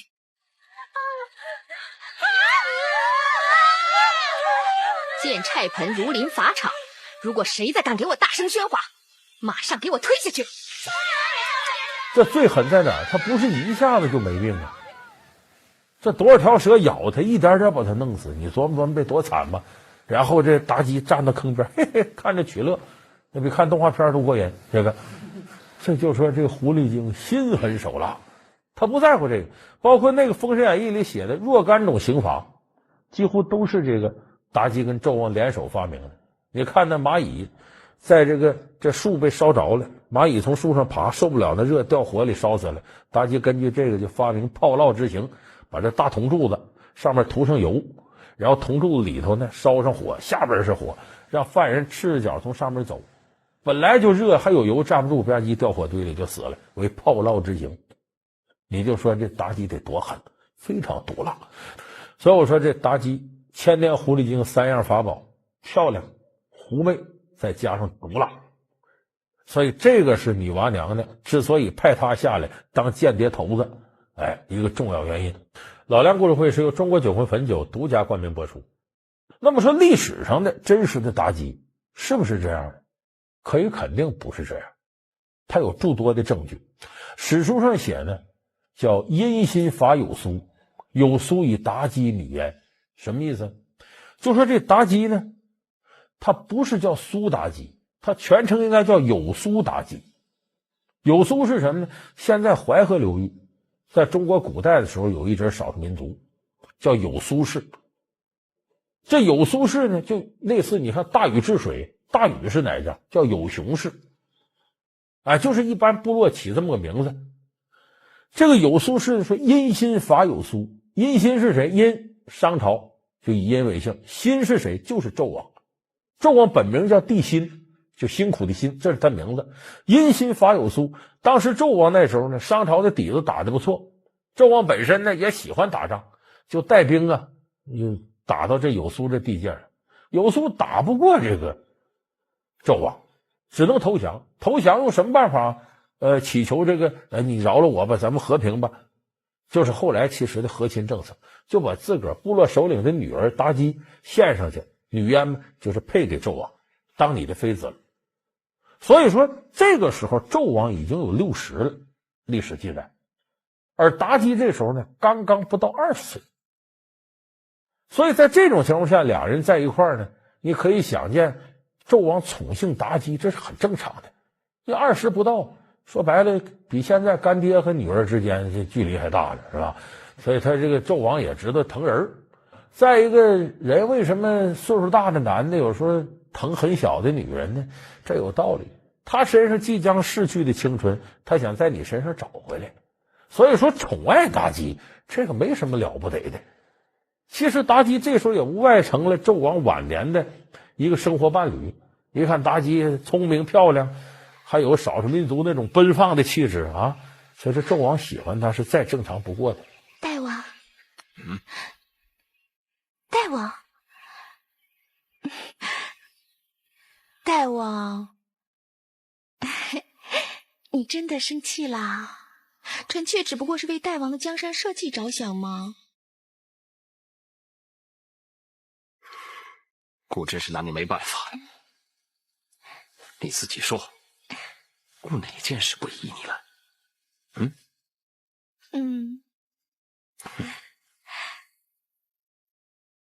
以后不许再胡闹了，知道吗？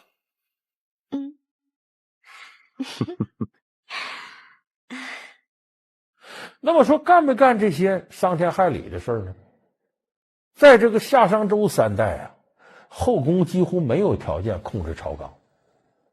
那么在妲己这个年代呢，并过来的这些部落它是没有话语权的，就是你属于2等、3等、4等公民。所以妲己是有苏氏，有苏氏事实上整个部落都成了纣王的奴隶，你哪有力量支持自己的人在宫里如何如何呀？所以当时妲己在那个年代在后宫是没有话语权的，这是一个。第二个呢，当时那个时候所有的国家大事，你比方说我要修个露台啊，我要讨伐这个西岐，像这样的大事都是要占卜算卦的。怎么算卦呢？咱都知道龟甲兽骨，甲骨文怎么来的？不就龟甲和兽骨上刻上文字？为什么刻文字？就为了占卜算卦。这种事是要问天的，不能是后宫哪个女的跟纣王说：“哎呦，我恨死那个谁谁谁了，你赶紧把他弄死去。”不可能，这种事就是大王有心同意，那也得祈求上苍来卜一卦。这是当时的一个规程。所以说，在这种情况下，妲己不可能拥有那么多的话语权。姬昌放不得。为何？那个诡计多端的姜子牙就在西岐，如果把姬昌放回去，跟姜子牙联合谋反，大王不是又多一患吗？那爱妃之意，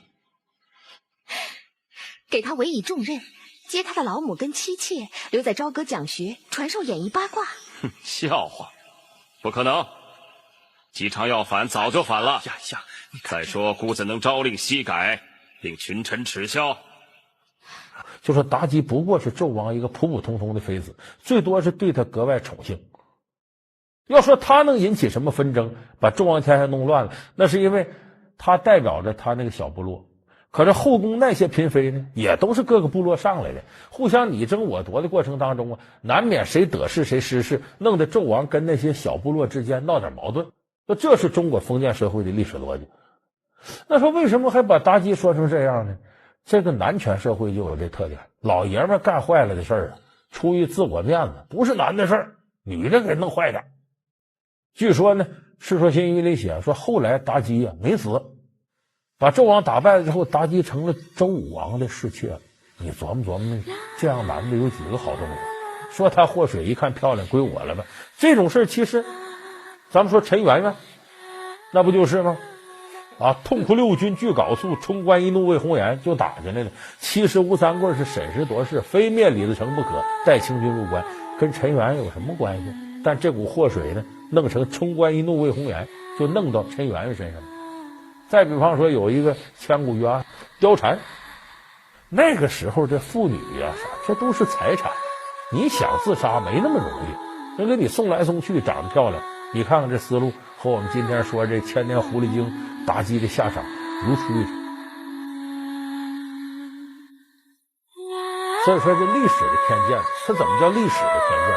它不是一本书一段故事里边，多本书多段故事里边都能看出这种不正确的对妇女同志的认知。所以我们今天说这千年狐狸精，你就拿它当一个传奇故事来听。在历史上，这个苏妲己绝不可能像《封神演义》里边写的这样。在我们生活当中啊，形容一个人挺聪明，往往有那么词儿，说你这人心眼忒多。这心眼其实就是心上的那窟窿。当然咱们知道人的心脏是不可能有窟窿，一有窟窿人不死了吗？但是形容人聪明就叫心眼多。要形容女孩，比方说形容林黛玉，还有一个和这个有关的掌故。咱们翻开《红楼梦》，宝黛初见，贾宝玉刚见林黛玉的时候，曹雪芹写了那么一首骈四俪六的赋文，里边就提到叫娴静时如娇花照水，行动处似弱柳扶风，心绞笔干多一窍，病若西子胜三分。就说你这心呢，比笔干还多一个窟窿呢。他为什么拿笔干比呢？这个笔干就是今天我们要说的主人公，《封神演义》里边纣王的王叔，他叔叔当朝丞相比干有一颗七窍玲珑心，说他那心脏有7个窟窿。说林黛玉聪明到什么，比他还多一个窟窿，8个窟窿。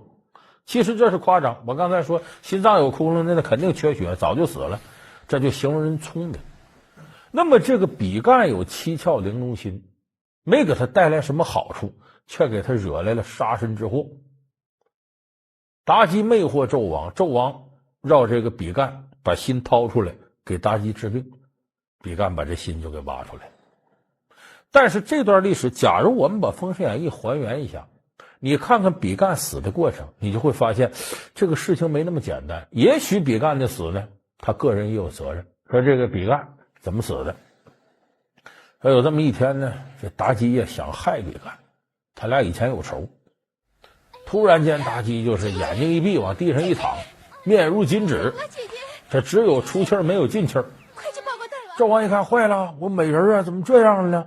他说我打小就落下个心脏病，一到这时候就犯病，一犯病上不来气儿就完了，我得吃什么什么药。说这药咱有啊，光有这药不行啊，得有个药引子。说什么药引子呢？得用7窍玲珑心做药引子。姐姐有救了，大王。朝中有一大臣，官居显位，位极人臣，他有7窍玲珑心，只怕此人舍不得。是谁？快说。丞相比干。比干乃是王叔，和我们很亲的，他肯定会借心救王后的。来呀，宣比干王叔进宫。把比干找来了。王叔啊，跟你商量个事儿。比干说什么事儿？我的爱妃妲己呀有病，说非得用7窍玲珑心做药引子。全天下都知道你有一颗7窍玲珑心，能不能拿出来给治病？你听信妖妇之言，赐我剜心之祸。戒心一片，无伤于事，何必多言呢？大王，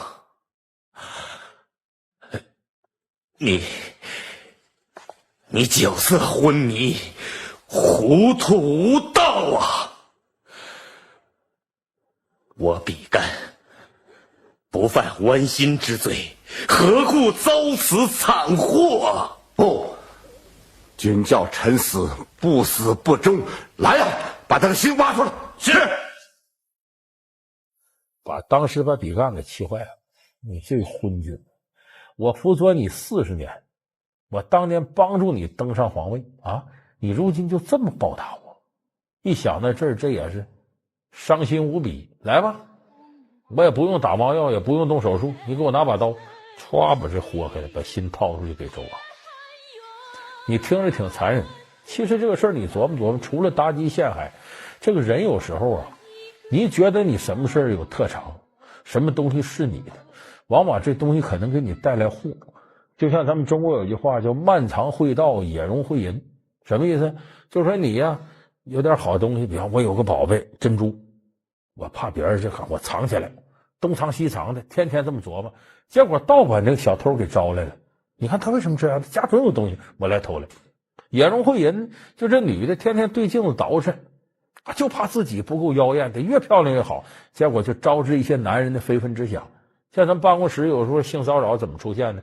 有的大公司就告诉女的在办公室不能穿拖鞋，不能穿超短裙，得穿制服，因为你这又超短裙又吊带又低胸的，你弄得这男的上班一天眼睛就不够使了。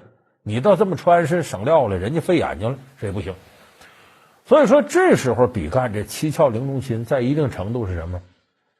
等于是自个儿有这个东西，倒招来杀身之祸。那么说比干把七窍玲珑心掏出来，《封神演义》里可说他可没死。怎么没死？说这比干呢脸如金纸，头是冒汗，大踏步从这个朝廷里出来，奔荒郊野外走。说这心掏出来怎么没死呢？这是姜子牙的功劳。姜子牙在朝歌这个地方算卦的时候看到比干，就说你呀最近有杀身之祸，我给你道灵符，你感觉不好的时候呢把它烧了，这个纸灰呢和着水喝下去就没事，保你不死。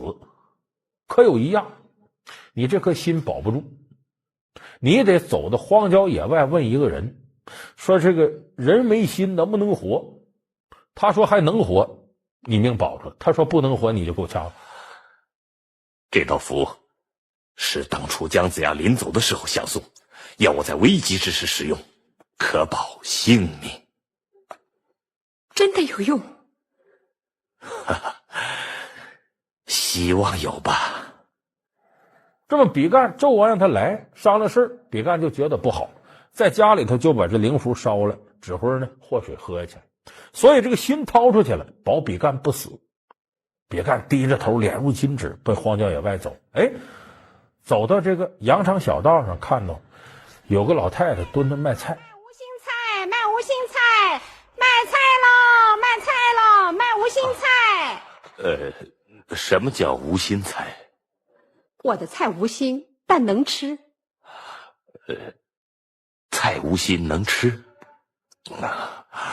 人无心能活吗？人无心怎么能活呢？人无心即死。比干听完这话，扑通一声栽倒在地，七窍流血，一命归天。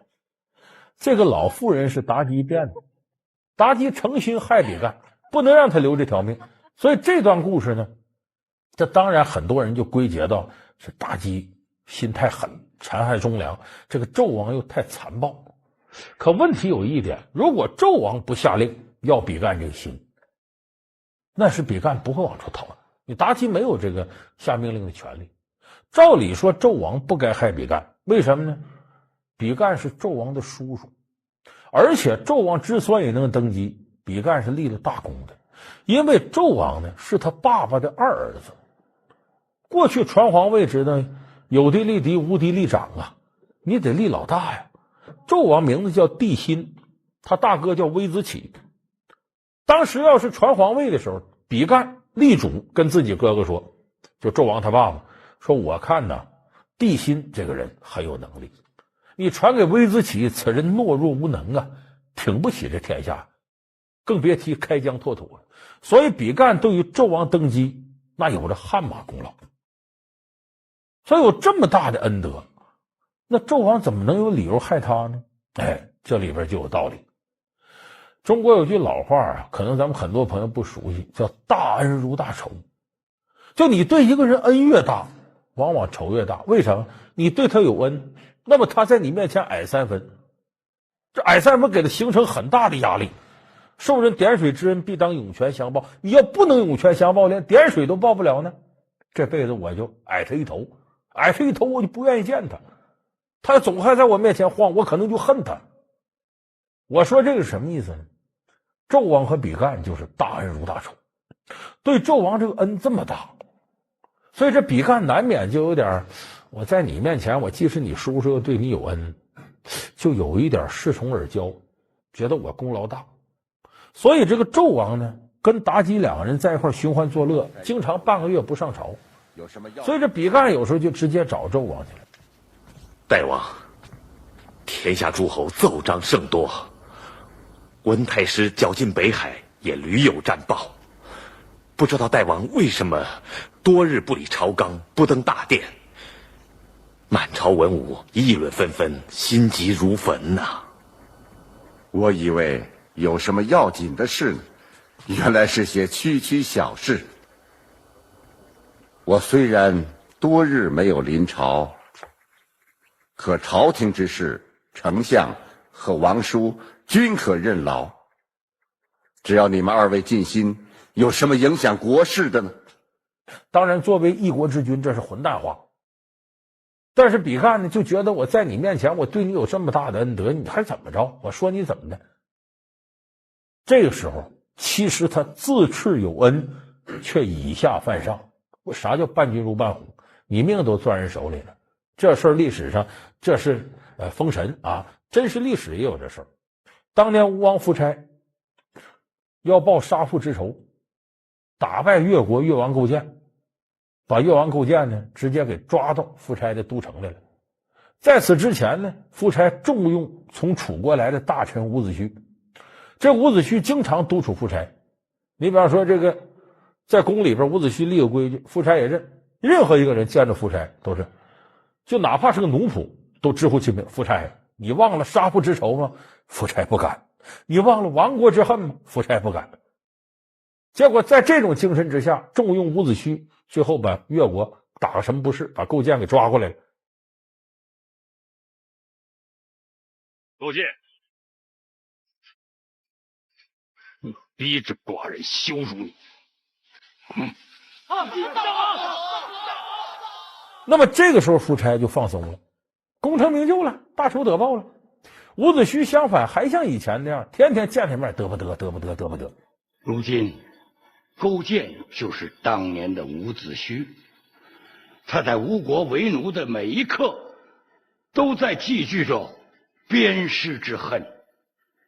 现在这个欲复仇者正在磨刀霍霍，而大王你还坐在自己的坟墓旁边寻欢作乐，子胥遗憾啊！遗憾的是没有亲眼看到勾践被消灭，子胥后悔啊，后悔当初立你夫差为王，没想到你是如此的昏聩。一来二去，这夫差就烦了，就不想再看到伍子胥。后来有一回，伍子胥跟他吵完了，夫差打发人到他家，送给伍子胥一把剑。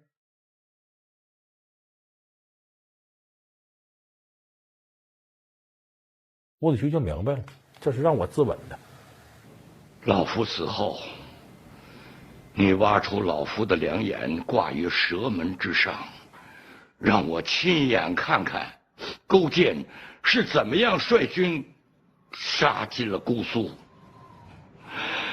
把我的尸体裹上鱼皮丢进大海，让我随着汹涌的潮汐回来看看吴国的灭亡。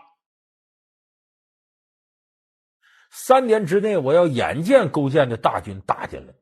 这后来陈毅写诗嘛，南国烽烟正10年，此头须向国门悬，就说这段历史，就是伍子胥没有摆正自己位置，你是功劳大，但是在君主面前，你永远是臣子，你不能轻易去冒犯君主。所以这是比干在这方面没有尽到权谋之术、人臣之道的地方。再一个，比干有的事做得太狠太绝。为什么妲己要害他？纣王呢跟妲己合谋说，咱造个露台，这露台说多高呢？高1000丈，就比现在的国贸3期还高，北京这。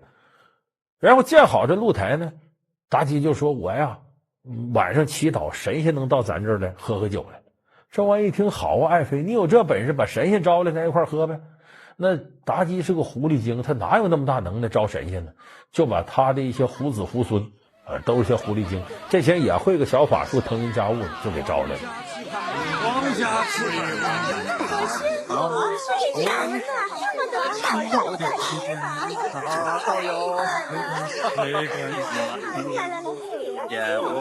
领导这下有礼了啊！有礼了，有礼了，有礼了！来，吃！今蒙纣王设宴款待先友，在露台。成为后嗣，你们也来，快吃啊！但愿国祚千年盛，王姬万秋。是。把纣王乐坏了，上仙都来了，来，满朝文武来陪这些上仙喝酒，把比干就找来了。当朝丞相嘛，比干坐在这就看这些人不像神仙那样，虽然会点法术，一个个长得不像。再一闻，怎么这么骚臭呢？狐狸身上那股味。等喝酒呢，比干发现桌子底下一条狐狸尾巴就露出来。咱们经常说你狐狸尾巴露出来，就指这喝现原形了。比干一看，好啊，这帮混蛋！比干眼珠一转，记上心来啊，微臣不胜酒力，告退了。他回去了，找谁呢？找武成王黄飞虎，当朝的武将，说有这么个事儿，这个王爷如何，咱得这么办。黄飞虎说好啊。就这样，这些狐狸喝差不多了，晃了晃荡，一个个走了。他派个当兵在后头跟着。这些狐狸回到荒郊野外自个儿的地方，都喝多了，进了洞就睡着了。这时候黄飞虎和比干带兵来了，把洞口封着，给我点火烧。好，烧！快点，看出来没有？注意。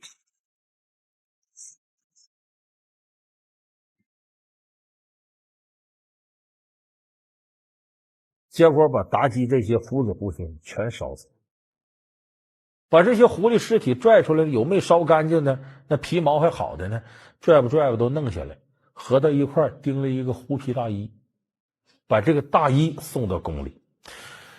要不怎么后来皮革行、皮草行说宫比干是祖师爷？就现在卖这个什么貂皮大衣啊、皮草这行，祖师爷是比干，他做了人类历史上第一件狐皮大衣。你东北各地方说谁给谁买个貂穿貂，这比干是祖师爷。把没有胶的狐狸皮剥下来，制一件袍偶献给大王，一来可以警告妲己，二来让妲己心神不安。丞相此言真妙啊！可这个事儿你想，比干做的损，有点阴了。就是你惩罚可以，你不能连窝给端了。连窝端了不说，你明知道妲己这些是他胡子胡孙，你把这皮做一块送过去让他看，这不就如同妲己蛊惑纣王把文王的儿子伯邑考剁成肉酱，还做成一碗肉泥给文王吃，和这个行为是一样的。所以这个事也是伤天害理的一件事，尽管你是对待妖精，上天有好生之德。大王，臣怕您龙体招寒，特献袍给大王御寒。比干王叔年事已高，当留自用。这是微臣特意为大王做的。所以我说比干自身有七窍玲珑心，本来就是个不安定因素，又过于毒辣，结怨于妲己，同时又没有人臣之道，得罪了纣王，所以这是他最后招致杀身之祸的重要原因。有人说这只能说明他忠于朝廷，不见得。比干这个人是有一些智慧，他这个智慧是什么呢？太小气，围绕个人。你看《封神》里边写道，每当朝廷有不公之事的时候，比干的态度是什么呢？要不然置之不理，要不然联名上书。他跟丞相商容联名上书过。纣王要杀这个4大诸侯的时候，黄飞虎打头，他才跟着一起上书，不要干这个事儿。有的事他就置然事外了。你像这个姜皇后被害死之后，儿子殷红殷郊，纣王也要杀，这时候商容上去这个冒死进谏，而比干不吱声，他不想牵扯后宫的事儿，想明哲保身。我听说代王杀害了王后，又要将2位王子斩首，作为老臣，特冒死前来直谏。我不要听，退下。商容，代王身为一国之君，岂容你当面指责？苏妲己，自从你进宫以后，害王后杀王子，多行不义，你才是祸国殃民的大罪人呐！商容，你好大的胆！来呀，在背袍落，是，给我行刑！到后来，包括纣王害死上大夫梅伯，用金瓜击死商容，这些事儿，比干一律没参与。就是他想到的是明哲保身。这就是我们经常说的，你害这个人你不吱声，事不关己；害那人你不吱声，事不关己；害这人你不吱声，事不关己。最后轮到你被害，没人替你说话。所以比干呢，一方面自恃功高，另外一方面呢，还要想明哲保身。就是他并没有完全从商朝的设计出发，他不是一心为公，而他又不是一心为私，他同时就他也不是完全为自己，他正是在这两端来回摇摆，造成了在纣王这儿呢没有一个一以贯之的权谋之道，所以最后给自己呢惹成了杀身之祸。无道的昏君，我死黄泉之下，无愧于成汤江山，无愧于殷商先帝。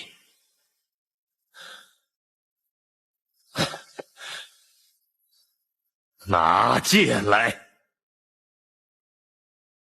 所以从这点来说呢，这个无论是过去封建社会还是现在，你怎么跟领导相处，怎么能够有原则？比干在处理这些问题上就是没有原则，一会儿偏东，一会儿偏西，一会儿想明哲保身，一会儿又觉得自个儿应该站出来，来给自个儿拔份儿，所以他摇摆不定，最终造成了纣王最后认为他这人有问题，对他动了杀机。当然呢，咱们说这个人最后的结果还是不错的。比干后来封神以后呢，被封为财神爷。为什么把他封财神爷呢？这个老天爷有想法，这比干心不没了吗？心没了你就没有贪心私心了，所以当财神爷秉公办理，谁该多少钱就多少钱。就像我们现在说财政局的局长要腐败了，那这事儿就坏了。比干这心都没了，他当然私心贪心也都没了。所以这个故事也从侧面告诉我们，一个掌握大权的人，他应该没有私心，没有贪心。我们要相信这样廉洁奉公的好干部。对于有私心的人，那是不能让他掌握更大的公权力。